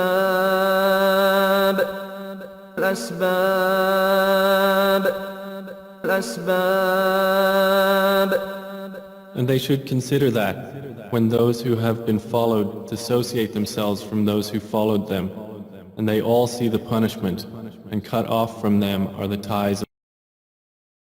وقال الذين اتبعوا لو أن لنا كرة فنتبرأ منهم كما تبرأوا منا كذلك يريهم الله أعمالهم حسرات عليهم وما هم بخارجين من النار. Those who followed will say, if only we had another turn at worldly life so we could dissociate ourselves from them as they have dissociated themselves from us. Thus will Allah show them their deeds as regrets upon them, and they are never to emerge from the fire. أسباب الأسباب.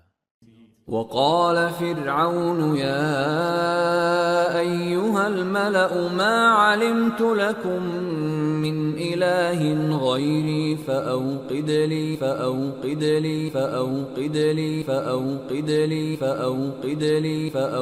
لي يا هامان على الطين فاجعل لي صرحا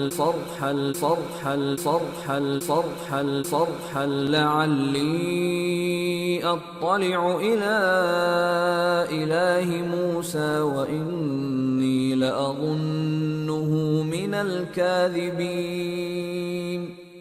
And Pharaoh said, O eminent ones, I have not known you to have a god other than me. Then ignite for me O Haman, a fire upon the clay, and make for me a tower that I may look at the God of Moses. And indeed, I do think he is among the liars. פרק י"א ויהי כל הארץ שפה אחת ודברים אחדים. Genesis 11. Now the whole world had one language and a common speech. ויהי בנוסעם מקדם וימצאו בקעה בארץ שנער וישבו שם. As people moved eastward, they found a plain in Shinar and settled there. ויאמרו איש אל רעהו הבה נלבנה לבנים ונשרפה לשרפה ותהי להם הלבנה לאבן והחמר היה להם לחומר. They said to each other, "Come, let's make bricks and bake them thoroughly." They used brick instead of stone and tar for mortar. ויאמרו הבה נבנה לנו עיר ומגדל וראשו בשמיים ונעשה לנו שם פן נפוץ על פני כל הארץ. Then they said, "Come, let us build ourselves a city with a tower that reaches to the heavens, so that we may make a name for ourselves. Otherwise we will be scattered over the face of the whole earth." וירד אדוני לראות את העיר ואת המגדל אשר בנו בני האדם. But the Lord came down to see the city and the tower the people were building.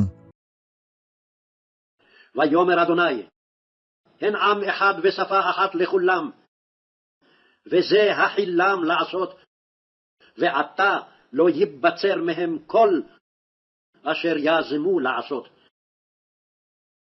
The Lord said, "If as one people speaking the same language they have begun to do this, then nothing they plan to do will be impossible for them."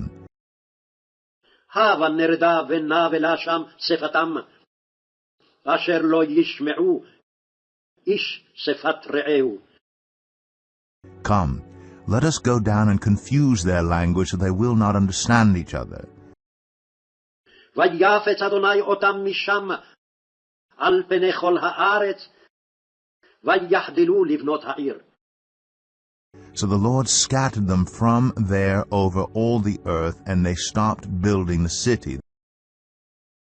על כן קרא שמה בבל, כי שם בלל אדוני שפת כל הארץ, ומשם הפיצם אדוני על פני כל הארץ. That is why it was called Babel, because there the Lord confused the language of the whole world. From there the Lord scattered them over the face of the whole earth. يا أيها الذين آمنوا قوا أنفسكم وأهليكم نارا وقودها الناس والحجارة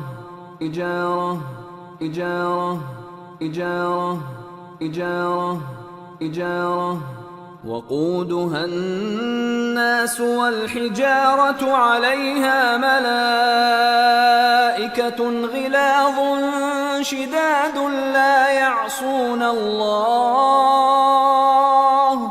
لا يعصون الله ما أمرهم ويفعلون ما يؤمرون. O you who have believed, protect yourselves and your families from a fire whose fuel is people and stones, over which are appointed angels, harsh and severe. They do not disobey Allah in what He commands them, but do what they are commanded. سنفرغ لكم أيها الثقلان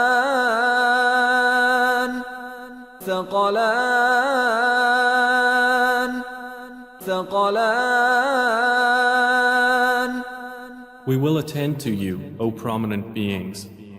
يا معشر الجن والإنس يا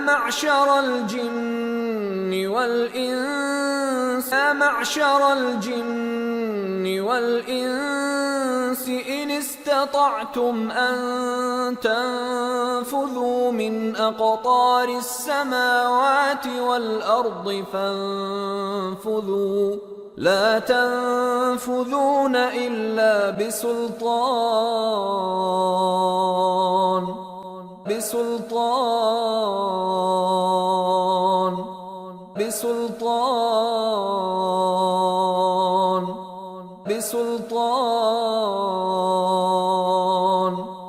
O company of jinn and mankind, if you are able to pass beyond the regions of the heavens and the earth, then pass. You will not pass except by authority from Allah. Jesus said to them, "Have you never read in the scriptures, 'The stone the builders rejected has become the cornerstone. The Lord has done this, and it is marvelous in our eyes.' Woe to him who builds a city with bloodshed and establishes a town by injustice. Has not the Lord Almighty determined that the people's labor is only fuel for the fire, that the nations exhaust themselves for nothing? Of what value is an idol carved by a craftsman, or an image that teaches lies? For the one who makes it trusts in his own creation. He makes idols that cannot speak. Woe to him who says to wood, 'Come to life,' or to lifeless stone, 'Wake up.' Can it give guidance? It is covered with gold and silver. There is no breath in it. The idols speak deceitfully. Diviners see visions that lie. They tell dreams that are false. They give comfort in vain. Therefore the people wander like sheep, oppressed for lack of a shepherd." Jesus said to them, "The kings of the Gentiles lord it over them, and those who exercise authority over them call themselves benefactors. Woe to those who go to great depths to hide their plans from the Lord, who do their work in darkness and think, 'Who sees us? Who will know?' You turn things upside down as if the potter were thought to be like the clay. Shall what is formed say to the one who formed it, 'You did not make me'? Can the pot say to the potter, 'You know nothing'? Put on the full armor of God, so that you can take your stand against the devil's schemes. For our struggle is not against flesh and blood, but against the rulers, against the authorities, against the powers of this dark world, and against the spiritual forces of evil in the heavenly realms."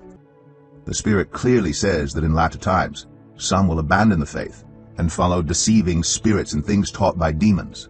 Such teachings come through hypocritical liars, whose consciences have been seared as with a hot iron. They forbid people to marry and order them to abstain from certain foods which God created to be received with thanksgiving by those who believe and who know the truth.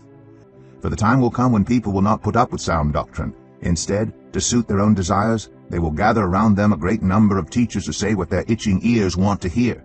They will turn their ears away from the truth and turn aside to myths. Woe to the bloody city! It is all full of lies and robbery. Its victim never departs. The noise of a whip, and the noise of rattling wheels, of galloping horses, of clattering chariots. Horsemen charge with bright sword and glittering spear. There is a multitude of slain, a great number of bodies, countless corpses. They stumble over the corpses, because of the multitude of harlotries of the seductive harlot, the mistress of sorceries, who sells nations through her harlotries, and families through her sorceries. Behold, I am against you, says the Lord of hosts. I will lift your skirts over your face. I will show the nations your nakedness, and the kingdoms your shame. I will cast abominable filth upon you, make you vile, and make you a spectacle. Surely your people in your midst are women. The gates of your land are wide open for your enemies. Fire shall devour the bars of your gates. Draw your water for the siege. Fortify your strongholds. Go into the clay and tread the mortar. Make strong the brick kiln. There the fire will devour you. The sword will cut you off. It will eat you up like a locust. One of these 7 angels who had the 7 bowls came and said to me, Come, I will show you the punishment of the great prostitute who sits by many waters. With her the kings of the earth committed adultery, and the inhabitants of the earth were intoxicated with the wine of her adulteries. Then the angel carried me away in the spirit into a wilderness. There I saw a woman sitting on a scarlet beast that was covered with blasphemous names, and had 7 heads and 10 horns. The woman was dressed in purple and scarlet, and was glittering with gold, precious stones, and pearls. She held a golden cup in her hand, filled with abominable things and with the filth of her adulteries.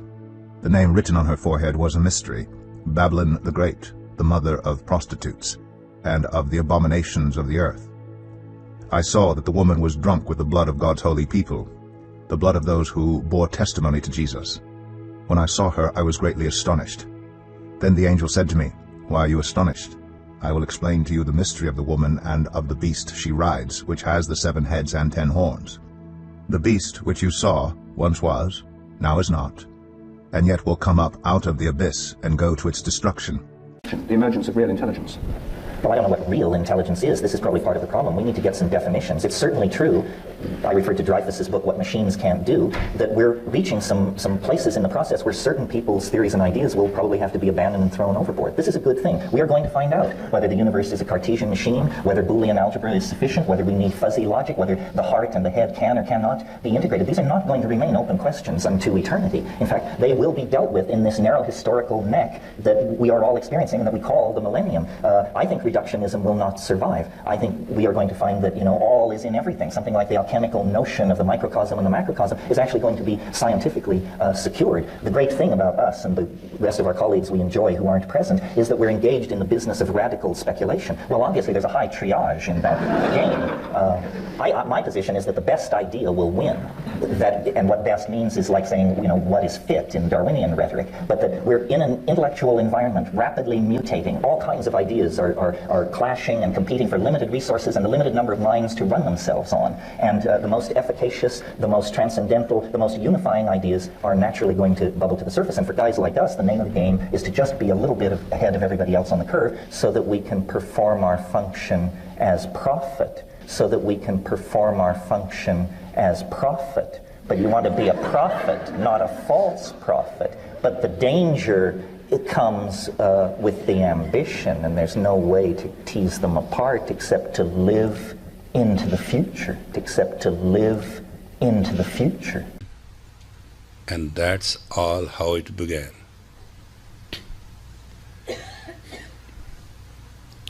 There was no great intention to become a great yogi. There was no great intention to teach great dharma. But there was one thing which was very urgent. You come from Judo-Christian background. According to the Indian Swamis, you are untouchables. You don't know this. Yeah. You are scheduled caste, you are untouchable, you are lowest of the lowest of the lowest. You may think you are the great and all that, forget it. But to them, you are just nothing. I wanted to tell a story about Jack Kornfield. One of the things in Buddhism is there's no separate self. A lot of the suffering in the world that we identify with sort of autonomous separate self. And Jack Kornfield tells a story when he met Kalu Rinpoche as a very eager student of Buddhism and wanted to use that opportunity. So he asked Kalu Rinpoche, can you, just in a few words, tell me what is the essence of Buddhism? And Kalu Rinpoche says, well, I could tell you, but you wouldn't believe me and it would take you a very long time to understand what I mean. And Jack said, please tell me anyway. And Kalu Rinpoche said, okay, you don't really exist. Which means not you don't exist, something exists, but it's not what you think it is. It's not the body ego. Okay, we're talking to Dr. Timothy Leary, who you really should know about. For those who lived through the 60s, and most of us did, this man was extremely important, and that's why you're here, because you were so associated with the drug culture. Tim, why would you need drugs anymore? Well, that's none of your business. No, it is my business. There happen to be 60 million people in this country who like to smoke marijuana, and it's none of your business or the business of the government to be Doesn't society have the right to protect itself against people like you or against drug takers? Seriously. Go back to Iran. You're an Ayatollah. What do you want to do, cut the heads off people who drink beer because you don't want to? When the tyrants of Tehran, who hang gays from cranes, go back to Iran. You're an Ayatollah. What do you want to do, cut the heads off people who drink beer because you don't want to? Right. You have absolutely no right interfering in the business of what goes on with 45 million people. You're a real example of open-mindedness in this country. It's brought us, it's been a mixed bag, hasn't it? I think that maybe 1 hour a year, someone like me comes along and challenges the Judeo-Christian ethic, My main function is to reduce guilt, to reduce fear, and to encourage people to thumb your nose at authority. That ultimately ties into the long-term picture, I would argue, because the people who are pushing Malthusianism, all the Great Reset crowd, the Davos crowd, Jane Goodall, all those types, Harari, all of those people pushing Great Reset are the same ones that have a veneer of democracy, liberalism, concern. Oh, we care about the environment. We care about immigrants. No, they don't. They're the same people who want the population scaled down 90%. There's not an actual concern. That's all for PR. That's a cloak, the liberal cloak, all the way back to what Obama deception, right? And yet it still fools all these people. These people think that the left cares about humanity. No, the left is a Malthusian cult, a death cult in its inner core. And it controls a giant golem zombie mind control being, this entity of all these people that are in this Borg hive that believe that, well, they're just basically completely controlled androids, right? I put up a video that humans are becoming robots. And he says, and human beings are essentially humanoids. He says they are not actually human anymore. And we have absolutely every intention of mutating them to no longer be human, he says. They will be cogs in this global technocratic system. He says that's the future, Beale. He's giving him the speech that social Darwinism is what runs the world. And that's the philosophy of the British Empire, right? They're the ones that gave us social Darwinism. And he says that we will rule because we have the Darwinian impetus to rule. And that rulership will be to create a completely homogenized, standardized humanity. In other words, everything that's in Brave New World, right? Because you don't have individuality in Brave New World. He says that the enemy here is the individual, Mr. Beale. The individual is the competitor to the global market that has to be stamped out. And we will homogenize human beings. And we will tranquilize them. And we will mutate them into being cogs, right? Because you don't have individuality in Brave New World. He says that the enemy here is the individual, Mr. Beale. The individual is the competitor to the global market that has to be stamped out. And we will homogenize human beings. And we will tranquilize them. And we will mutate them into being cogs. He says, you are a humanoid. You're not human anymore. The godlike status in place of media as an engine for mind control. How did you manage to access all this information? Electrical impulses. Every cell knows and talks to every other cell. They exchange 1,000 bits of information between them per second. Cells group together, forming a giant web of communication, which in turn forms matter. Cells get together, take on one form, deform, reform. Makes no difference, it's all the same. Makes no difference, it's all the same. Humans consider themselves unique, so they've rooted their whole theory of existence on their uniqueness. One is their unit of measure, but it's not. Uniqueness. One is their unit of measure, but it's not. All social systems we put into place are a mere sketch. 1 + 1 = 2. That's all we've learned. But 1 + 1 has never equaled 2. There are, in fact, no numbers and no letters.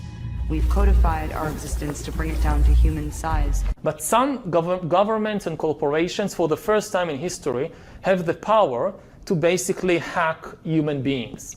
But the big story of our era is the ability to hack human beings.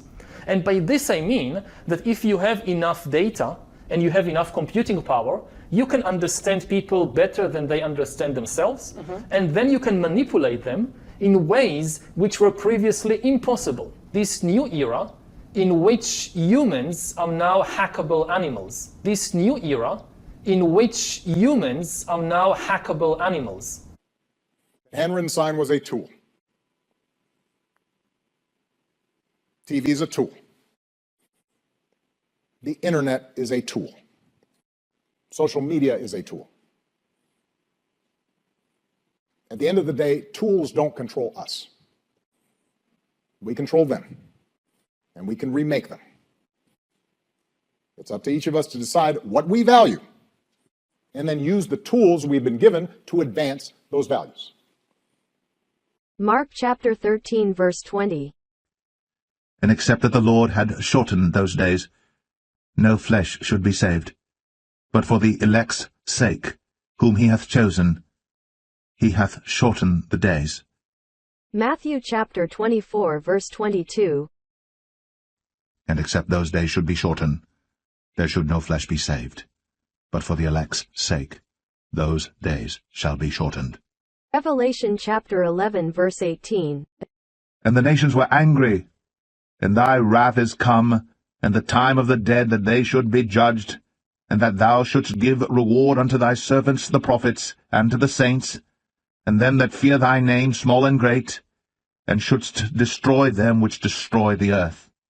Ezekiel chapter 8 verse 17. Then he said unto me, Hast thou seen this, O son of man?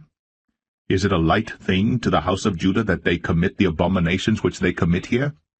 For they have filled the land with violence, and have returned to provoke me to anger, and lo, they put the branch to their nose. Therefore will I also deal in fury. Habakkuk chapter 2 verse 13. Woe to him that buildeth a town with blood, and stablisheth a city by iniquity. Behold, is it not of the Lord of hosts that the people shall labor in the very fire, and the people shall weary themselves for very vanity? One of the best kept secrets of the birth of modern science is that it was founded by an angel. That the young René Descartes was whoring and soldiering his way across Europe as a 21-year-old in a Habsburg army, and one night in the town of Ulm in southern Germany, he had a dream. Strange that this would be the birthplace of Albert Einstein some 200 years later. But Descartes had a dream, and an angel appeared to him in the dream, and the angel said, "The conquest of nature is achieved through measurement and number." And he said, "I got it. Modern science. I'll go do it." And he did. He did. And that was the method for over 250 years of the conquest of nature. So how did Descartes come upon this new rational foundationalist philosophy? Of course, the answer we expect is, well, he arrived at the system through rational deduction of simpler and simpler principles that were vetted through logic and mathematics. And if you were to believe that, you'd be wrong. No, it wasn't through rational deduction. It was through mystical dreams. Yeah, mystical dreams. If we can say that Descartes developed the foundations of modern science and philosophy, we might also say that the foundations for those foundations were nothing other than mystical insight, a kind of gnosis. So yes, behind the foundations of modern science and philosophical rationalism are a series of 3 dreams that Descartes had on the night of November 10th through 11th, 1619. So what do we know about these 3 dreams? So in about the week building up to the dreams, Bayet accounts that Descartes was experiencing a kind of building up sense of what Descartes and Bayet both called enthusiasm. Now, enthusiasm is the name of an early modern affect. It doesn't really exist. It's a sort of an emotion that sort of went extinct, which is interesting.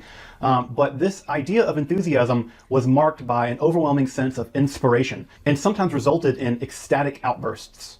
Of course, the word actually has a Greek origin. It literally means something like to have the being of a god inside you, and it was typically associated with spiritual possession by the god Apollo. So for several days prior to the night of the dreams, Descartes recounts having this mounting sense of enthusiasm.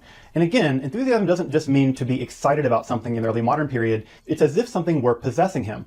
And it's not uncommon, by the way, at this time to use the word enthusiasm to actually describe something like spirit possession. In many cases of the witch trials, enthusiasm was a marked symptom of being possessed. And the fact that Descartes admits to being filled with enthusiasm would actually look relatively negative to many of his contemporaries. So on the day of the dreams themselves, this enthusiasm had reached a kind of breaking point, and Descartes admits that he, quote, discovered the foundations of a wonderful science before going to bed. So at any rate, Descartes, filled with enthusiasm, and having discovered this wonderful new science, actually gets ready to go to bed, and it seems as if he knows that he's going to be visited in the night by some kind of breakthrough in his dreams. Bayet actually writes that, quote, he, meaning Descartes, adds that the genius which has excited in him the enthusiasm with which he has felt his brain heated since some time before had foretold these dreams to him before he went to bed, and human intelligence had played no part in it. That last line, that human intelligence had played no part in it, again speaks to the fact that Descartes thought that a kind of supernatural event was about to happen to him as he went to bed that night in November.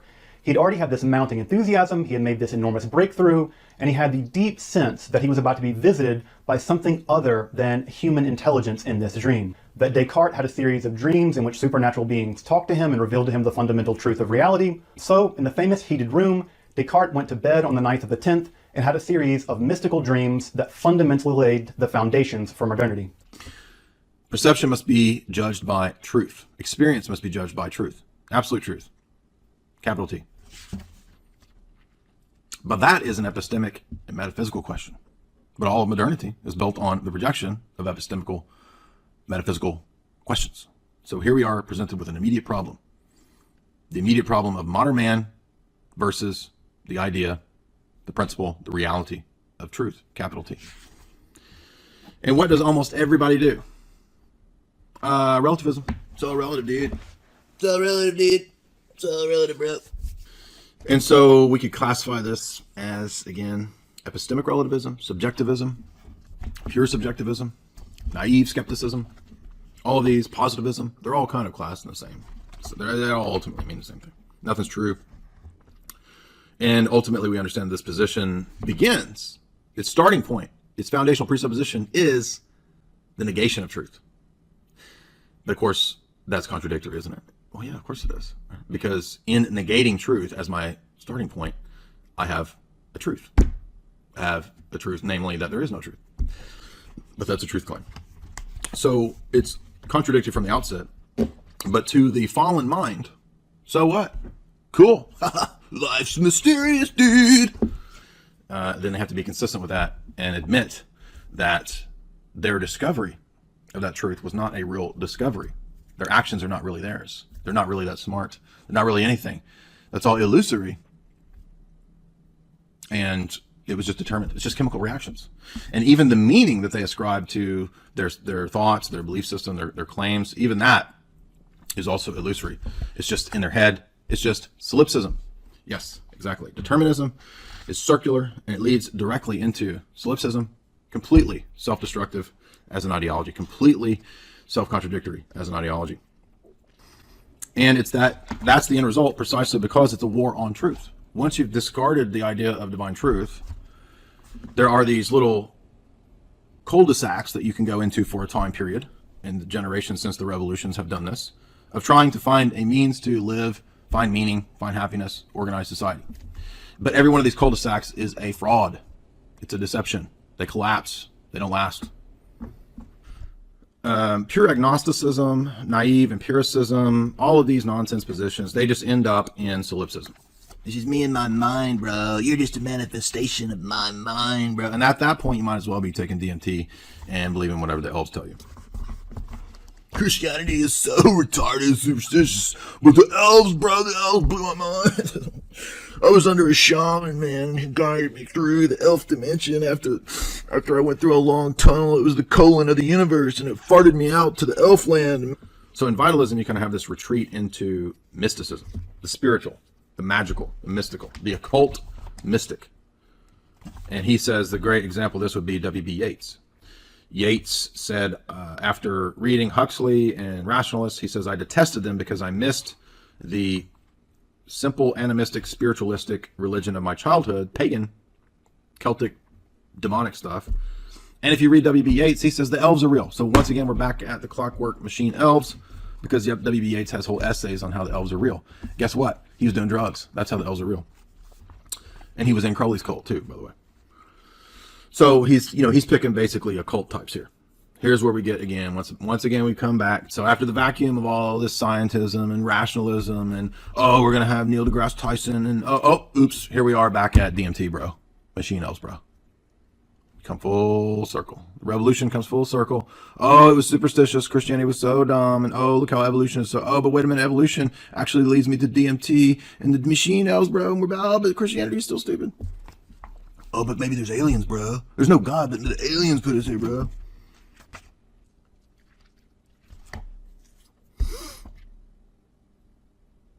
He also says, as a little side note, we live in an anti-intellectual century. Yes, exactly. Thank you. I felt a sigh of relief when he said that because I feel that way. Here he says scientism. Scientism is the modern man's mythology. And the atheist worldview operates completely on the presupposition that there is no divine revelation. There is no truth. Hence, modern man's double-minded doublethink. It becomes circular. You become trapped. There is still the presupposition of ultimate truth, even in the midst of the denial of ultimate truth. And this applies to all of these dumb worldviews that try to make sense of this. Scientism, nihilism, progressivism, blah, blah, blah, blah, blah, blah, blah. All worldviews are based on presuppositions. It's unavoidable. You can't get away from it. That's why I didn't go into academia. I don't want to fit in with those idiots. I don't want to fit in with them. I don't want to fit in with a bunch of people who hate God. They're miserable people, especially professors. And I love the section where he goes off on academia. Boy, was that not accurate. He says academia has nothing to do with scholarship. It's only there to socially engineer. Universities are there to indoctrinate people with relativism. What did the Enlightenment and the French Revolution birth? Liberalism, right? Everybody knows this. Commies, yes, but capitalists too. This is what nobody talks about. This is not hard to figure out. Why can't everybody talk about the fact? It's not even debated as a fact of history that communism and capitalism are both flavors of the Enlightenment and French Revolution. There's no debate on it, but you just can't talk about it. The Jacobins are just as bad as the Girondins. How many times have we talked about that? And Seraphim Rose is making that point. It is based on dialectics, and he points out that the dialectic of the revolutionary capitalist and the dialectic of the revolutionary communist, they're all based on Enlightenment principles. They're all based on getting rid of the old order.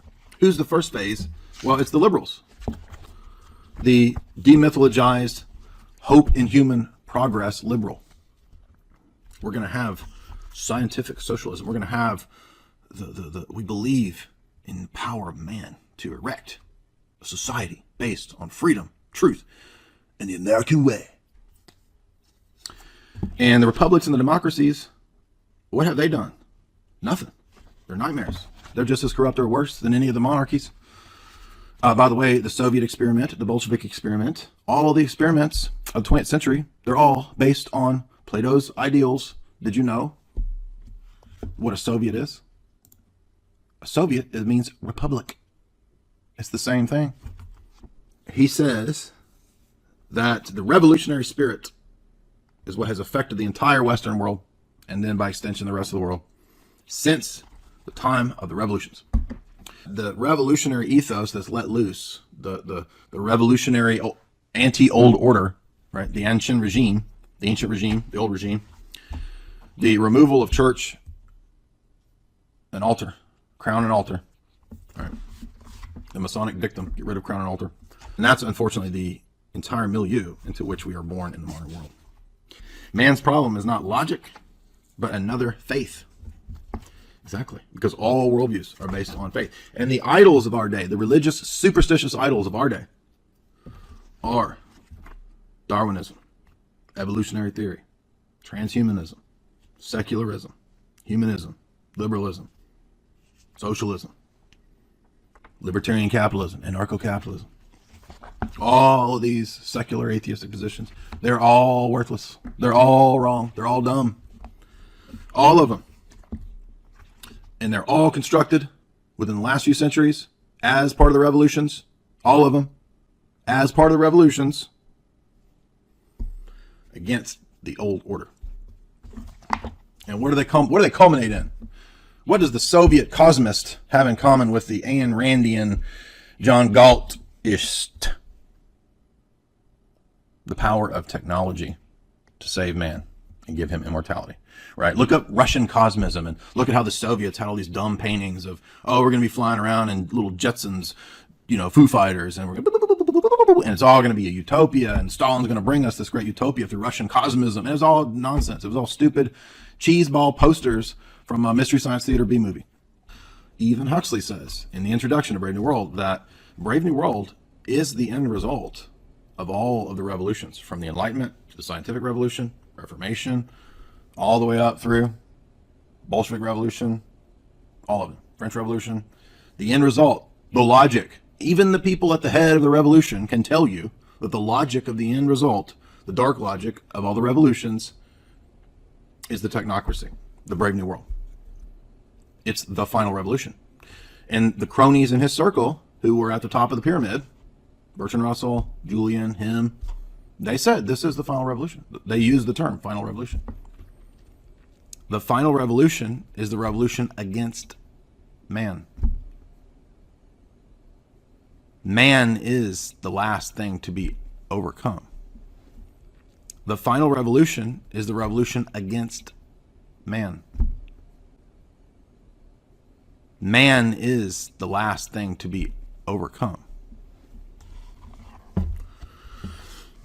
That's the same dark logic. It's the exact same pattern.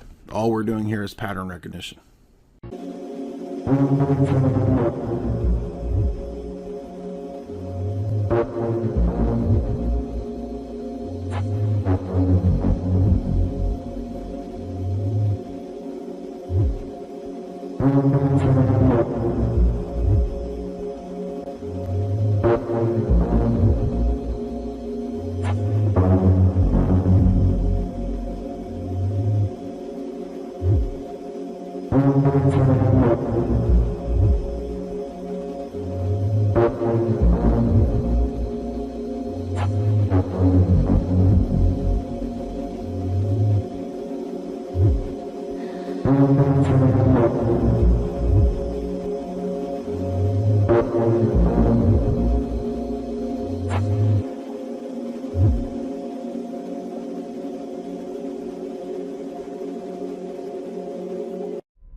It's inside me now. What's inside you? It's not like us. It's unlike us. I don't know what it wants. Or if it wants. But it will grow until it encompasses everything. Our bodies and our minds will be fragmented into their smallest parts until not one part remains. Annihilation.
أولم ير الذين كفروا أن السماوات والأرض كانتا رتقا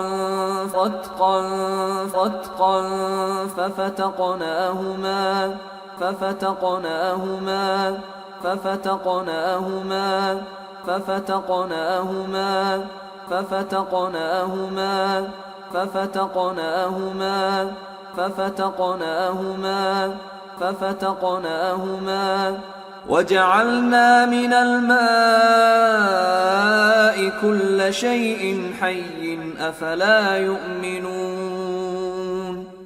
Have those who disbelieved not considered that the heavens and the earth were a joined entity, and we separated them, and we separated them, and we separated them, and we separated them, and we separated them, and we separated them, and we separated them, and we separated them, and made from water every living thing? Then will they not believe? قاف والقرآن المجيد